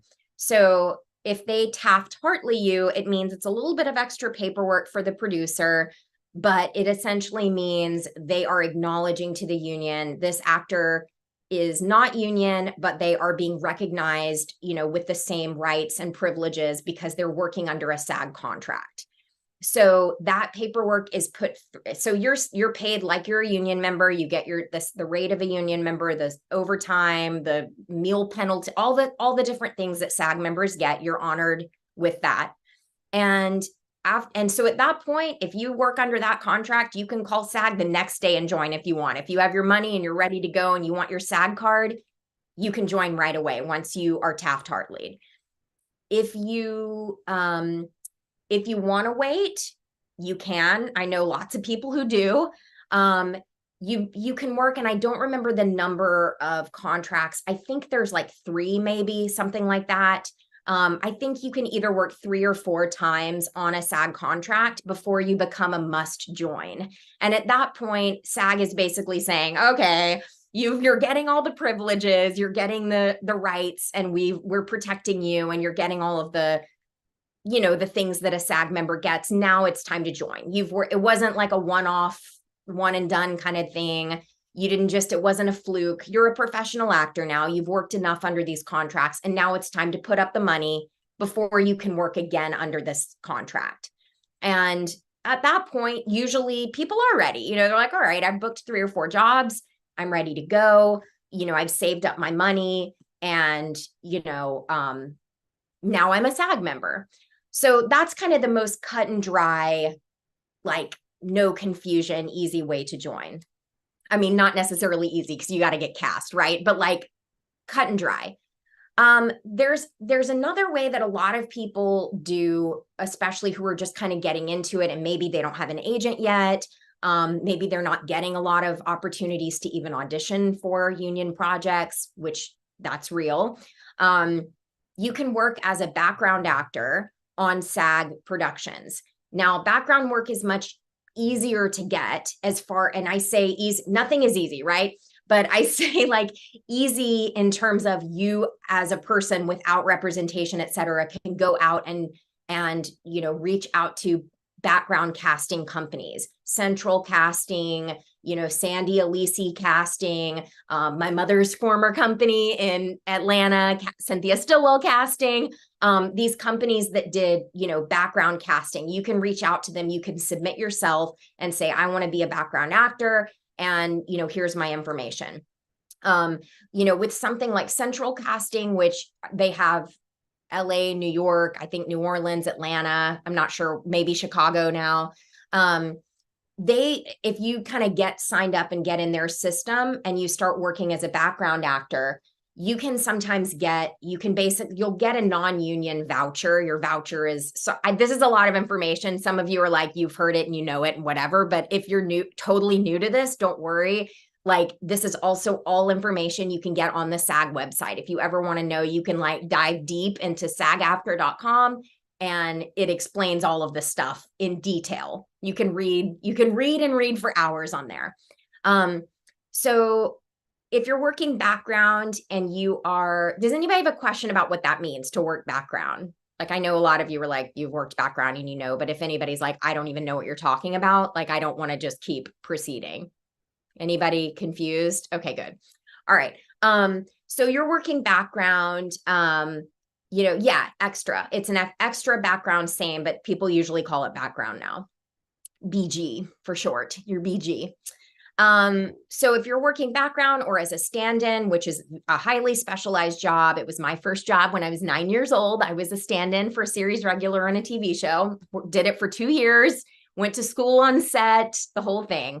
When I say I've been doing this forever, I mean, I've really been doing this forever. It's like all the way in my blood. So you're basically like, you're working as background. So you're getting your like non-union rate, which is significantly lower than it's like maybe half or less than half of what a SAG background actor is getting. So you're a non-union background actor, you're working on a union show. Let's say you're working on like, NCIS, right? So you're working on NCIS and, you're really great on set. You're doing a great job. You're doing everything you're asked. You're being a team player. You're professional. You show up on time. You've got all your things that they've told you to bring. Like you're just being great, right? And the second AD who's signing your vouchers is like, you're awesome. I really like you. You've made my life easier today. You've been a team player. You've been great. I have a SAG voucher. I'm going to give you a SAG voucher today. I have 3 extra SAG vouchers. They don't always have them, but when they have them, you want to get that SAG voucher. So you want to be like 100%, you're there to work and you're there to be awesome and you're listening and you're great on camera and all of this stuff. So if that second AD gives you your SAG voucher, there's a certain number of SAG vouchers you have to get before you basically become SAG eligible. Same joining process then. Once you're eligible, you call SAG, you pay your entry fee, and you're in the system, right? You get your SAG card, and that's great. But it's the same kind of way. So either you work as background and you work to get those SAG vouchers, and or you get cast as a speaking role in a SAG project and you're Taft-Hart lead. Does that make sense? Those are the two ways to be eligible. And I don't know, like I've Taft-Hart lead people before as a producer. I love doing it. It's like it's so exciting. In fact, I Taft-Hart lead one actor she's an actor and a writer, and Taft-Hart lead her 10 years ago on a project. And now she's in the writing room of Abbott Elementary. She's one of the writers on Abbott Elementary. So she's like one of my favorite stories, because I'm like, she was just like a kid. She just got into LA. She didn't know, but again, was an awesome networker, much like Lauren. She was an awesome networker. She like really put herself out there. She volunteered for a project. She's like, I'll come in PA. I'll come in, like, I just want to be part of it. I'm networking, I'm meeting people. And she had a great attitude and she was awesome. And, she did that. And we ended up in this like little series we were doing that was a union project. We had like a little day player. She had like a couple of lines, and she's very funny. Obviously she writes on that show, couple of lines, small part.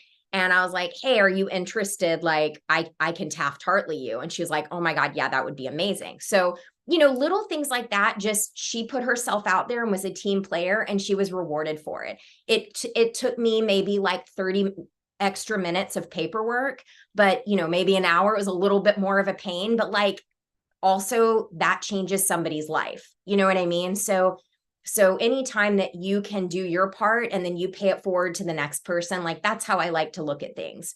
I'll write it out. It's 2 names. It's Taft-Hart lead. There it is.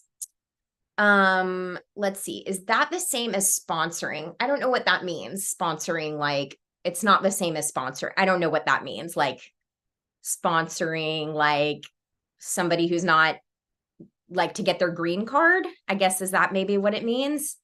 I think some people might be under the impression that somebody might sponsor your union costs.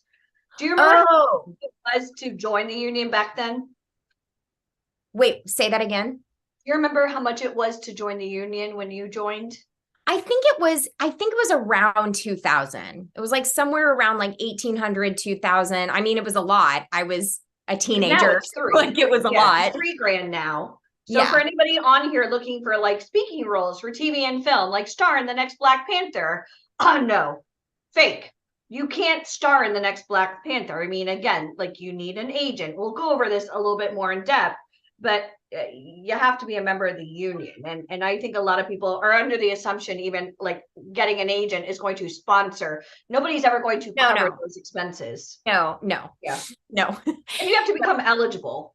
So Right. like you said, you gave her, and I don't even like to say like you did her a favor, but you and I had a relationship, and then you've been part of our company, and like we invest in Broadway and we do all these amazing things together.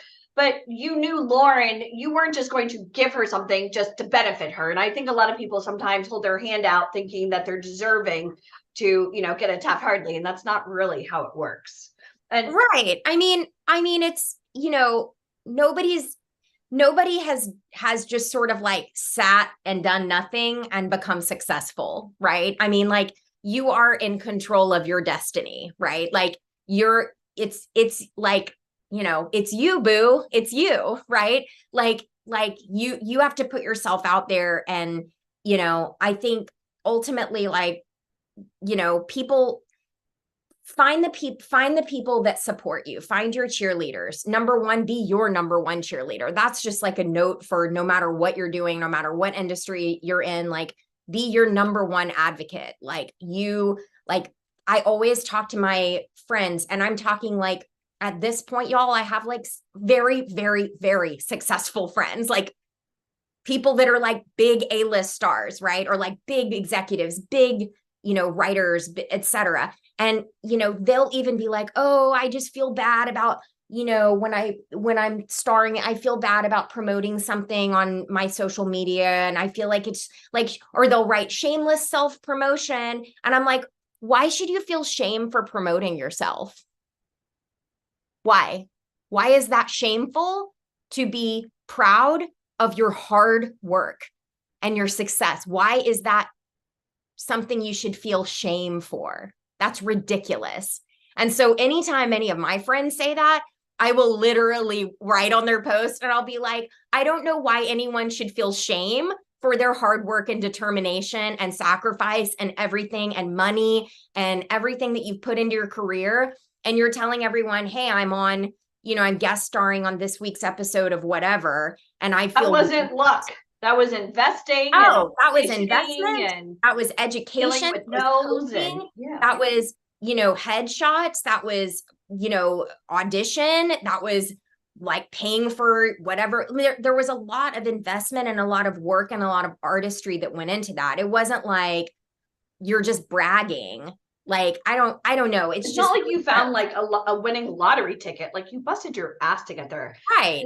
Somebody told me something really interesting. Like, next time you watch a red carpet event, and I want you all to think about this, instead of wondering who are they wearing, think about how the hell did they get there? Not like, oh, did they take a limo? But think about the headshot that landed them that role, the agent that submitted them, all the training, all the times they heard no, right? All the giving up, certain things, or moving to New York and barely, friends and family maybe not on their side because they didn't know anybody who's ever achieved greatness. And I think it's kind of hard to kind of find that community, because we hear this quite often. Oh, my friends and family don't believe in me. Yeah, but if you believe in you, that's enough. If you're time to get yesterday some was friends. Day. Time to get some new friends if your friends don't believe in you. Yeah, right? Like yesterday was Veterans Day. If at the age of 18, you're old enough to take a bullet for your country, if you're not mature enough to follow your dreams, I feel for you. And that's something I really want you guys to understand. Your friends and family probably don't understand this business. Maybe they just, sometimes this business is typecast, people want to take advantage, or, the sexy, casting couch situation. And we could talk about that. Dealing with Hollywood and New York looking certain ways and dealing with pressure. I've got all those stories, Alicia. And we haven't really, we don't really talk about those. And you said, like, I'm just pulling rabbits out. But you're like the perfect person to like pick brains. Listen, if I were going to ask anybody anything, you and I have this relationship. I'm like, tell me, because I've never been an actor. So we invest in stuff, but like, I don't know what the audition process on that end is like. I've been on the other side of the table, but not as an actor. Right. So I think it's important that, yes, your mom may love Lifetime, but that's not how the business really is. Are some people like that? Yeah, just like going to church, sometimes, and I hate to sound like this, but sometimes priests are in, you really want to surround yourself with people that are going to help elevate your career. And that's something that's really important for you to know. That's why we develop this community, so that you have access to somebody who, yeah, she's amazing, but she gets rewarded in public for kicking ass in private. She's not on this call to, for bragging purposes. Literally, NYU, you've starred on Broadway, voiceover, TV, film. I mean, you're doing tremendous things. And I was in a Lifetime movie too. Yeah, but I mean, I played a villain in a Lifetime movie. So fun. But like, to even have you on a call, like on a Saturday, on a call that is, for anybody who wants to join, this is great that they can ask you questions, because when someone wants to get into show business, Evelyn, and again, your mom's in this business, but a lot of times people don't have anybody that they can talk to. And then their friends and family, it's almost like dating somebody that your friends and family hate. They're going to roll their eyes and wish that you just break up with it already, Right. And every time you ask advice, it's going to be tainted. You already know they don't want to be in it. I think it's important also to delineate between like the business and the art, right? Like we are in show business, right? Like this is a business.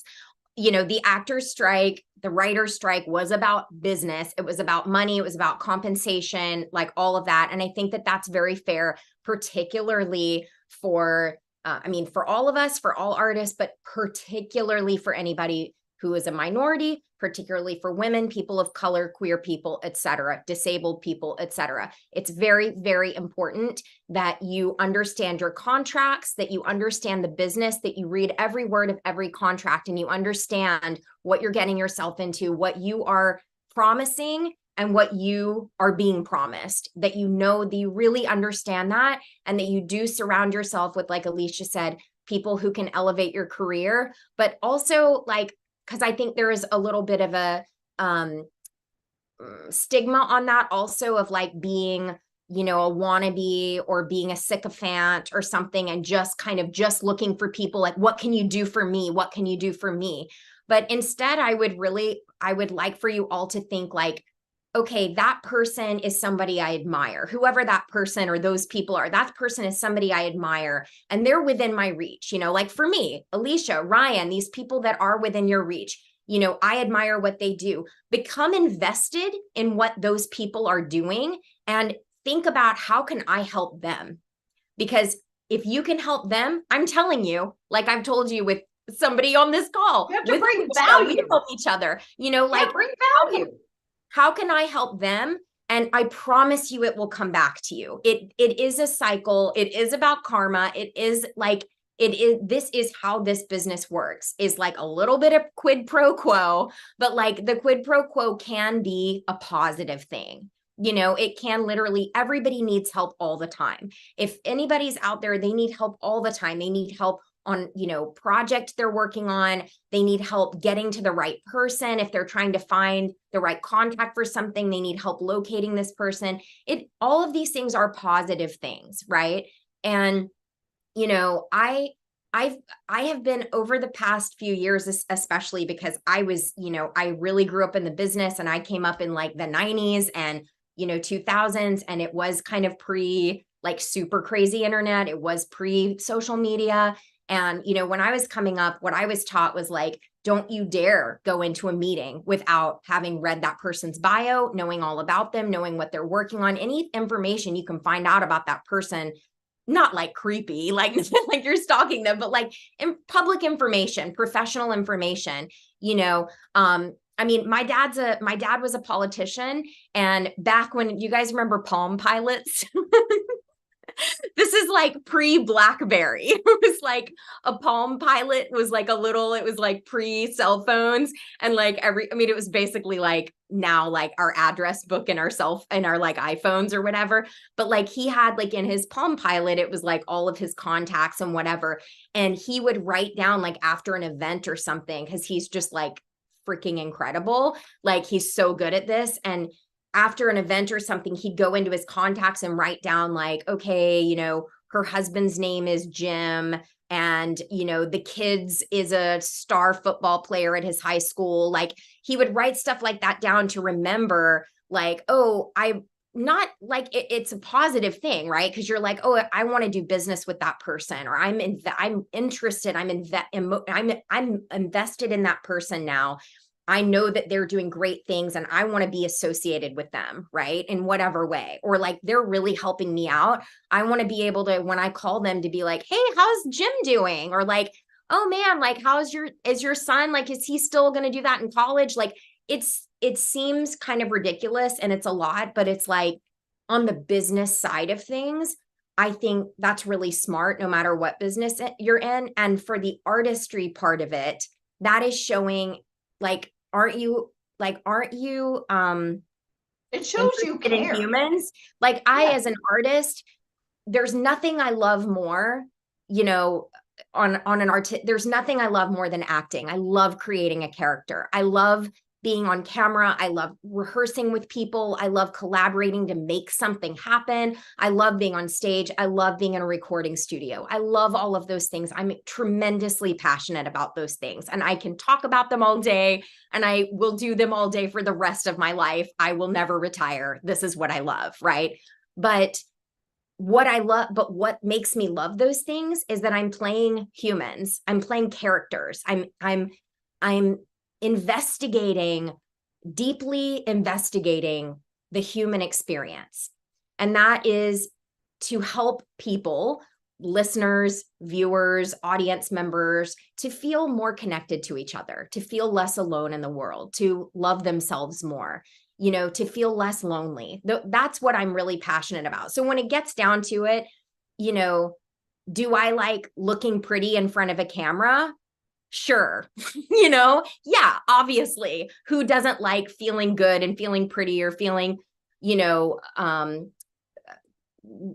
applauded for their work or whatever. But at the heart of it, like everything I'm doing is because I'm interested in people, and I'm interested in how people work and how their brains work and why people do what they do. That's part of why I like playing villains so much, because it's very clear usually why a villain is behaving the way they've been wronged in some way, etc. We've been talking about that a lot in my voiceover class about, finding, you're not just saying words. You're not just there to look pretty on camera. You're not just there to sound a certain way on the microphone. You're there to connect to a character and be a vessel for that character's story to come out. And it's the same thing in modeling. I don't necessarily consider myself a professional model, but I have done a lot of it. And it's the same thing. You're telling a story through the product that you're selling, the clothes, the earrings, the phone, whatever it is, the hair stuff, whatever it is you're selling. I do a lot of, weirdly enough, I do a lot of social media work now. Some may call it influencing. And, though that's certainly not like my primary profession, it is an income stream. It is a revenue stream. So, I follow the revenue streams as we continue to adapt to the industry and the world and what's happening in the world. And, one of the things with that is because it's my personal social media. It's not another company. It's like my personal, my name, my face. I'm able to control. So I would say I pass on a lot of the offers that come my way, because it's things that I'm like, I'm going to put this on my Instagram or my TikTok. The people that follow me would call BS on that, like they know that I don't use that product. They know that I'm not going to watch that thing. Like, so, I'm kind of like, I'm trailing around, but I'm hoping you guys are gleaming like various things. I know Roxanne is like, I know. Anybody in my voiceover class is like, we know Haviland. I say like 100 things, and I'm assuming like all of you are going to take different things and like apply them to your personal experience, right? So, yeah. Cool. Well, we have a few more minutes. I don't know if it's okay to like open it up to some questions in the chat. If you guys want to throw anything in there, and I'll, if there's a million questions, I'll just kind of pick and choose.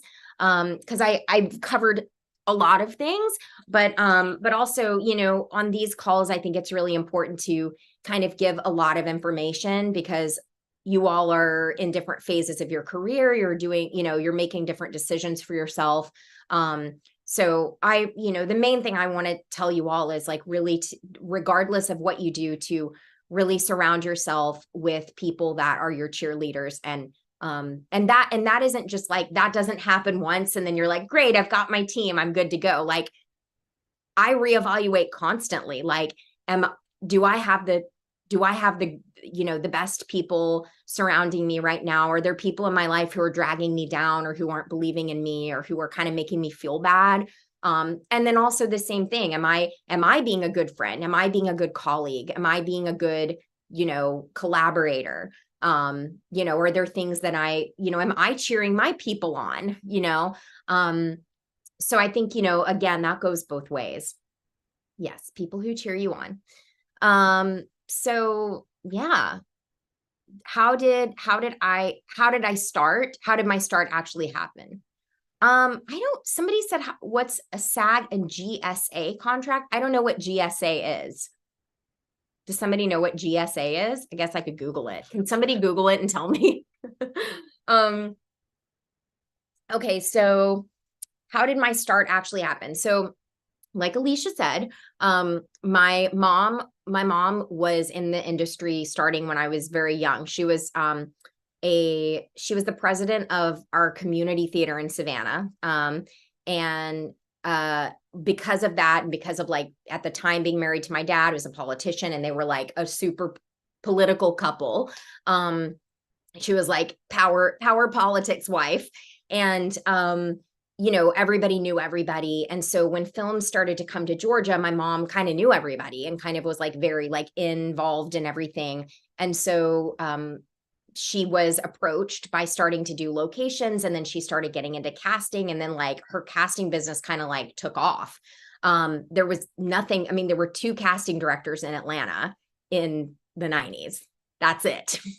So when people are like, Atlanta's really popped off in the last 5 years. And I'm like, try the early 90s when there were 2, Shea Bentley Griffin and Cynthia Stillwell. That was it. They were running the game. So I think like, because she was doing it, female business owner at that time, a single mom, my mom and dad had split, and I just started to do like background work. And I would literally, starting when I was 10, I became her casting assistant. And I was, it wasn't digital at that point. So we were like literally filing headshots, like in a filing cabinet. And, she'd be like, make the note of this person. And I was answering her phones. Like, again, most people did not have email at this point. So everything was done via the phone. And a lot of times it would happen. Casting directors' jobs are so hard, you guys. Like, if you think that they're like the big bad enemy, like they are just like you, like they are fighting for their next job. They're trying to retain they have just crazy standards put on and asks put on them. So oftentimes it would be like, 10 o'clock at night, and like, the producer or the assistant director would call and be like, we need, 10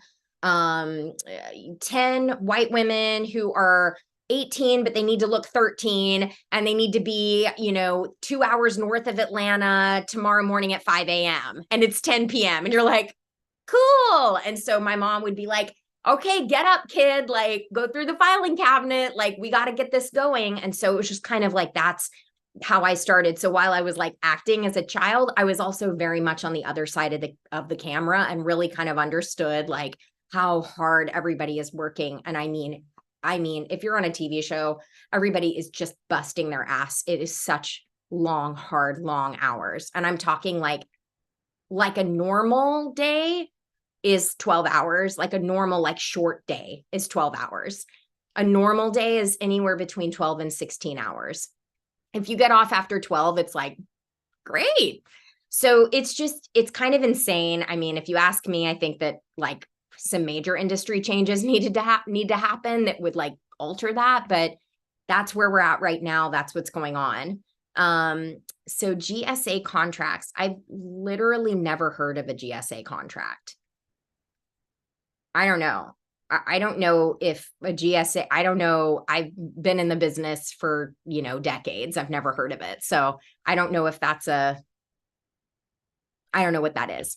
So I don't know. Sorry, I can't help you with that. I know all about SAG-AFTRA contracts and equity contracts.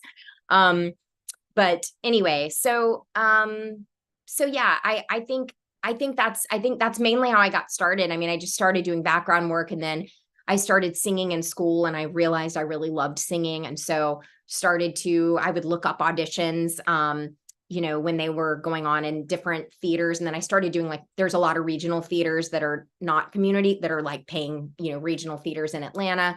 And so I looked up auditions, and I just started I'd be like, Mom, can you drag me to my audition?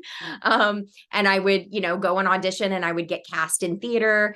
And then when my mom was working on stuff, because there really were like one or two things that, if something was filming in Atlanta, usually my mom was working on it. So it wasn't like there were all of these things. It's like wild what's going on there now. But so yeah, I mean, I would audition for, I worked on a lot of stuff as an actor that my mom worked on, but all of those things I had to audition for.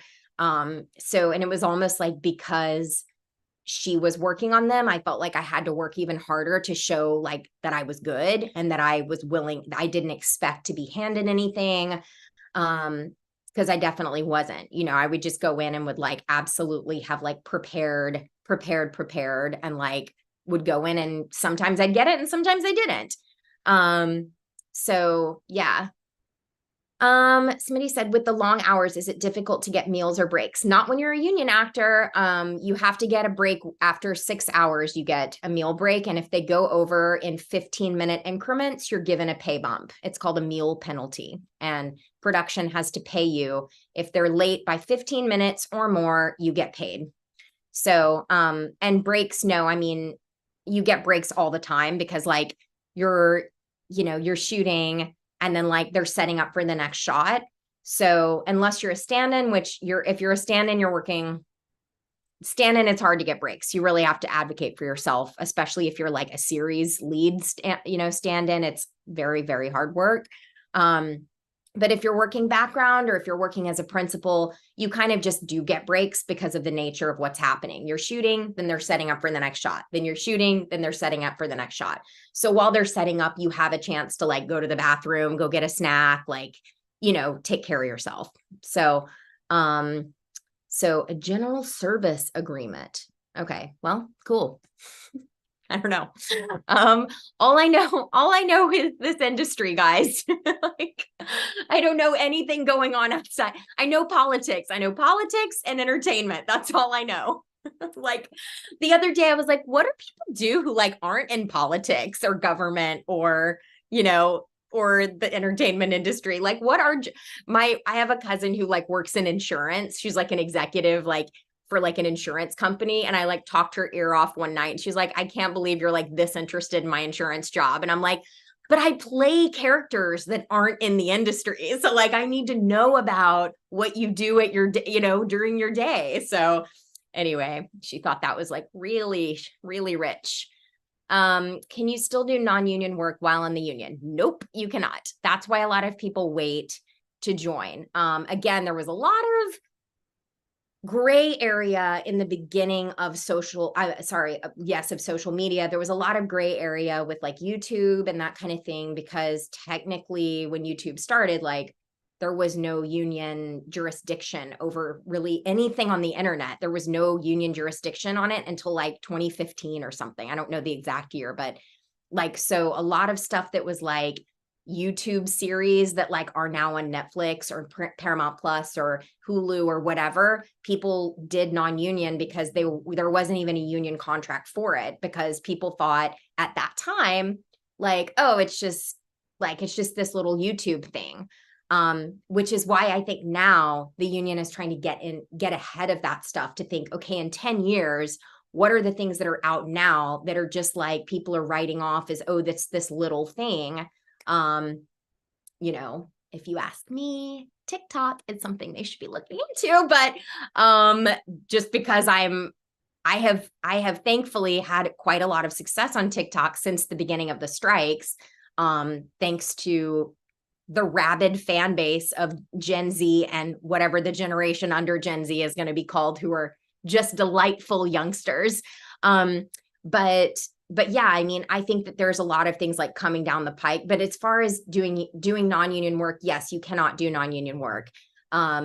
So that's why a lot of people wait. I mean, I had a friend a couple years ago who was like constantly booking commercial all the time. And I was like, man, you're killing it. Like, and she's like, yeah, I just wish that these were union commercials. Like, I can't. And I'm like, they're not. And she's like, no, I booked like 10 commercials in the past 2 years, but they're all non-union. And like, I want to join the union. I want to start getting my pension and health, and I want to be eligible for health insurance and all of these things. But my agents are like, you're booking and booking and booking non-union. So like, does it make sense for you to make the jump? And then I also know another friend, the exact same thing was happening. And ultimately she told her agents, listen, I'm getting older. I need to get health insurance. I need to start getting my pension. I need to start preparing for my future, you know? And her agents were like, okay, we support you in that. And she's done fine. She's made the jump, and she's been auditioning plenty for union commercials, and she's done great. So, you know, it really is just, it's an individual choice. But I mean, I think at this point for most of you, like, I don't know if there are any other SAG members on the call with me here, but I think for most of you, if you are just starting out and you don't have a ton of credits yet, you don't really need to worry about that right now. Just, you know, it's something to prepare for like, okay, when the time comes, I want to make sure I'm saving up for that. I want to make sure I'm really educated about the different contracts.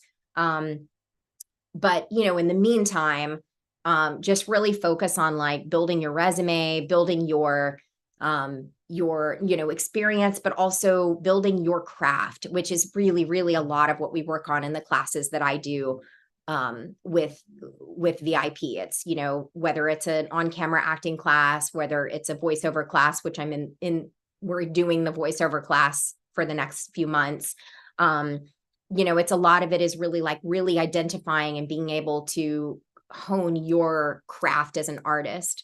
So yeah, it's the business part, which I think like Alicia and Ryan and Deanie and all of them here are so great at really like super focusing in on that.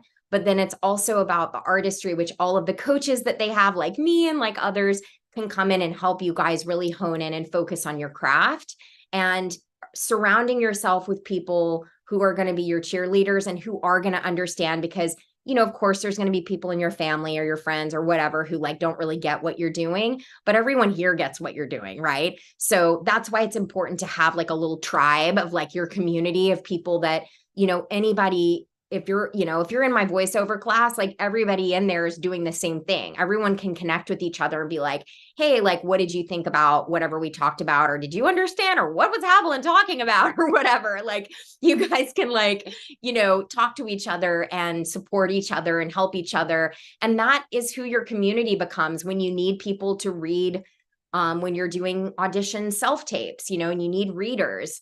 And, you know, or you need somebody to like go over lines with you or to help memorize or something. I mean, this can become your community, right? So I hope some of that is helpful to you all. And yeah, and that I hope to see, I know I will see many of you in my VO class on Tuesday. But yeah, I hope to see more of you. Awesome. Haviland, that was amazing. I love what you said about developing your artistry, because you work with a lot of creative people as a producer, as an actor, on both sides of that. But do you find that the people who are most passionate about their craft are the ones that are the most successful? Yeah, I mean, yes, I think depending on how you identify success, because I think success isn't just financial. Yeah. I think success is also, are you a happy person? Yeah. So like, are you happy with what you're doing in your life? You know, do you wake up in the morning most days? Because, you know, we're human. We're not going to wake up like springing out of the bed every day. But like, do you wake up most mornings being like, I like what I'm doing today. I'm like pretty pumped about my day. Or I like the people I'm around, or I like looking at myself in the mirror. I'm proud of myself. You know, I like what I'm pursuing. So, you know, yes, I mean, the people, if you're passionate about what you're doing in your life, like yeah, I mean, I'm sure you're going to be a happier person, right? I mean, Yeah. that's just kind of like, of course you are. And also I think it's going to get you through like rough times, which everybody has on every level. And thankfully, I was shown a lot of extremely successful people, from a young age, because I saw like, oh, their lives aren't perfect. Like they're still upset about this or that. They're going through drama with their boyfriend, or they're upset because, even though they're starring on a TV show, they didn't get cast in the next TV show they wanted to get, or they didn't get the cover of this magazine, or they weren't nominated for this award that they wanted to get, or whatever it was. Yeah. So, I think just constantly reminding yourself, like, to keep going and pursuing your dreams, and like the pursuit of the dream is like almost even better than like achieving the dream. You know what I mean? Pursuit is like, because you achieve the dream and then you're like, okay, but then what's the next thing, right? Yeah. So the pursuit is pretty fun. Yeah, you have to love the process. You have to love the process. Otherwise, like when you said, because and I think a lot of people don't realize that like, and you said it perfectly. Like, okay, I got the role. Now I need the next role. I need the next role. I need the next role. So if you don't love the process of preparing for the roles and the auditions and all of that, even though it's probably not the sexiest, most fun part, but you have to be passionate about your craft and those parts, because that's what keeps you forward, moving forward. Yeah, totally. Awesome. Yeah. Well, thanks, Deneen. Thanks, everyone. I hope you have a great rest of your day. Awesome. Thank you so much, Haviland. This was amazing. Everyone, how many of you would love to work with Haviland on an ongoing basis? If that sounds like you, type a 1 or 1 in the comments. Awesome. All right, Haviland, thank you so much for your time today. This was amazing. Thank you. Bye, guys. Bye. Awesome. All right. Did you guys learn a lot? Like, how many of you learned a lot more about SAG, about everything going on? Because you hear all these words, oh, SAG, this, that, you hear all these words, but now you heard from someone who's like literally in the trenches working with this day after day. And my goal, and I told you at the beginning of the call, my goal is for you today we're setting the foundation, and then tomorrow's transformation day. But how many of you are already starting to feel the transformation in your own life? Like, how many of you, like, you're going to hear things differently? You're going to speak about your craft differently. You're going to pursue things differently. How many of you are starting to see that transformation? If you're starting to see that transformation in your own self, type a 1 or 1 in the comments. Because that's what I want you guys to understand. When you walk into a room, we could put you in front of someone. We could put you in front of one of the biggest casting directors in Atlanta. We could put you in front of casting directors and agents and managers in Hollywood. But are you going to be able to have a conversation? How many of you now know that after one day, we're not even at the end of day 1. You are more equipped now to walk into a room and have a conversation than you were when you started here today. If that sounds like you, type a 1 or 1 in the comments. Roxanne, I swear to God, you are a total meme. I want to like just film you, Roxanne, and like you could be like a GIF for like every one of my everything I have going on. I love it so much. Sorry. And Ryan, you are also one of the new GIFs / memes that we have going on today, because you have been here, you've been fully focused, and I love that. And for anyone else who's been here and been fully focused with us, please don't take it personally. I see like 6 boxes, and I just happen to have like the best 6 boxes right across. And I know everyone else is great. I will go through and compliment the rest of you later, but thank you guys so much for showing up and playing full out today. It helps so much. When you're hosting an event, it's amazing to see people that are like, yes, give me more, give me more. All right. Speaking about give me more, how many of you guys are ready to learn about truth management and what we do here at VIP Ignite? How many of you are here because you know what? I want an agent. Type agent in the comments. I want to type agent in the comments. Sarah Wynn, I know you've been here all day. I've been watching your comments, my friend. Awesome. All right. So this is what we're going to do. We're going to have Mr. Michael Fompkin come back, and he's going to talk to you about truth management and all things social media. Are you ready? If you're ready, let them know how ready you are. Let me see some excited faces. It's been a little while here. You've been here for a minute. Show me your excited faces. Tanisha, is that your excited face? You're like, All right. Everyone give it up for the one and only Mr. Michael Funkin. Hey guys, can everybody hear me? Yes. Okay, good. All right, so gonna do something a little bit different. I wanted to cover this earlier, so I'm gonna go over it now since I have just a short amount of time with you guys since Mr. Colby's coming back. But I know I spoke about truth management a little bit earlier today. I'm gonna cover a little bit more towards social media, just kind of like a little 100,000-foot overview. So anyway, so obviously for 18 years we've been doing the events, and we have, thousands of success stories. You can check out the Trello board and read the book and all that fun stuff that we've done. And always working and growing. And about 3 years ago, we've been doing it for 18 years, and we always just kind of help promote people to agencies. But I kind of found like when somebody's represented by an agency, it kind of helps with another agency wanting to sign them. So about 3 years ago, Ryan had given me a call, and I never really wanted to run an agency. Like, I was familiar with it. I worked with agencies. I understood the whole business, the technology, and so forth. But Ryan had given me a call one day, and he's like, "Hey, he was working at another agency. Ryan's been doing this for his whole entire life. He ran IMG and Wilhelmina and all that, but he had never actually run his own agency. And he called one time and he was like, I'm working at this agency, and they had an office in LA and they had an office in New York, and it was owned by like a Saudi Arabian prince, just to give you like the background of this. It was like crazy. And they were they promoted, they invested in a lot of big films and so forth. And their agency in LA was doing really, really well. And the one in New York wasn't. Like, they wasn't as doing as well, right? Like, they were doing well, but not well enough for what they wanted. So they were interested in selling the agency. So they had spoken to Ryan, and he had called me up and he asked me if I was interested in buying the agency. And I was like, no, not really. I'm not, it's just, I don't really want to do it. And he's like, no, I can help you run it. It's going to be great. I was like, yeah, I just, I have so much on my plate. I was like, whatever, have the guy reach out to me and kind of give me a call.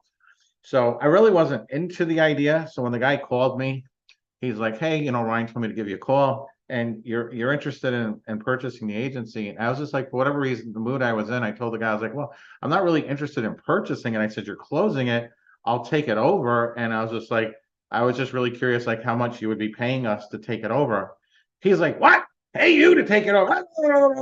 Like, and he just went crazy, and he's just said a lot of words I can't repeat here. And he pretty much hung up the phone on me. So I was like, okay, I guess we're not buying an agency. 10 minutes later, sure enough, he called back, and I saw him calling. I was like, oh, guy's going to call and yell at me. So I answered the phone, and he says, well, I'm not going to pay you to take it over, but if you're interested in taking it over, the leases, the equipment and all that, that'll be great. So that's how it kind of started. And then, we formed Colby Models. And then from there, we did the sister company, Truth Management. And it's a lot of work. It's a lot of fun. The technology that runs an agency is really great. Being able to submit out for bookings and tracking, the talent. There's a lot of software. There's a lot of accounting. There's a lot of moving pieces in it. Like, we do a training with our talent when they're new, and something we just started where we kind of go through the whole process of working with an agency, understanding contract negotiations and all that. So I'm not going to do that all today, because that's like literally like 8 hours worth of training. And we don't have that much time. But just so you guys know, those of you get accepted, and become a part of the company, the beauty of having representation for an agency is not only the opportunities and learning, we're very transparent. So we go really deep and making sure our talent really understand how everything works, and contracts and rights of usage and so forth, because it's such a interesting time to make sure like talent are represented the right way, they're compensated the right way, and so forth. But the real beauty of having a representation more than anything else is having like the power to say yes or to say no to opportunities. Maybe you don't support liquor, so you can turn a job like that down, knowing that there's always another opportunity. When you don't have the representation, you don't have access to the opportunities. What immediately happens once you have representation, so we're a mother agency, so we work, develop, manage talent, place talent with larger agencies and so forth. So we're really cool, because now when you have representation, it's kind of like right now, like, oh, I have a best-selling book on Amazon, right? It's an accolade, right? It just adds to your level of prestige, that people have an appreciation for the hard work that you put into it. So the best thing about it is, for those of you who go through the interview process, which we'll go over tomorrow, being able to be represented by Truth Management, it kind of gives you that badge, right? Like you're that person who has representation, which allows automatically clients to like want to work with you because you have representation. Better photographers want to work with you because you have representation. So that's kind of like the secret sauce to it. So what I'm going to do is, instead of going through all of Truth and showing you that, it's if you're familiar with Facebook, it's not that much more difficult to do. Most of the software and the magic is stuff that we do behind the scenes, the submittals, the bookings, the light boxes. There's a whole technology. What I'm going to do is I'm going to go through with you guys a little bit about social media. I want to do this earlier, and I'll kind of just frame this for you guys to kind of understand the reason why. I'm going to talk a little bit about Instagram, but this is really applicable to TikTok, to Instagram, to really any of the social media platforms. Maybe if I have a little bit of time at the end, I'll talk to you about YouTube and so forth. We have a really great podcast. You guys should definitely check it out. We're actually launching a third podcast. Our podcast get an average of 100,000 downloads. And it's not something you can monetize. Now, social media you can monetize, and I may cover that a little bit tomorrow, how to monetize social media. But it's really, social media is really about your brand, right? Like you have to have a brand, like you have to kind of draw a line in the sand.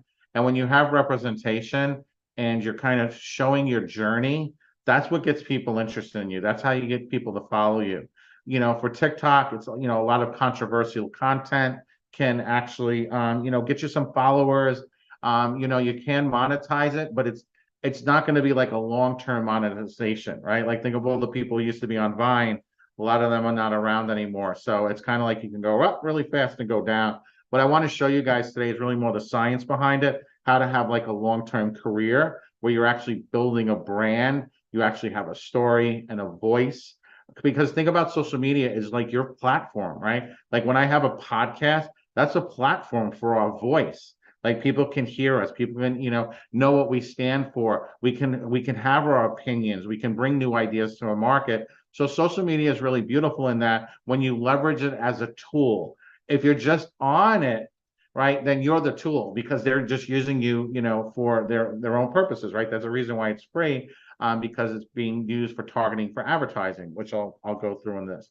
So I'm going to talk about growing your Instagram, and I'm going to kind of give you guys a 100,000-foot view of social media. And my goal for this is just for you guys to kind of, for those of you who are going to come on board and be represented by us, or even already are represented by us. I haven't went over this in a little while, so I figured since it's getting to the end of the year, it's kind of like a nice way to wrap up the year to go through this, especially as, social media is going to be going through a lot of changes next year. So we can take what we're going to learn today and actually build upon it throughout the year. So how does social media work? So anyway, all social media platforms have what's called an algorithm. So you can think of it's run by artificial intelligence. So artificial intelligence is not something brand new. An algorithm makes decisions based upon what it is you like, right? So the Instagram algorithm is a complex formula that decides what photos you and others users get to see in your feed. It's the algorithm's job to decide what users are most likely to enjoy seeing on Instagram and serve those posts first with the goal of maximizing the time users spend on the app. And that's the most important part of this sentence. The entire goal, these apps are designed to maximize your time, right? They want you to spend as much time, right? Like I follow an octopus on Instagram. I follow a couple of fish. I follow a couple of like some pretty interesting. I follow a mantis shrimp. Don't ask me why, but I somehow started following the octopus, and now Instagram keeps showing me like other little sea life. And the octopus is really cute. Like he's really smart. The guy takes him out. He plays with them and all that. I also follow a cockatoo every day. I'm wondering what the cockatoo is up to. But the algorithm is what's deciding that. It saw something I liked in the past, and then it starts showing you more of that. Because the longer it can keep you on the platform, the more value they have as a company for their stock, right? So, well, for a lot of people, I notice people like will post stuff and you don't get any likes, you don't get any comments and so forth. So that's what we're really going to kind of focus on, right? So first of all, don't blame the algorithm. That the algorithm is not going to be the issue. It's the content that you're creating. You have to have engagement, right? That actually engages people. Now, like for Instagram, they are very threatened by TikTok, right? So for Instagram, the more you can post like reels or little short video clips, and honestly, it doesn't matter. Like you can use their own software to create like a series of pictures. You add music to that, it'll automatically get you like hundreds of views. Like the other day, and it's also like whatever the first picture is will get you like will get it's what catches people's attention. Like Janine yesterday, she made a funny face. She used that as the first frame of her reel on TikTok, and literally, I think she's up to 6,000 views, right? Because it's what catches the person's attention. So when you're doing these things, you have to kind of think about, how can I catch people's attention? Like, what can I catch people's attention? That's what these apps are all about, is really catching people's attention. What happens is the algorithm will show your post to the people that are closest to you. So it'll show it to like 5 people.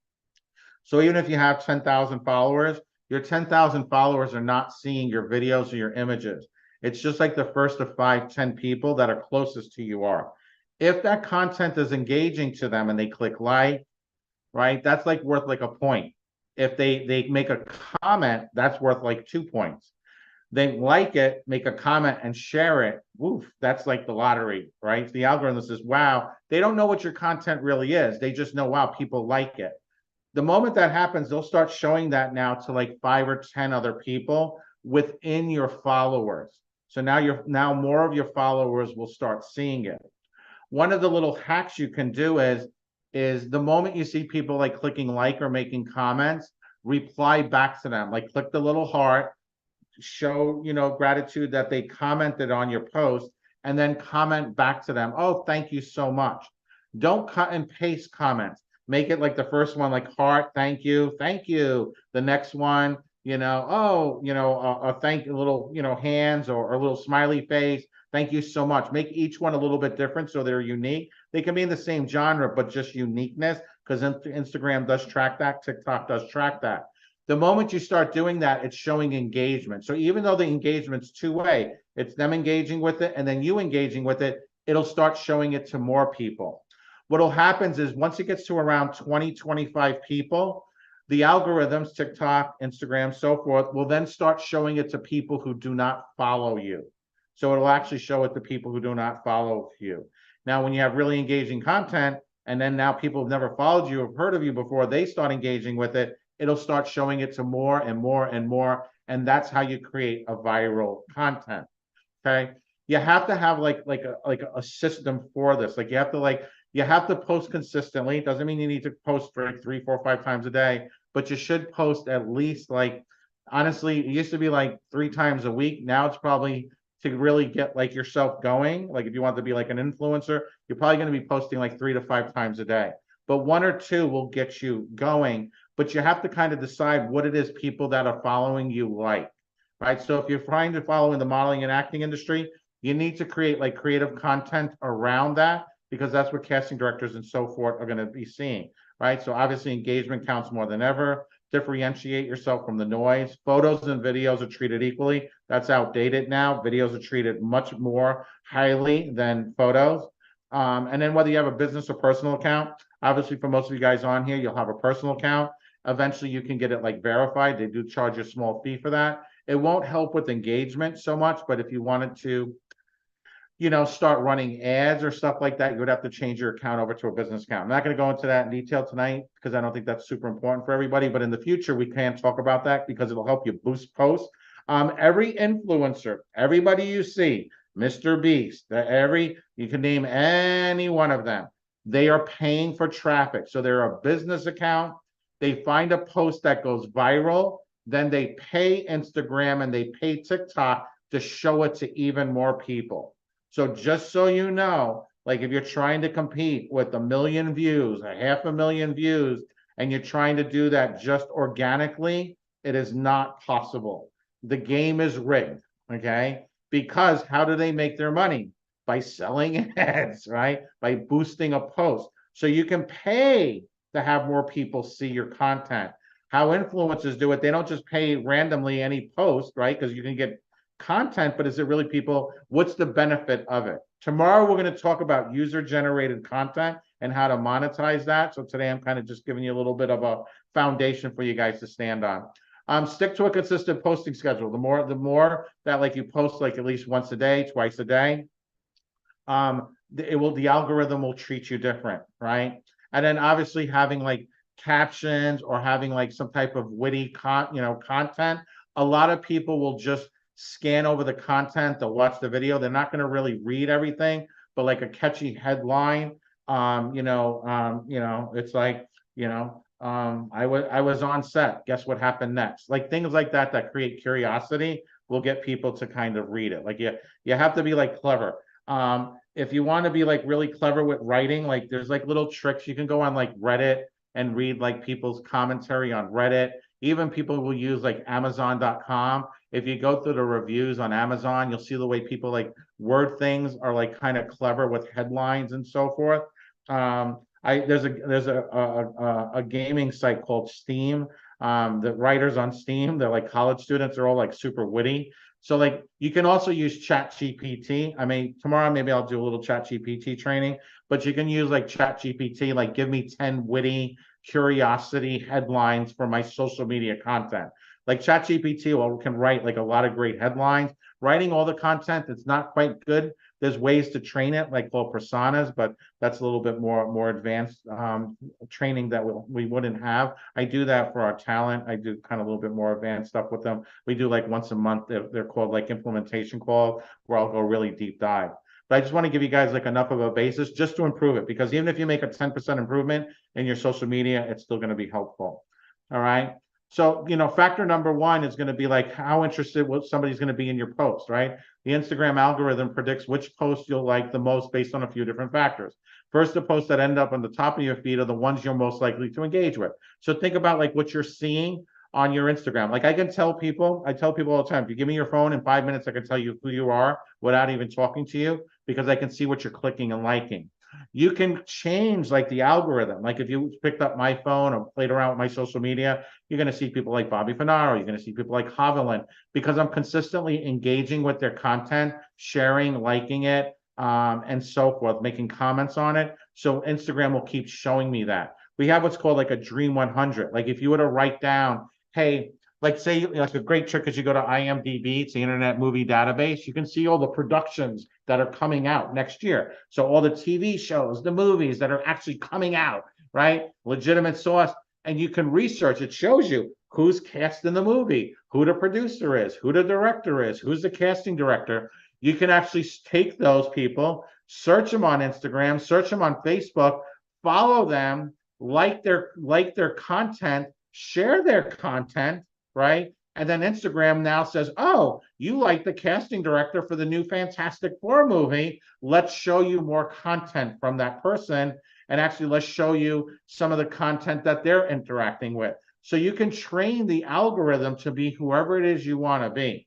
So like if you're following modeling and acting, you should like start training that to start following and engaging with people in the industry, not just like celebrities. Like it's cool, yeah, follow Taylor Swift, Madonna, whoever, but that's their content is done by a team. Like Madonna, all these guys, they're not like posting.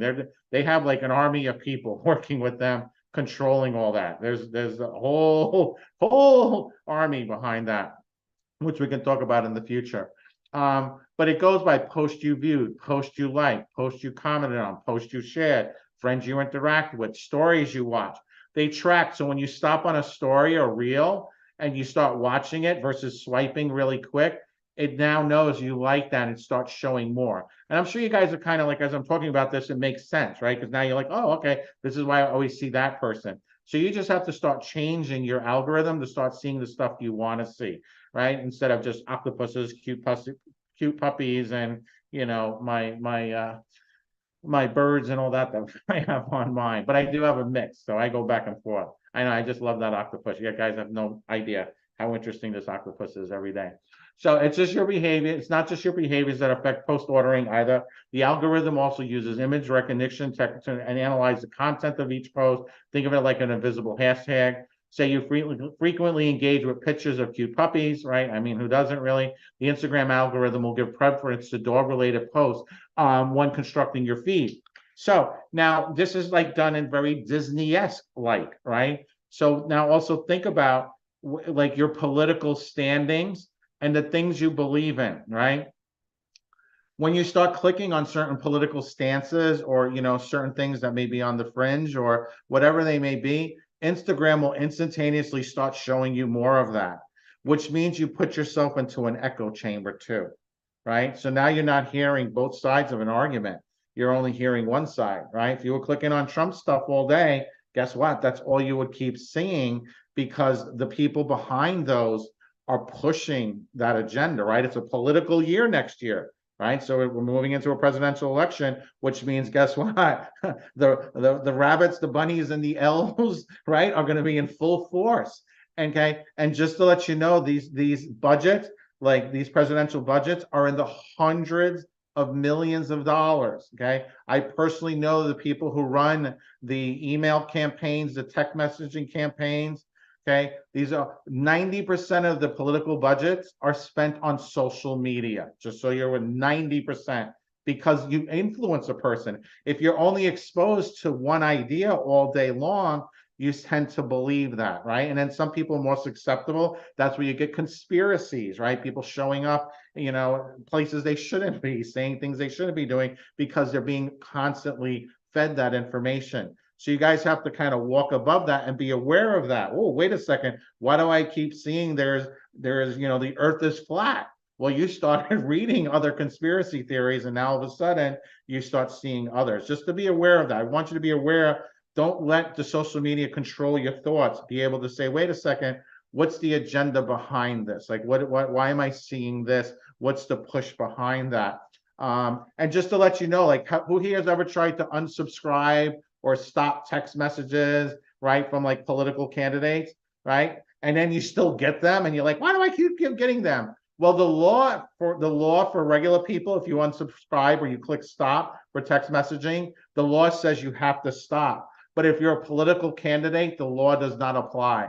So even though you may unsubscribe to it, by law, they're still allowed to keep sending it to you. So again, understand that, right? Because people are like, why Donald Trump keeps sending me emails? I keep unsubscribing. Because he can, right? So just be aware of how that works. I want you guys to see this is a big business. This is very powerful stuff. And I want you guys to not just be consumers of it, but understand how it works from a higher level, right? To be an elevated. A great little service that we use, it's called Linktree. Okay, and this is actually free. They have a paid for service for this, but I use the free one on mine. I think I use the paid one on the other accounts, on the business accounts. But what this does is, so like, I'm like, okay, let's just say I'm a casting director. I come across your social media platform and I see you on there, like, oh wow, cool, this person, I see they're coming to events in New York. I see they're getting their photos done. I see they're talking to, they got some really funny stuff. They're very interactive, engaging. They got a great look. And then they try to contact you, and there's really no way to contact you, right? And, people will slide into my DMs, hit me on a DM. That's great when it's like your friends and your family, but a lot of times professionals, they're not going to reach out through you that way. Like, it's just they want to see more, okay? And a lot of times also, if you're not connected with somebody, you may not even get the message. It may go into, like, I call it the stranger danger box. But if you go like in your messages, you'll see like messages, like usually they're filled with all the scam stuff, right? Or you're being added to like, weird things. You have no idea why you're being added to these groups. That's usually where those will wind up. So what Linktree is, it goes on like where your bio would be. So like on your Instagram, your TikTok, and it's a link that'll take you to a page where you can now send the person. So like, say for our talent, right? They're represented by Truth Management. So instantaneously, the person says, hey, so today, I'm actually going to be, in New York. I'm working on a photo shoot. If you're interested in working with me, click the link in my bio and you can reach out to my agency. So the very first link, right? So now the person clicks on your bio. The very first link takes you to the agency site, whether it's our agency, Ford, Wilhelmina, Colby Models. So now the person, okay, great. And that'll bring them to their portfolio. So now the person sees, okay, they're automatically represented. They can see now, wow, they have representation. Here's their portfolio. Here's their reel. So now they know you're real. They know they're very highly likely to believe you're a real talent. You're represented. You're going to show up. You are a professional. You understand the industry. They're like, good. That feels good. Versus just some rando online who's like, I'm a model, look at me. And then the next picture is them walking their dog. Then the third picture is them like, falling down drunk. Like, okay, no, this person's just a joker, right? That's how casting directors see it. Like, I'm telling you guys, like I'm in the green room with these guys, so I know the conversations they have, right? They can like you, but do they respect you? There's a big difference between liking somebody and respecting them. If you want to be respected in this industry, you have to treat them as a professional, but you have to treat yourself as a professional. So the first link is going to connect to your agency site.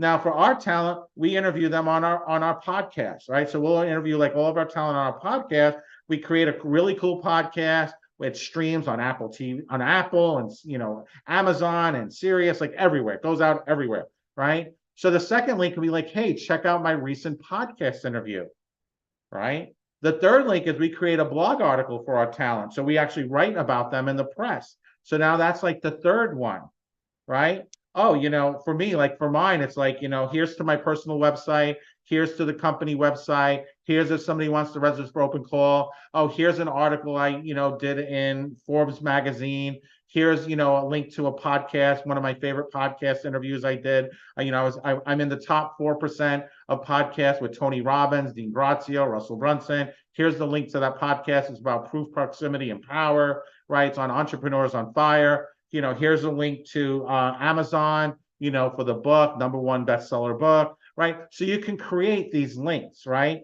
You can create these links that send people to the podcast, to your blog article. It shows you have a voice and that people are listening to you.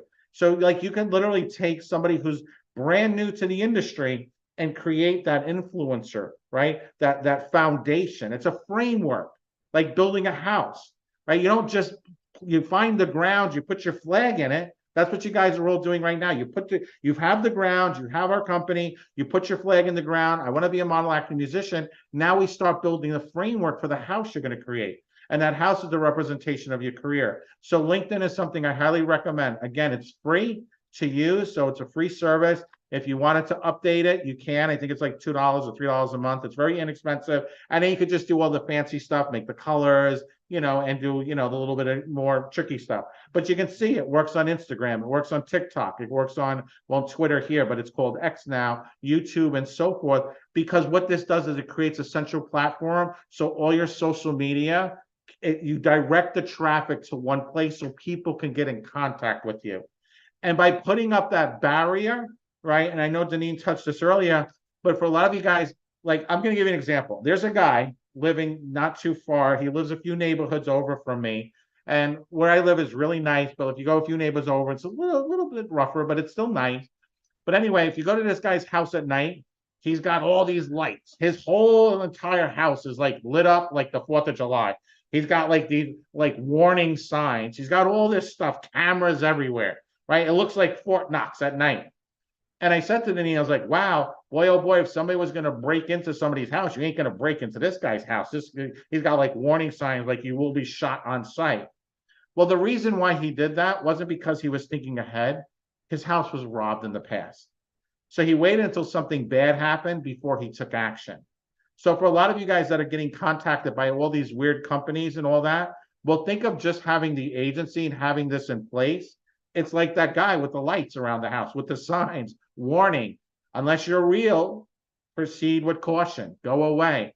That's why for our talent, they'll reach out to Deneen, they'll reach out to Alicia, like they'll reach out to our team saying, hey, I saw this, talent, we're interested in booking them. It's the same thing, like, Ryan, they have to go through Ryan. And it's not for control, it's for safety. You know what I mean? It's just really at the end of the day for safety. It allows you now to never have to think twice, because now somebody's trying to take advantage, or just some rando weirdo, right? You guys all know. I don't have to tell you what the weird stuff, especially if you whether you're female or male. I can only imagine what you find in your inbox. You cut that down by like 98%, like gone. And now by showing and building this brand online, you start showing like who you are. Another great tool is Canva. It's free also. So Canva, you just can log in with your Facebook account and you can set it up. It's like a social media platform for creating graphics. So whether you want to create Instagram, you want to create videos, they have templates. So like literally, you don't have to even be a social media expert. You can literally go in, find some templates. You just grab and, drag and drop your image. You can, and it gives you all kinds of ideas.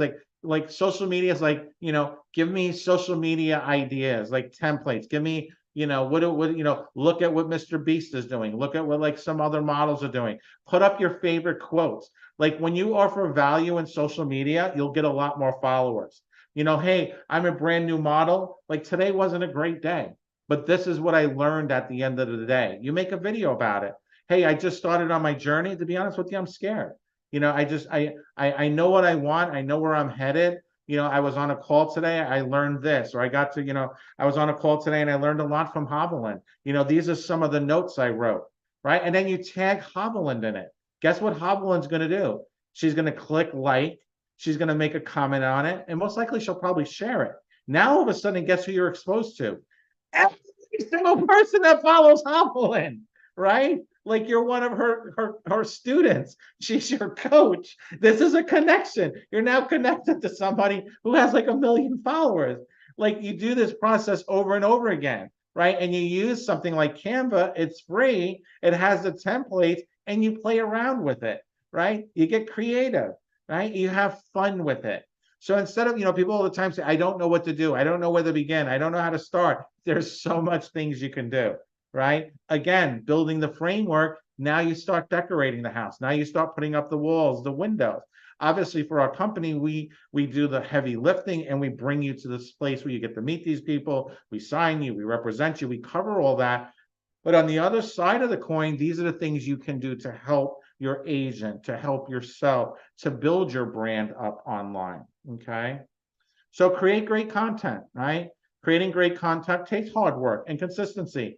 If you don't post consistent content with consistent content with high engagement rate, it's more likely that a small percentage of followers will see your post. Just like anything else, showing up, right? When you fall in love and you get married, you showed up, right? You showed up to the dates, you showed up to the phone calls, you responded in the text messages, you made plans, you were excited, you were passionate, you cared more about the other person than yourself. That's how you got to look at social media, right? It's not because Instagram is limiting your reach, as a lot of people believe. It's because the algorithm places the new post so far down a user's feeds, they don't even reach it. They won't see it. But by being consistent and creating great content, right? See what kind of content works, right? You can see the likes, the clicks. You can see what's working, what's engaging, and so forth. See the things that, Haviland's putting up. See the things that, the coaches are putting up. See the things, some of the talent, that are building their careers are putting up. And then it's called research, right? Research, come up with your own ideas. You can use ChatGPT, right? Give me 10 scripts that would be funny to a casting director. ChatGPT will start writing you 10 scripts that you can put together.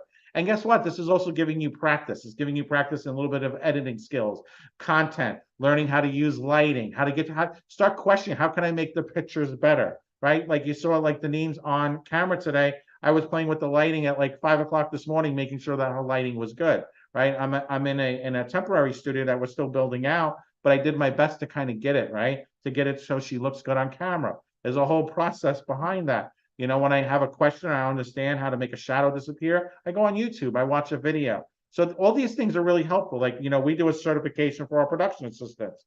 I think we're doing one in Phoenix. I'm going to be doing one later on next year in September. But our production assistants get to learn behind the scenes.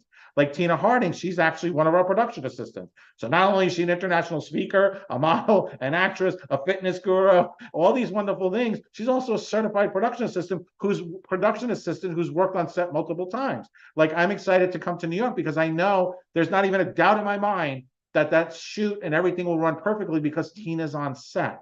Like, Tina's going to handle a lot of that. Right? She's going to be there to engage with the talent, to help them with the posing, working with the photographers. And then she's going to get to work with a whole bunch of new amazing people who now she's building that relationship with, not only as a talent, but as a peer. Right? So again, and then all of that becomes content, the behind the scenes that she's able to use for her social media. Right?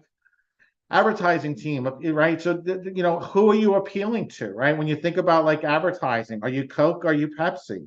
Right? Haviland, right? You just heard Haviland. She said Generation Z, and then she says, oh, I'm not sure what are the ones that follow that. She was quite aware of who she's targeting, right? So she knows she's the voice of Barbie's nemesis, right? She plays like, I don't know her name, and I do apologize, Bad Barbie, I guess, right? what is her name? Raquel? Yeah, so she plays Raquel. Sorry, I'm not. I want to see the Barbie movie. I haven't seen it yet. I know I'm gonna like look forward to it. But like again, like who are you appealing to? Like so for most of you guys, like you probably can be here in any one of these age ranges. But who are you actually appealing to? Like the casting directors that you're going to be appealing to are probably in that age range of 34 to 64, right? So you're appealing to millennials, Generation X, and boomers, right? That's probably going to be the largest. Each one of those, the products and the things that they like are going to be different, right? So you got to see this like as advertising, right? You have to see yourself as the brand, like you are Pepsi, you are Coke, you are Rolex, right? How are you presenting your brand out to the public? Okay. Here's Barit. She's phenomenal. She's actually having a baby. I think she's in Sweden right now. So that's where Barit's been off the radar for a little bit. But like Barit really targets it in her brand. Like she's very high end. She has both a background. She's one of her parents is Asian. The other's from like Africa, South Africa. Like she's got this really ethnic look, but she labels herself as more high end, right? So she's going after an editorial market. So everything she does, like her branding, right? You can see she was featured in Forbes, right? And then she also, Beyonce was featured in that same magazine, right? So you can see there, this is like content she created, right? So she was interviewed. She then created content for that. This is what we do. So when we have somebody featured on a blog article, on a podcast, we're doing these things. Like those of you subscribe to the newsletter, you'll see that. You'll see that process. So if you go to VIP Ignite Live and click on blog, you can see the process or follow us on our podcast. We do the same thing. She learned how to do this from us. Reach one of our OG inner circle. So again, like figuring out your brand, like this is somebody you're going to want to work with, right? Know your brand, right? Understand your brand, like know what it is, And again, it's having a new mindset, new results. So like, I want you guys to walk away from tonight. I don't expect you guys to, I'm not trying to overwhelm you with information. I just want you guys to understand like 2024 is about branding. It's going to be about niche markets, about what is the brand you represent, what do you stand for, right? What are the things that you believe in? What are the brands that you want to represent? It's going to be very important for alignment, right? Brands want to be aligned with very specific individuals, right? The internet, as it gets bigger, things become niche down, right? So it's kind of that's going to be like a big change in advertising that's coming up in 2024. So targeting is going to be very laser targeted. So you have to start thinking like, what are the brands you like? What are the brands you'd like to represent? What are the brands that you would like to be, right? Do you like Rolex? Great. How do I become the person that Rolex will be interested in working with? How do I represent that brand of Rolex, right? Somebody the other day was talking to me like where somebody was wearing a Rolex, a very high-end Rolex, but they were driving a low-end Mercedes-Benz. Those two brands were not in alignment. And when you first heard Mercedes and Rolex, it kind of made sense, but it was more like Rolex was looking to be more in alignment with like Porsche, right? So they want to see. So you got to think about that, right?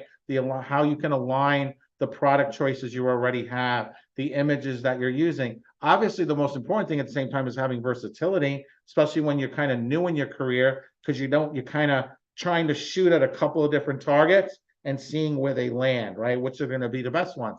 That's where people like Ryan come in, Tanya come in, because they help align that together. They help you shoot the target the right way. When you're on a photo shoot, right, with us, making sure that you're getting the right photos that are going to be targeting those specific brands and as many as possible to get you the most opportunities, right? We're not about success here. We're about elevating your success. We're about doing things at the highest possible level, right? So for those of you, I know we have a little gift page. Maybe my assistant can drop it out. That kind of covers a little bit of this and some more. So some of you guys might have access to this. If not, I think we updated it. It has some new ChatGPT stuff and all that. I know it says I'll post in the Facebook group tomorrow, but this was before I had everything ready. So if my assistant can give the free gift page to everybody in the group, that would be great. Or maybe Deneen could drop that. But I just wanted to give you guys a little bit of a, kind of a touch point on that. And I hope that helps you just kind of think a little bit more about it. We'll be doing some really great trainings. I call them social media domination. I'm going to be doing those on the implementation call. We're going to be doing some more advanced stuff on ChatGPT. ChatGPT has completely changed the game, and it just now changed again the way ChatGPT works. They just updated their software literally 2 days ago, and it's completely brand new. It's like, oh my God, like I can't, it's like going from black and white to color. If you've been on my trainings before for ChatGPT, that's like so archaic now because it's really, the game's changed a lot in how you use that software. And it's going to be really important to understand all that, being able to leverage that. Like I use ChatGPT to create a 30-day schedule for my social media. It gives me the headlines, it gives me the hook. It can now create the images. You can upload images, it can take your images and create all the images. Like ChatGPT is like crazy what it does now. So that, it's seeing the power of it. And let me tell you something, don't be afraid of it. Like you have to use this stuff, because if you don't learn how to use it, this stuff will kind of leave you behind. So, but if you guys don't have any questions, I'm going to turn this back over to Deneen so we can keep the ball rolling and keep everybody all caught up here, because I think we have Ryan Colby. So I think I went over a little bit, but that's okay. I hope you guys learned a lot. I will be back tomorrow. Make sure you stay tuned for Model Garage. That's everyone's favorite. And I'll see you guys tomorrow. All right, guys. Bye. How awesome was that? How many of you like want to go revamp your whole social media now? You're like, okay, you know what? This is cool, Deneen, but I gotta go. I got things to do. Because I know I feel that way too. And I know Mike mentioned the the video that I know. Yeah, I said that. I answered that question. And if you do have a manifesto with us, that is one of the things that you do put into Linktree. But it's so funny because I did not want to do TikTok for so long. I was like, Mike was like, you need to start doing TikTok. And I was like, I don't tick or talk. I know. And I remember back when it was like really fresh that we had this girl come to the event. She's like, hi, I'm a TikTok star. And I was like, were you speaking English? Because I don't even know what that was. And now I'm like, guess what? I got this many views on a video. And I feel like I don't know what's going on, but you have to be on the cutting edge of social media, because at the end of the day, like Hovland talked about this, like we were at an event in Beverly Hills and she spoke at it. It was this lunch. We do these exclusive lunches where we only invite like 20 people to the lunch, and she was there and she was speaking, and one of our talent was there and she's like, oh my God, my daughter is such a huge fan of yours. And Hovland knew her daughter. I think her daughter's name is Precious. And she was like, oh my God, you're Precious's mom? And it was like really crazy. So like the point I'm trying to make is that you have to leverage social media. It's not something you can avoid. I mean, it's a tool. It's a tool that you need to use. So why not use it to the best of your ability? It's kind of like if you drive a car, but you leave it parked in your parking in your driveway, why have a car? Right. So make sure you're utilizing social media, which is why Mike went over social media. But you guys are here now because you are amazing. First of all, if you're having an amazing day, type 1 or 1 in the comments. If you are thankful, if you could feel your future self saying, thank you so much for being here, type a 1 or 1 in the comments. Awesome. I know Roxanne, all of her future selves, every year, they're all thanking her all at once. Awesome. All right, guys. So now the next segment is one of my favorite segments, because so many times people come in and they're like, oh, this is what I think I qualify for. But when you have a resident expert who's been in the industry for nearly 40 years, who can say yes or no, on a scale of 1 to 10, how valuable do you think that would be for you? On a scale of 1 to 10. Yeah. And how many of you have had the experience of having Ryan Colby evaluate you? Type Model Garage in the comments. And if you haven't, this is what we're going to do. We are going to evaluate you. But here, I'm going to give you some ground rules for this. First of all, your camera has to be on. If it's not, we're not going, hey, black box, open up your camera. I don't know what's going on behind the camera. I don't know what's going on. So you have to make sure your camera's on. You also have to make sure that you're sitting up at attention. Make us want to call on you. Be that person that an agent needs to get to know, okay? All right. So let me find Mr. Ryan Colby. I know he's here because he was like, I am here.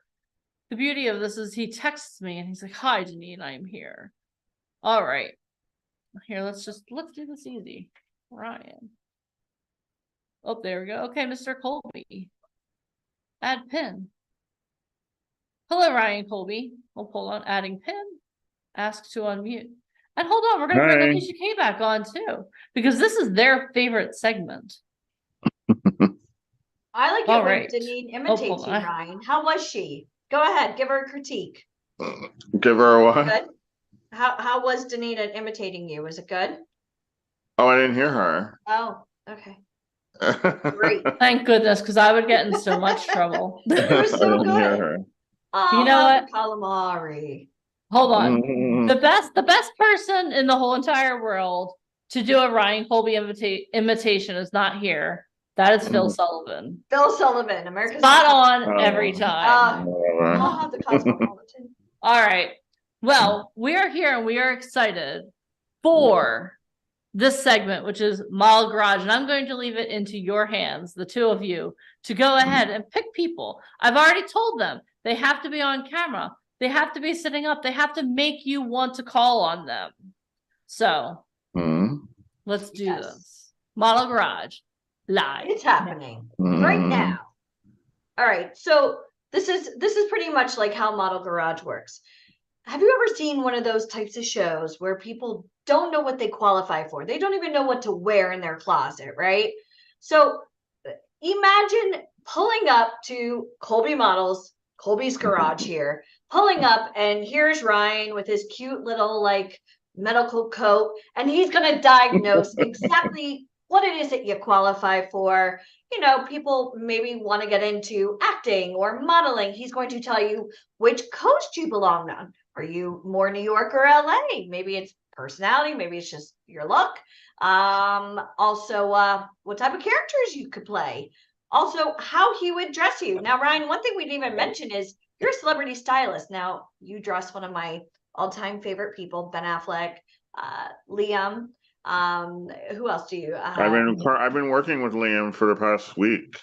Can you online. do a Liam impression? Because I know Deneen No, doesn't. he doesn't really speak that way in real life. Wesley heard him talking the other day because he called me and we are going over Stanley Tucci, like he's a celebrity stylist as well. So when you have somebody like a Ryan Colby telling you how he would personally dress you, or shave off the beard, I got him to buy a hair. really bright blue suit that he didn't want to buy, but he bought it. Well, it's probably because you told him to, correct? It was really blue. Yeah, and you're but never it was wrong. really, really cute. Okay, all right. I don't think I would want to piss Liam off. For those of you that have ever seen the movie Taken, like you don't want to piss Liam off. But Ryan, I always love it when you tell like your Ben Affleck story about the orange shirt. Do you want to tell the story? It was a suit, actually. It was a suit. It was like a rust orange suit he didn't want to wear, but he wore it. Okay. Very convincing. So today on Model Garage, we're just going to call on some people. Now, I don't want to see like hands raised. I'm not going to pick you because your hands raised. I'm going to pick you because I've been watching everybody all day. So I'm going to obviously call on people that have been on all day, that have been participating. Does that make sense? I need more coffee. Okay, so here we go. So when I call on you, you're going to say your name and the city and state where you currently live. Cool? Yes? Okay. We don't have a lot of time for small talk, so that's about it. Let's see. Hi, Christine Harding. Let's see here. Now, I want you all to go like this really quick.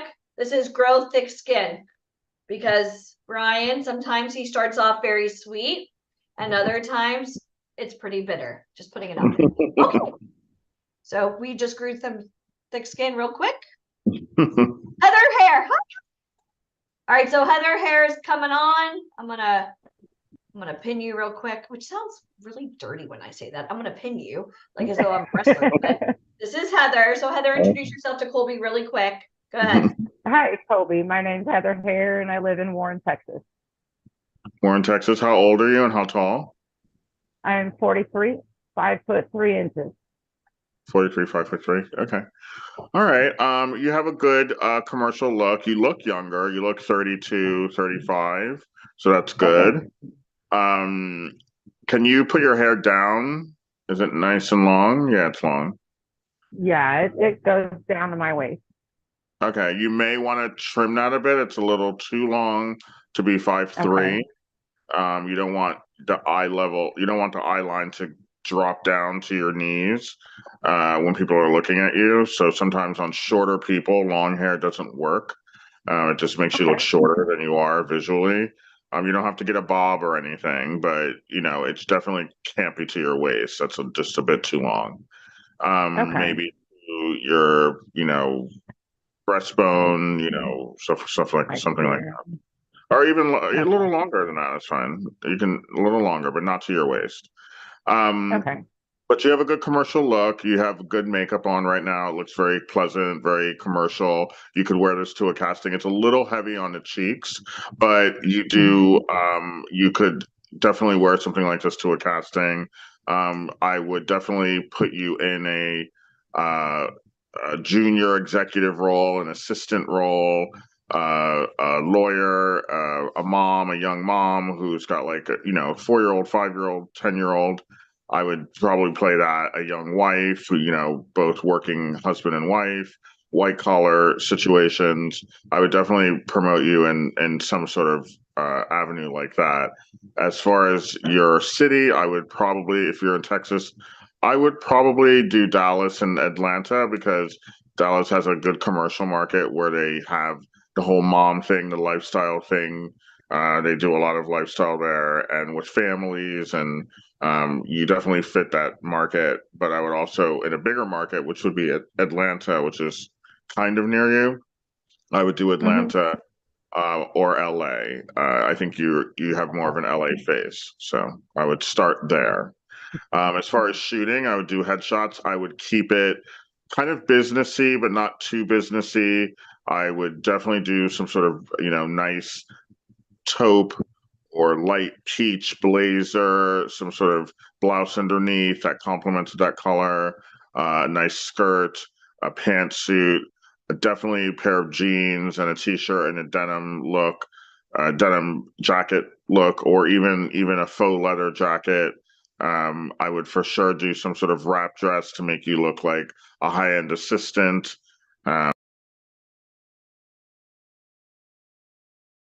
Sorry, someone was calling me.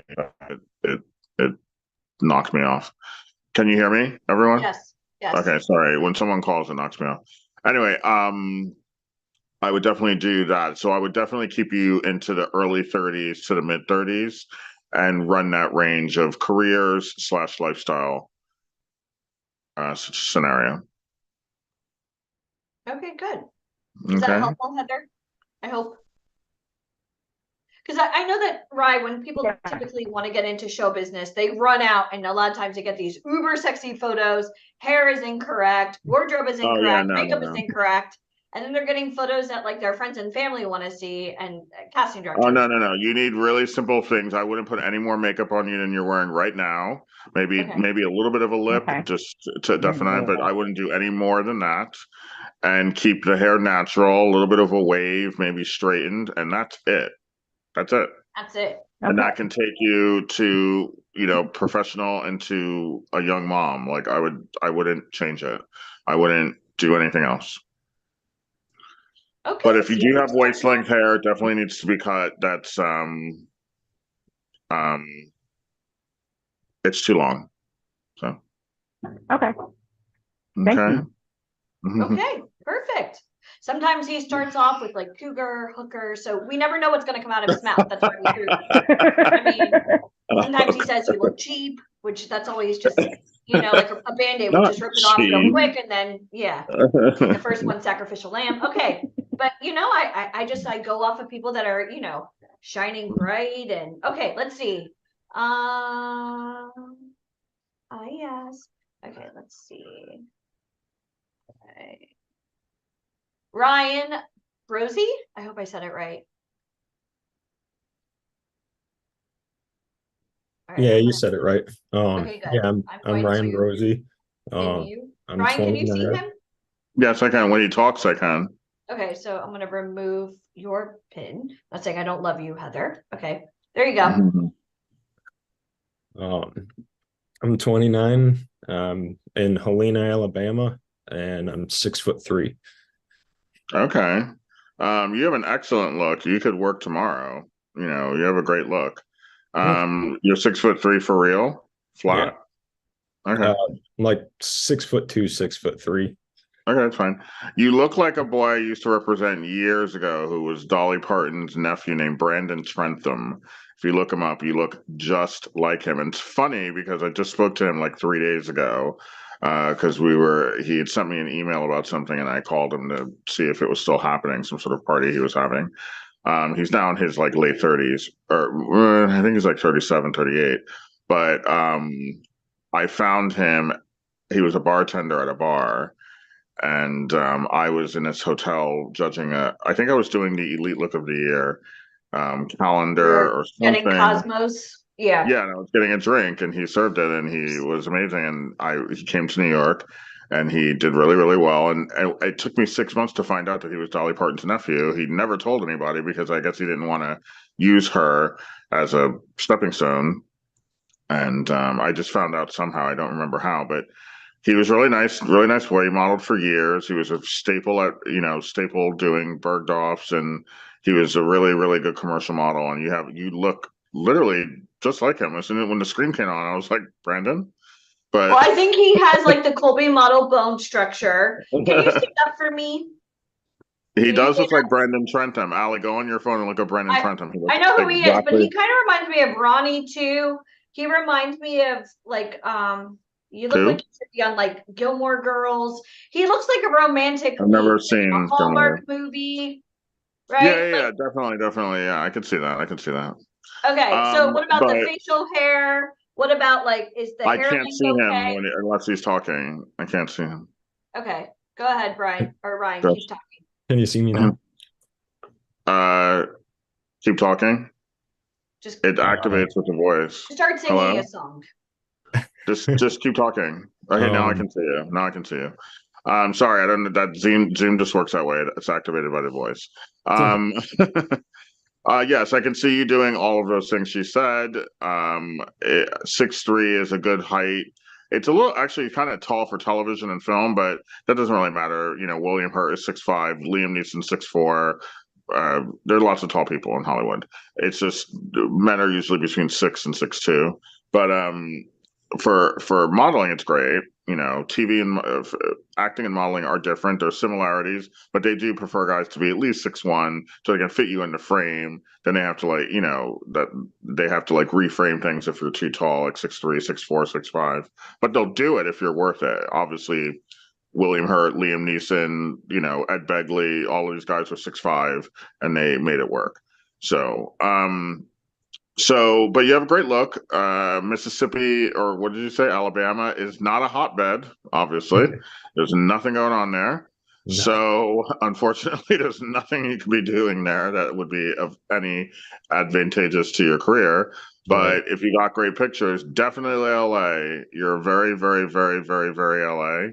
And you would work there fairly quickly if you had the right representation. So and facial hair, yes or no? Hair length? No, it's a little too much. There's nothing. If you trimmed it, it would be fine.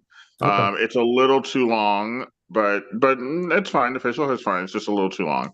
But otherwise, they're fine. The hair is good. The skin's good. Everything's fine. The facial hair is easy to fix. It's 5 minutes in the bathroom. So, but you're great. You have a good look. You could play anything. You could play the bad boy, the good boy.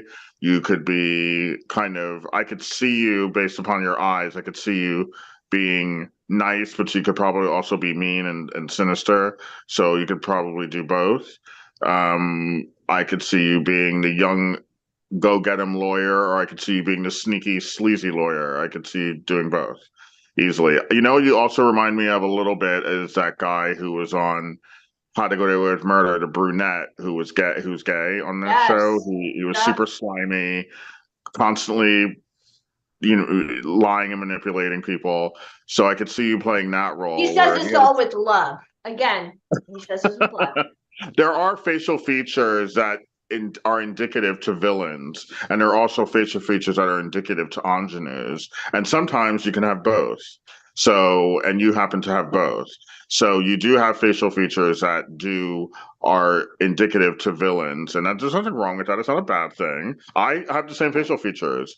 People think I'm always pissed or annoyed or mean or whatever. It's just the way my face Keywords sits. bitchy, but I have the facial features of like a villain, and that's okay. I do not care.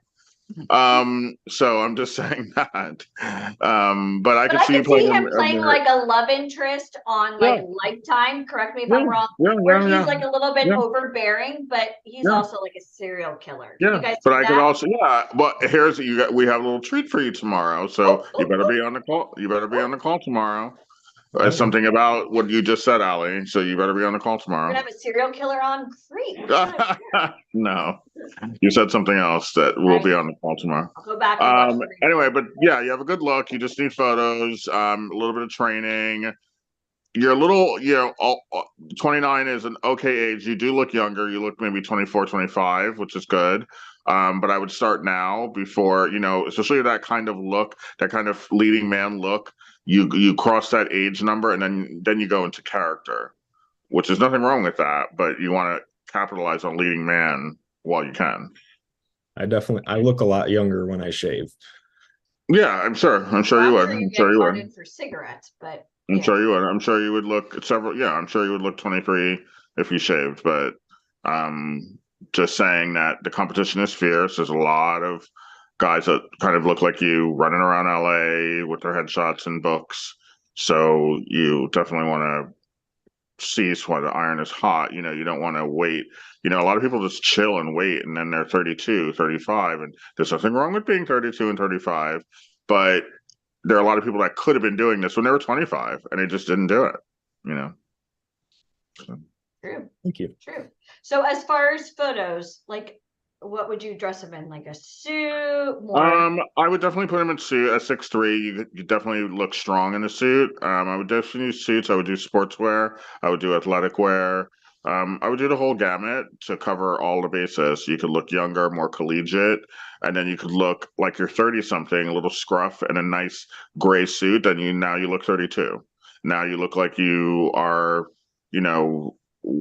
leading a company, or at least an assistant to someone leading a company, or climbing the corporate ladder. So I would do everything. I would do everything from really younging you down to like a 22-year-old, and I would go all the way to 32.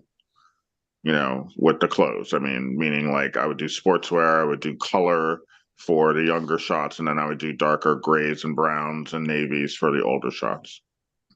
Okay. So. All right. Perfect. Okay. Was that helpful? Okay. I hope. Okay, Yeah. good. Yay. Okay. Awesome. Thank you. All right, let's keep going. Winner, chicken dinner. Let's see. Brittany Prince. Hello, Brittany. It's like, hello, Clarice. All right. Can you hear me? Yes. Yes, I can. Okay, I'm Brittany Prince, and I'm from Wichita, Kansas, unfortunately. And how old are you and how tall? I'm 33, and I am 5 foot. 5 foot flat? Okay, 5 foot. Okay, well, for you, I would probably tone down to make up a little bit for presentation. For your personal life, it's fine. But for going to see an agent or going to a casting or going on an appointment, I would definitely tone it down, make it a little bit less with the eye makeup. I would definitely wear a different top just to make it a little more commercial, unless it calls for that. Like, there's nothing wrong with, your body. Don't be ashamed. But when you're dealing with commercials and you're dealing with selling you to, say, I want you to do a Tropicana commercial, you can't wear that to the casting. Gotcha. But when Jennifer Lopez was shooting her Hustlers movie in New York, and some scenes in LA, they needed girls, and that was perfectly fine outfit to wear to the casting, because that would get you the job in 2 seconds. So you're these are the facts. So these are facts. These are facts. So your agent will tell you what to wear to appointments. Sometimes they want you to dress up like you're going out to dinner, wear a low-cut top, wear a skinny, a tight dress, because you're playing a femme fatale or a vamp or, a first wife or someone trying to steal someone's husband or whatever. So you dress like that. Hello?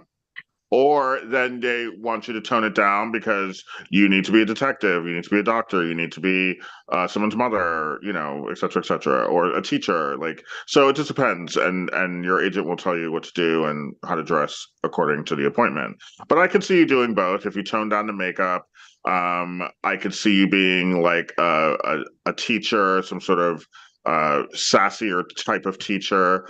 But I could also see you being kind of that girl in the town that could just like tell you off and ruin your day. So I could see you doing both. Go with it, Brittany. Just go with it. Nod your head. So there's nothing wrong with those two things, but for shooting, you'd have to show those two things.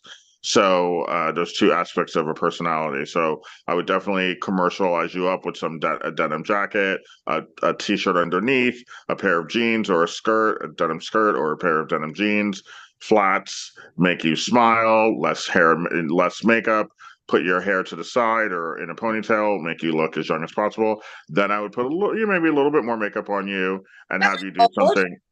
Huh? Do I look old? Do you look old? No. Yeah, do I look old? How old did you say you were? 33. Okay, you look 33. I would say you were 30. Oh, I mean, I would say you were 30. There's nothing wrong with that. You look 30, and there's nothing wrong with that. You're 30. I could see you doing something for like Narcos. I could see you I playing mean, like there's some all kind of those shows mob like life. Power, Yeah. Narcos, all of those urban type shows that have those strong female characters that are like, she could be the head of a drug kingpin, or she could be Go the with victim. it. Nod She your could head. be She could be, Own it. the wife of someone who's doing something naughty. She could be the detective trying to find the guy doing something naughty. I mean, there's lots of things you could be doing. So Yeah. you'd have to show that in your range, in your photographs. You'd have to button up for the detective or the teacher role, mom role, and then you could show it off for the vamp roles. You can do both, and there's nothing wrong with both. And having a range is good. If you can look nice and sweet, but you can also look vampy, that's good. Yeah. Some people Ryan, can. what about like the eyelashes, the piercings? I would tone all of that down for the commercial stuff. You can't really have piercings for those types of toned down roles. It doesn't work. Okay. So I would just tone those down, and all they are is piercings. They come out. So Okay, yeah. They're not like Yeah. the gauges. They come out real they quick. they come out and they go back in. So And Exactly. as far as the eyelashes, Ryan? I would get rid of them for the commercial stuff, and I would put them on for the vampire stuff. There's nothing wrong with them as long as they're done right. I would definitely get a makeup that covers up that tattoo in the middle of your chest. Yeah, Because I do. Oh, you do? Okay, fine. So I would definitely use that for appointments because it can be distracting and clients can get turned off by it. But other than that, yeah, I would definitely make sure you have enough of that makeup because it does go fast because you're Yeah. using so much.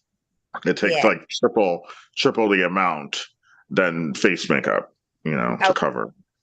And did you say It's what got to be coast? specifically tattoo makeup.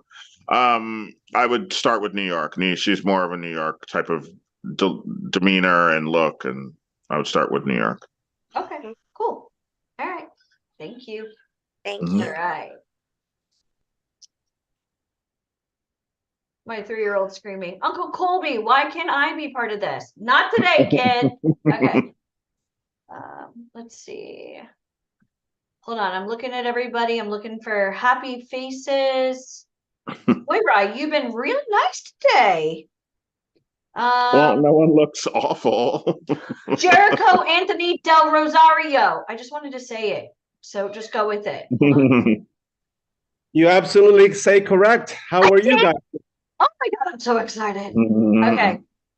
Hi, how are you? Glad to be here with you guys. Nice to see you. Thank you. What's your name? Jericho? That's a cool name. I like that name. Anthony Del Rosario. I'm a retired veteran, Ryan, and Okay. I've served. Happy Veterans Day. Thank you for your service. Thank you, sir. Today's Veterans Day, I'm supposed to Yes. celebrate for lunch with my peers, with my retired veterans that I went with Afghanistan and Iraq mission.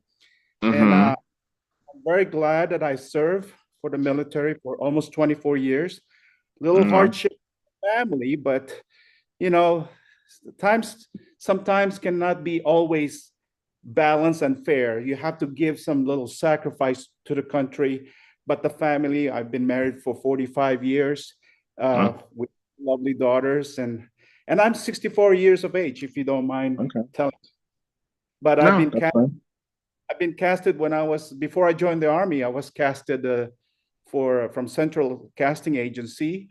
And they first called me to be the principal extra for Beverly Hills 90210. And I've been with their studio shootings, 16 hours straight working very hard.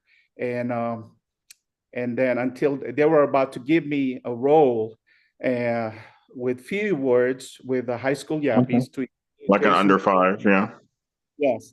And so I asked, first of all, with the casting agency that the Central, and they told me, don't worry about your age, because at that time I was 34 years of age, getting ready to join the Army. And then that's the time they told me, Jericho, you're not far away from Jason Priestley. He's only 29 years old at that time. This is true. This is true. So and Gabrielle was like 32. That's right. That's right, sir. It's all mine. She was older. Age is just number, and I so would like. Where are you living? Are you in Los Angeles or near it? Las Vegas, yes, sir. Las Vegas. Okay. All right. Well, you have a very, pleasant, authoritative look. So I would definitely, there's plenty of things. You could be a judge, you could be a doctor, a lawyer, you could be a detective. I mean, there isn't I could also see you going from blue collar to white collar really easily. So, because you have a face that could definitely be believable in both lifestyles. So that opens up more doors for different roles. Obviously, I could see you being a grandfather, a father, an executive. So I would definitely play up the suit roles, but I would also put you in some sweaters and some hoodies and make you look, I would definitely make you look like both, like make you look like blue collar, like you work for the city, or you own a landscaping business, but I would also put you in a nice gray or brown or blue suit and have you be an executive. So I think you can run the gamut of doing both fairly easily. And definitely have you smile, definitely have you look grumpy, have you look annoyed, have different facial expressions to pull off those different parts of the human expression. But you have a good look, and definitely it's kind of ambiguous ethnically, so that's good, because that's working right now. That's very popular, is to not be sure where someone's from by looking at them. So that opens up more doors for you as well. So yeah, you have a good look, and I would definitely focus on Los Angeles for you. And you just need the photos to pull it off. Yes, sir. I will take that advice very, very valuably. Thank you very much, Ryan. I volunteer and feed the homeless every day in Las Vegas community, and that's what I do most of the time. And the rest is just like I'm just helping out people how to pretty much help them to pass their state license in the life insurance business, and manage one of my crypto team business partners. That's all I do for the rest of my life, and spend quality life with my family as well. Thank you. Okay, great. So you have time on your hands to do this part-time. You're not going to try and become a full-time actor or anything, but if you can do it every once in a while, that's great. So I can be a full-time. I'm very flexible. I'm retired, sir. Oh, okay. Well, I mean, yeah, that's up to you. The more effort you put in, the more you get out of it. So flights are real cheap from Vegas. They're real cheap. Every hour, right. every hour. Yeah.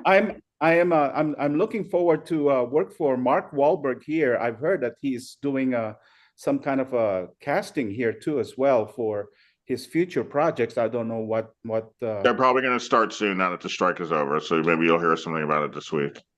That's right. Yes. Everyone's going back into production like now. Yes, sir. get some stuff done before Christmas. So people are trying to shoot a lot Crunch in the time. next, like Yeah. the next like 2 weeks, 3 weeks. They're trying to shoot as much as they can. Yes, sir. I just wanted to let you know it's an honor to be here in this Zoom meetings here, and You're welcome. thank you so Thank much. you. And again, thank you Okay. for your service. My goodness, it's an honor That's to a have. long military career, very, very Almost long. 24 I years, couldn't sir. do it. Almost 24 years. But it Very long. shows that, like, not only did you do military, but you've also been married. Longevity following through. I mean, that's. Yeah. And you This said is you were on true. set for 16 hours. That's, I think when people go through our boot camps, man, 8 hours. What do you think set's gonna be like? You're there all freaking. It's an all day. I'm used to it. I'm used to it becoming a 24/7 soldier and a leader for the Army soldiers. Yeah, I'm sure. All Yes. right, Very good. perfect. It was very nice Thank you. to see you. Make sure you're Thank on you, ma'am. tomorrow. Okay. Thank you. Appreciate Awesome. it. Okay. Let's see. Who else are we gonna call on? Kingston. Kingston has the best smile. All right. Hello, sir. Alicia. I just like to beat you up. You know that, but I do it only out of love. But I can Oh yeah, you do have a good smile. repeat. You have a good smile. Yeah, you have a great smile. Actually, she's right. See? How you doing, I'm Mr. always Kobe? I'm fine. How are you? My name is King R. Style, and I'm 33 years old. I'm straight out of Tampa, Florida. Tampa, Florida. Okay. Okay. Well, there's not much going on in Tampa, but how tall are you? I'm 6'1". 6'1". Okay, that's a good height. Okay, cool. I mean, you definitely have a really good look for the commercial market. It's really good. You have really, really good teeth, really good smile. You have good hair. It's nicely groomed. I would trim the beard a teensy bit, but the beard is full, which is great. There's no patchy weirdness. It doesn't look like dirt. So it doesn't look like dirt. Only you could say that. Only sometimes you the could say beards are that. patchy from far I'm gonna away. get a T-shirt that says "It doesn't look like dirt." Hashtag Ryan Colby. I understand. When wants beards one? are patchy from far away, so in photographs, it can start looking like dirt. So, but when it's full and nice, it looks like a beard. Anyway, so but And how tall did you say you are? I would trim it a bit just so it doesn't it's so it's balanced to the top of your head. Okay. You know what I mean? So lengthwise. But great look. Very the skin color is good, the skin is good, the features are great. So it's very now Tyler Perry would be all over you like a cheap suit. So you just need the great Not the creepy Harvey Weinstein way, just putting it out there. Okay, continue. you just need good photos that show that. But you can book work all day. And I know you've been doing some training, correct? Yes, ma'am, I have. Where? Okay, great. I've been diving in depth more with master classes, been taking on master classes, and just attending all type of public speaking, being able to captivate the audience and publicly speak, which kind of helps me within my acting career and being, of course. Yeah, it helps. Yeah, public speaking is very important. I mean, it really, even politicians take acting classes because some of what they do is acting. So they do take acting classes on the side. They don't make that public because it's kind of, it sounds weird, like, oh, your senator is taking an acting class, but they do, to memorize their speeches, to inflect different ways, to give emotion in certain spots. Like they do take acting classes. It's kind of part of their training. So it does help with acting if you take just generic public speaking. So you can do things off the cuff without having to prepare. And rehearse and everything. Yeah, you can just start talking. But you have a good look for sure. At 6'1", I would definitely do some athletic stuff. You look athletic from your shoulders, at least I could tell. So I would definitely do some athletic stuff, some shorts, some hoodies. I would for sure put you in a nice form-fitted suit to show off the body, and I would go in the gray and brown range and maroon range. I would even do some color. I'd probably do some blue, some unconventional blue colors, suiting wise. I would for sure do non-suiting, but a suited look, like a button up and a nice pair of pants, nice belt, nice shoes. casual, but like going to dinner with your friends, going to dinner, you know, like a high-end dinner, but you don't need a blazer. Gotcha. Okay. Sometimes, you know, sometimes blazers are overrated. People just wear blazers for like no reason. So I would definitely do a high-end look on you, several high-end looks, but I would also do some really casual, you know, a leather jacket with a black t-shirt underneath and a pair of jeans. Have you look, you know, bouncer-ish. Have you look like you're, you know, a boyfriend and you're taking, you know, I would definitely go the whole gamut. You could probably, you seem sweet and you have a nice sweet smile, but I also could see you probably being, you know, a little sinister. So I would definitely do a scowl with a leather jacket, looking a little tough. So I would go that whole range, and I would also capitalize on the smile with the suit.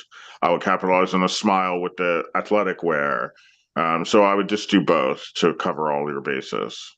Okay, okay. I appreciate it. You know, I'm definitely going to be diving into what you've told me. I did plan on doing the leather all black type of photo. Maybe not all black. I would definitely break it up with a different, like a blue jean, but like a black top and a black leather jacket. That's fine. But once you start, yeah, all black, then it starts looking like a costume. So, and not an outfit. I want to give you a high five for taking notes on what Ryan was saying. You're literally the first person I saw. Like, I saw you looking down, taking notes. I love that. Mm-hmm. Sorry, resident geek here. Thank you for taking notes. So yeah, you have a good look. I would definitely focus on Atlanta or New York and LA. I think you can do all three cities, Atlanta, New York, and LA. I think you're fine for all three. There's a market for you in all three of those cities. Well, further discussion with Kim Perez out there, she was pretty much telling me that that's a booming market and everybody would just be ready to take me in with open arms. Oh, where, Atlanta? Yeah, in Atlanta. Yeah, I agree. She's right. So, yeah. All right. I appreciate all that you've given me. Make sure you're on tomorrow. Yes, ma'am. Tomorrow's day number 2. Today's just building the foundation, like clearing the forest. Tomorrow we build. Okay, cool. Awesome. All right. Nice to see you. Okay. Boy, I mean, it seems like everybody got out unscathed. This was great, Deneen. Did you see I know. Like, it no was tears, no cursing. Oh my gosh. Oh my goodness.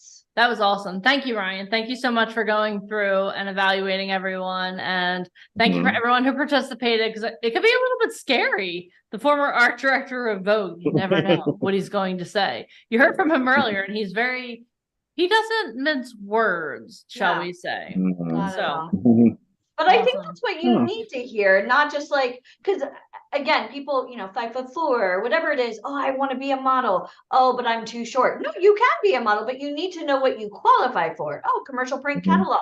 So therefore, those photos have to depict what a casting director is going to want to see. Does that make sense? You can't just dress yourself and hire your own photographers, because you're going to get like photos that the photographer may want to see. And unless that photographer is working with major brands or they have some type of proven result, well, you're just kind of spinning your wheels, and we don't want you to do that. Yeah. We don't want you to do that at all. All right. So thank you to all who participated. We still have tomorrow. You never know. So make sure you are all here tomorrow. Awesome. Thank you so much, Ryan. This was awesome. Okay, thanks. And tomorrow you have so many surprises for us. I'm only going to divulge a little bit, but I can't wait. So will you be on with us first thing tomorrow with your special guest? It's Colby Claus. I think so. Yeah, I have to see what time my shoot is, but yeah, I think so. Okay, awesome. All right. Well, thank you so much, Ryan. This was awesome. Okay, thanks. You're welcome. Yeah. All right. Oh, there he goes. Hi, Ryan. Oh my gosh. How awesome has today been? Like, have you guys, on a scale of 1 to 10, how amazing has today been? Have you learned? Have you grown? Have you learned things that you never would have thought of on your own? Even if this is not your first boot camp, how many of you have transformed today? If you've transformed, type a 1 or 1 in the comments. Type a 1 or 1 in the comments, because again, I told you at the beginning of the day that my goal for you was for you to transform over the next 2 days. as you play full out, as you are here, as you are taking notes, as you are participating fully focused, my goal was for you to transform. And that's not to say that the person that you were at 11 a.m. Eastern is not an amazing person. I know you are, but every day you have to be growing. Again, I told you guys this morning, I'm reading this book by Benjamin Hardy about becoming your future self now. And Michael spoke about Mr. Beast, but do you guys know how Mr. Beast became to be Mr. Beast? How many of you know his story? How many of you know Mr. Beast? Raise your hand, raise your physical hands. If you don't know who Mr. Beast is, your homework assignment is to go onto YouTube and look him up. Okay, because his story amazed me. I was reading this on the plane yesterday. So the way that he became who he is, he used to be a commenter on Twitch. If you don't know what Twitch is, you can Google that as well. But that is a huge platform where it's very well known for gamers. Gamers go on and they'll play video games, and people will watch them play video games and they donate money. It's really cool. I didn't know what this was until COVID, honestly, but it's a cool thing. So anyway, he started out on Twitch. What he would do is he would be watching people and he would be playing games and stuff like that. But then one day he kind of had what I like to call a come to Jesus moment. And he was like, you know what? I want more for my life than this. So what he did was he filmed videos. He filmed a video in 1 year, in 3 years, and 5 years, speaking to his future self. And he said, okay, dear future self, this is what I expect to accomplish within the next year. And if I don't accomplish that, I'm a failure. And he didn't put them out to the public until the 1 year came. And then he did another one for 5 years. And it was really cool because when he started filming these, he was in high school.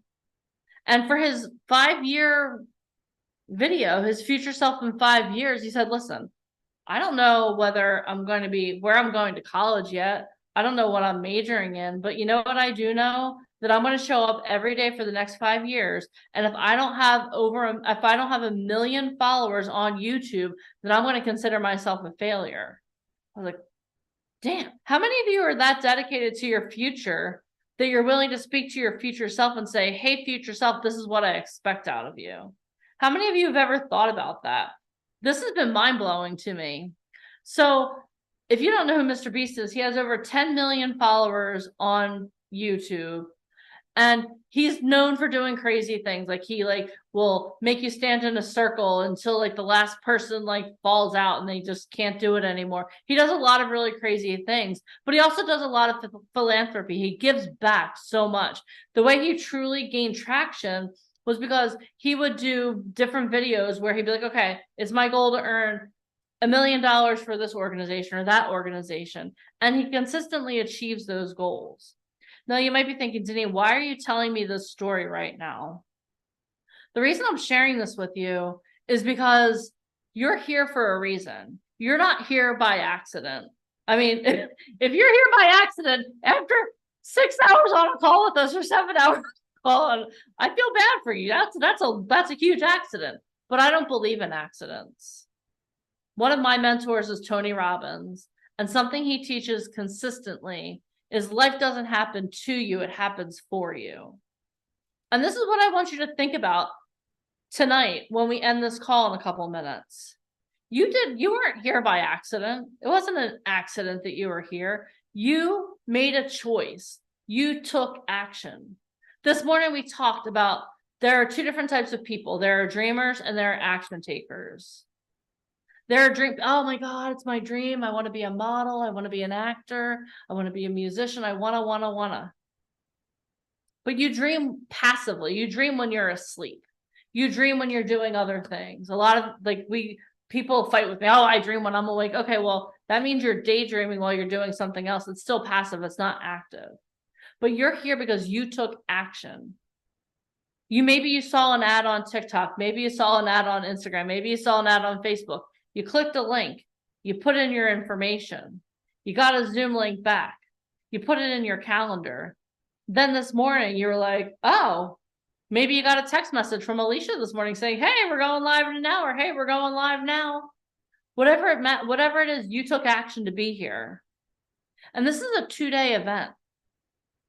So if you thought that you had transformation today and it's foundation day, imagine what's going to come tomorrow. You've had the opportunity to learn how to detect fake castings online. You've learned what type of modeling you qualify for. A lot of you learned what a fiduciary is, how to make your money work for you.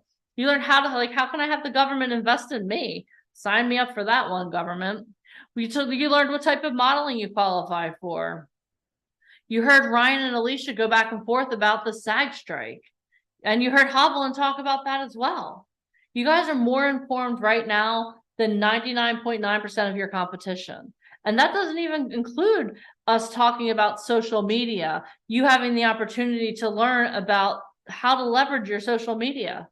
That doesn't include the fact that some of you got evaluated by someone who worked directly with Anna Wintour at Vogue at Condé Nast.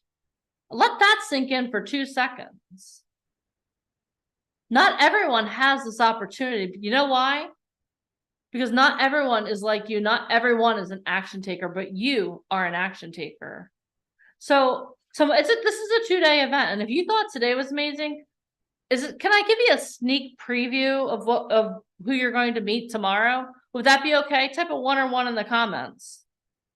1 or 1 in the comments. Okay, so let me give you a sneak preview. So our first guest tomorrow is one of the heads of casting for Lifetime. What?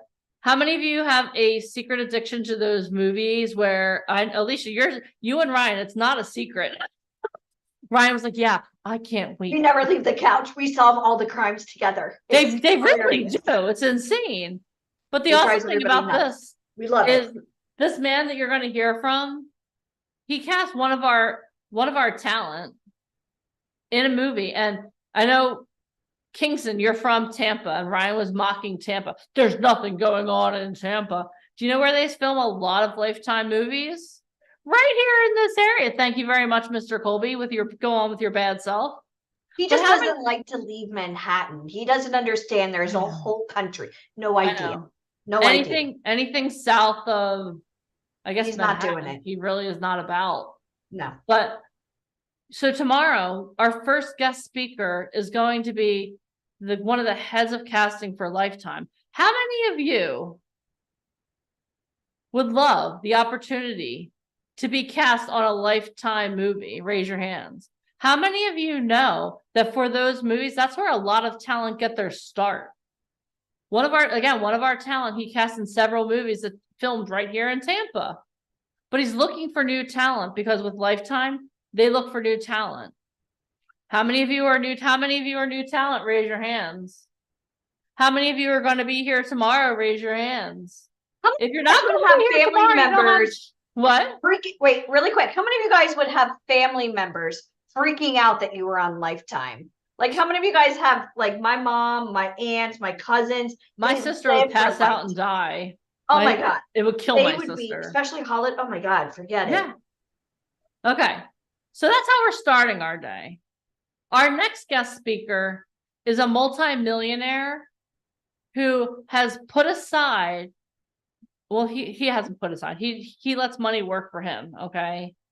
But when Mike and I were at this conference this week, we heard him speak, and he spoke, we like to say, he spoke right into my listen. What he's going to talk to you for an hour about tomorrow is going to transform the rest of your life. Because let me tell you something. He talks about gratitude. And this goes back to what I said about life happens for you, not to you. He's going to show you how things that you've gone through in your life that maybe you're like, nah, not a fan, can actually work for you. How many of you would like to change some of those stories you have going through your head? If only I had done this, only I had done that. How many of you would love the opportunity to change those stories into, hold on, wait for it, stories of resilience and success? That was so exciting, Deneen. I know, and like it didn't Vanna fall. White moment. That was great. And it didn't fall. Thank you all very much. So good. Okay, we can end the call now. Yeah, but how many of you want those stories, that shit you've gone through? Let's turn that shit around and make it a story of resilience. Because you know what? If you hold on, go like this. Okay. If you have a pulse, that means that you're here on this earth for a reason and that your story is too big to play small. So you want to be here tomorrow. After that, we're going to have one of the former cast members of The Sopranos here who is going to talk to you all about the acting. This man became a cast member of The Sopranos because he was on tour through Europe with a guy you may have heard of named James Gandolfini. May he rest in peace. They became friends on tour in A Streetcar Named Desire, one of my favorite plays, by the way. He had to take action. He got the opportunity to audition for The Sopranos. He didn't get handed the role. Here it is on a silver platter. No, he had to audition for that role. And guess what? He did. He took action. That's what you're going to hear from him tomorrow. And then Alicia Kavak is going to put one of our fan favorite people on, our fan favorite agents on the hot seat. She's a SAG-AFTRA licensed agent who represents actors on Stranger Things, The Walking Dead, Tim Burton's Wednesday, All-American, Outer Banks. That's right. And I've got a lot of questions. Actually, I was working on questions today for tomorrow. I know you have a lot of questions. Oh, I always have questions. You have questions, and you ask the questions, Alicia, that none of the rest of us would even think to ask. So how many of you, if you learned a lot today, how many of you know tomorrow we're going to elevate your success even more?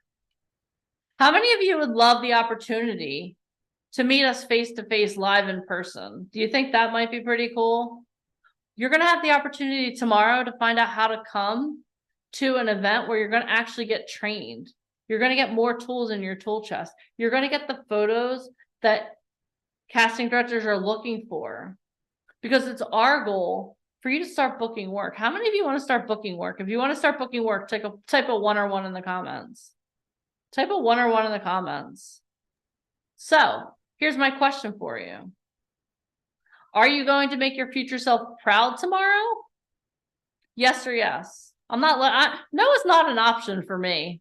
Well, better yet, think about Mr. Beast right now. You said that like he was writing like future, right? 5 years from now. Yeah. Where would you like to be 1 year from now? Where would you like to be 1 year from now? Think about where you are today. You're on a Zoom call. We have Maria, who came on a Zoom call. Now she just booked 6 figures for a 1-day job. And it was oh, should I come on a Zoom or not? Oh, it's an all-day Saturday thing. But thank God she did. So my question is, imagine today, and again, you have to be on tomorrow if you're serious about doing this. Today was just clearing the forest. Tomorrow we build. But where do you want to be in a year? So can I do one thing really quick? I want everybody to shut their eyes for like 5 seconds and just imagine like the navigation system, where it is, like the finish line. Where is it that you see yourself going? Like, where is that dream place? Is it starring in a movie, getting an agent, going on auditions, living in LA full time, doing Zoom auditions? We already know you can't do those things without a real agent. But nobody cares about your pictures. Nobody cares about your training. We already know that so many people, unfortunately, just keep sharpening crayons that will never get used. What if you actually get a chance to work with somebody of this type of level? Where will you be in 1 year from today? Again, today's 11/11. Today is one of the most magical days ever. 11/11, y'all. Yeah. Where will you be next year? 11/11. Maybe. Shit, I hope to God you're one of our speakers next year. Wouldn't that be cool? Yeah. I'm putting it out there. So this is going to be your challenge. I wasn't going to give you guys a challenge, but everyone say thank you, Alicia. Oh, did I do something smart? You did. You did something really smart. This is what I want you to do. And for my punctilious people, it's going to be hashtag 11/11 challenge. I want you to go into the Facebook group and I want you to record a video talking to your future self and tell your future self where you plan on being in 1 year. And if it's too personal, that's fine. You know what? For some of you, I want this to be personal. If it's too personal, you don't have to post it in the Facebook group, but I'm going to ask you to do this because your future self is looking back saying, thank you. Thank you for Putting it taking into this existence, seriously. guys. You're setting the wheels in motion. Yeah. It's becoming a real thing. Date timestamp today. Yeah. Oh, that makes me happy. Oh, I'm Yeah. excited. I got chills. So that's your challenge. And I'm not even going to say this part is a challenge. I'm looking forward to seeing you tomorrow. And if you know anyone who wants to get into acting and modeling, and they're like, hey, you know what? This is what I want to do. Reach out to them. Have them come join us tomorrow. The more the merrier. How's that sound? How's that for a challenge? Friends don't let friends try to get into Hollywood by themselves. You That gotta should be- have, like, literally the right connections. Somebody has to take you step by step by step, because you cannot throw spaghetti up against the wall and think you're going to do it. Some people go to Hollywood with a dream. We go with a plan. It has to be well executed. It's a formula, and it works. It really does. It really does. So if you don't believe us, drop the link for the book. We'll give you the first chapter so you guys can read yeah. about how literally we knew nobody. Yep. 6 awards later. Yep. Yeah, Jemima, if you can just drop the link for Finding Fame one more time, that would be amazing. And that's your challenge. Oh, nice. Hold on. Finally, I can have a Finding Fame off with y'all. What? I got a copy too. Oh, look at Roxanne. Show I off. know. Look at that. Last time we did this, I was waiting for my books. Amazon. Anyway. All right, guys. So this has been amazing. Hashtag 1111 challenge. Film yourself talking to your future self in 1 year. I promise you that when you do this, your life will never be the same again. All right.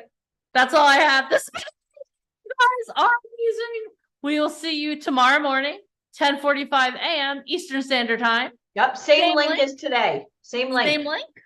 Same link. And yeah. So have an amazing evening. And I will see you guys tomorrow. Thank you for being And here. dress up a little bit, guys. We got casting director, we got agent. Tomorrow's the big day. So get some sleep, drink some coffee, drink some water.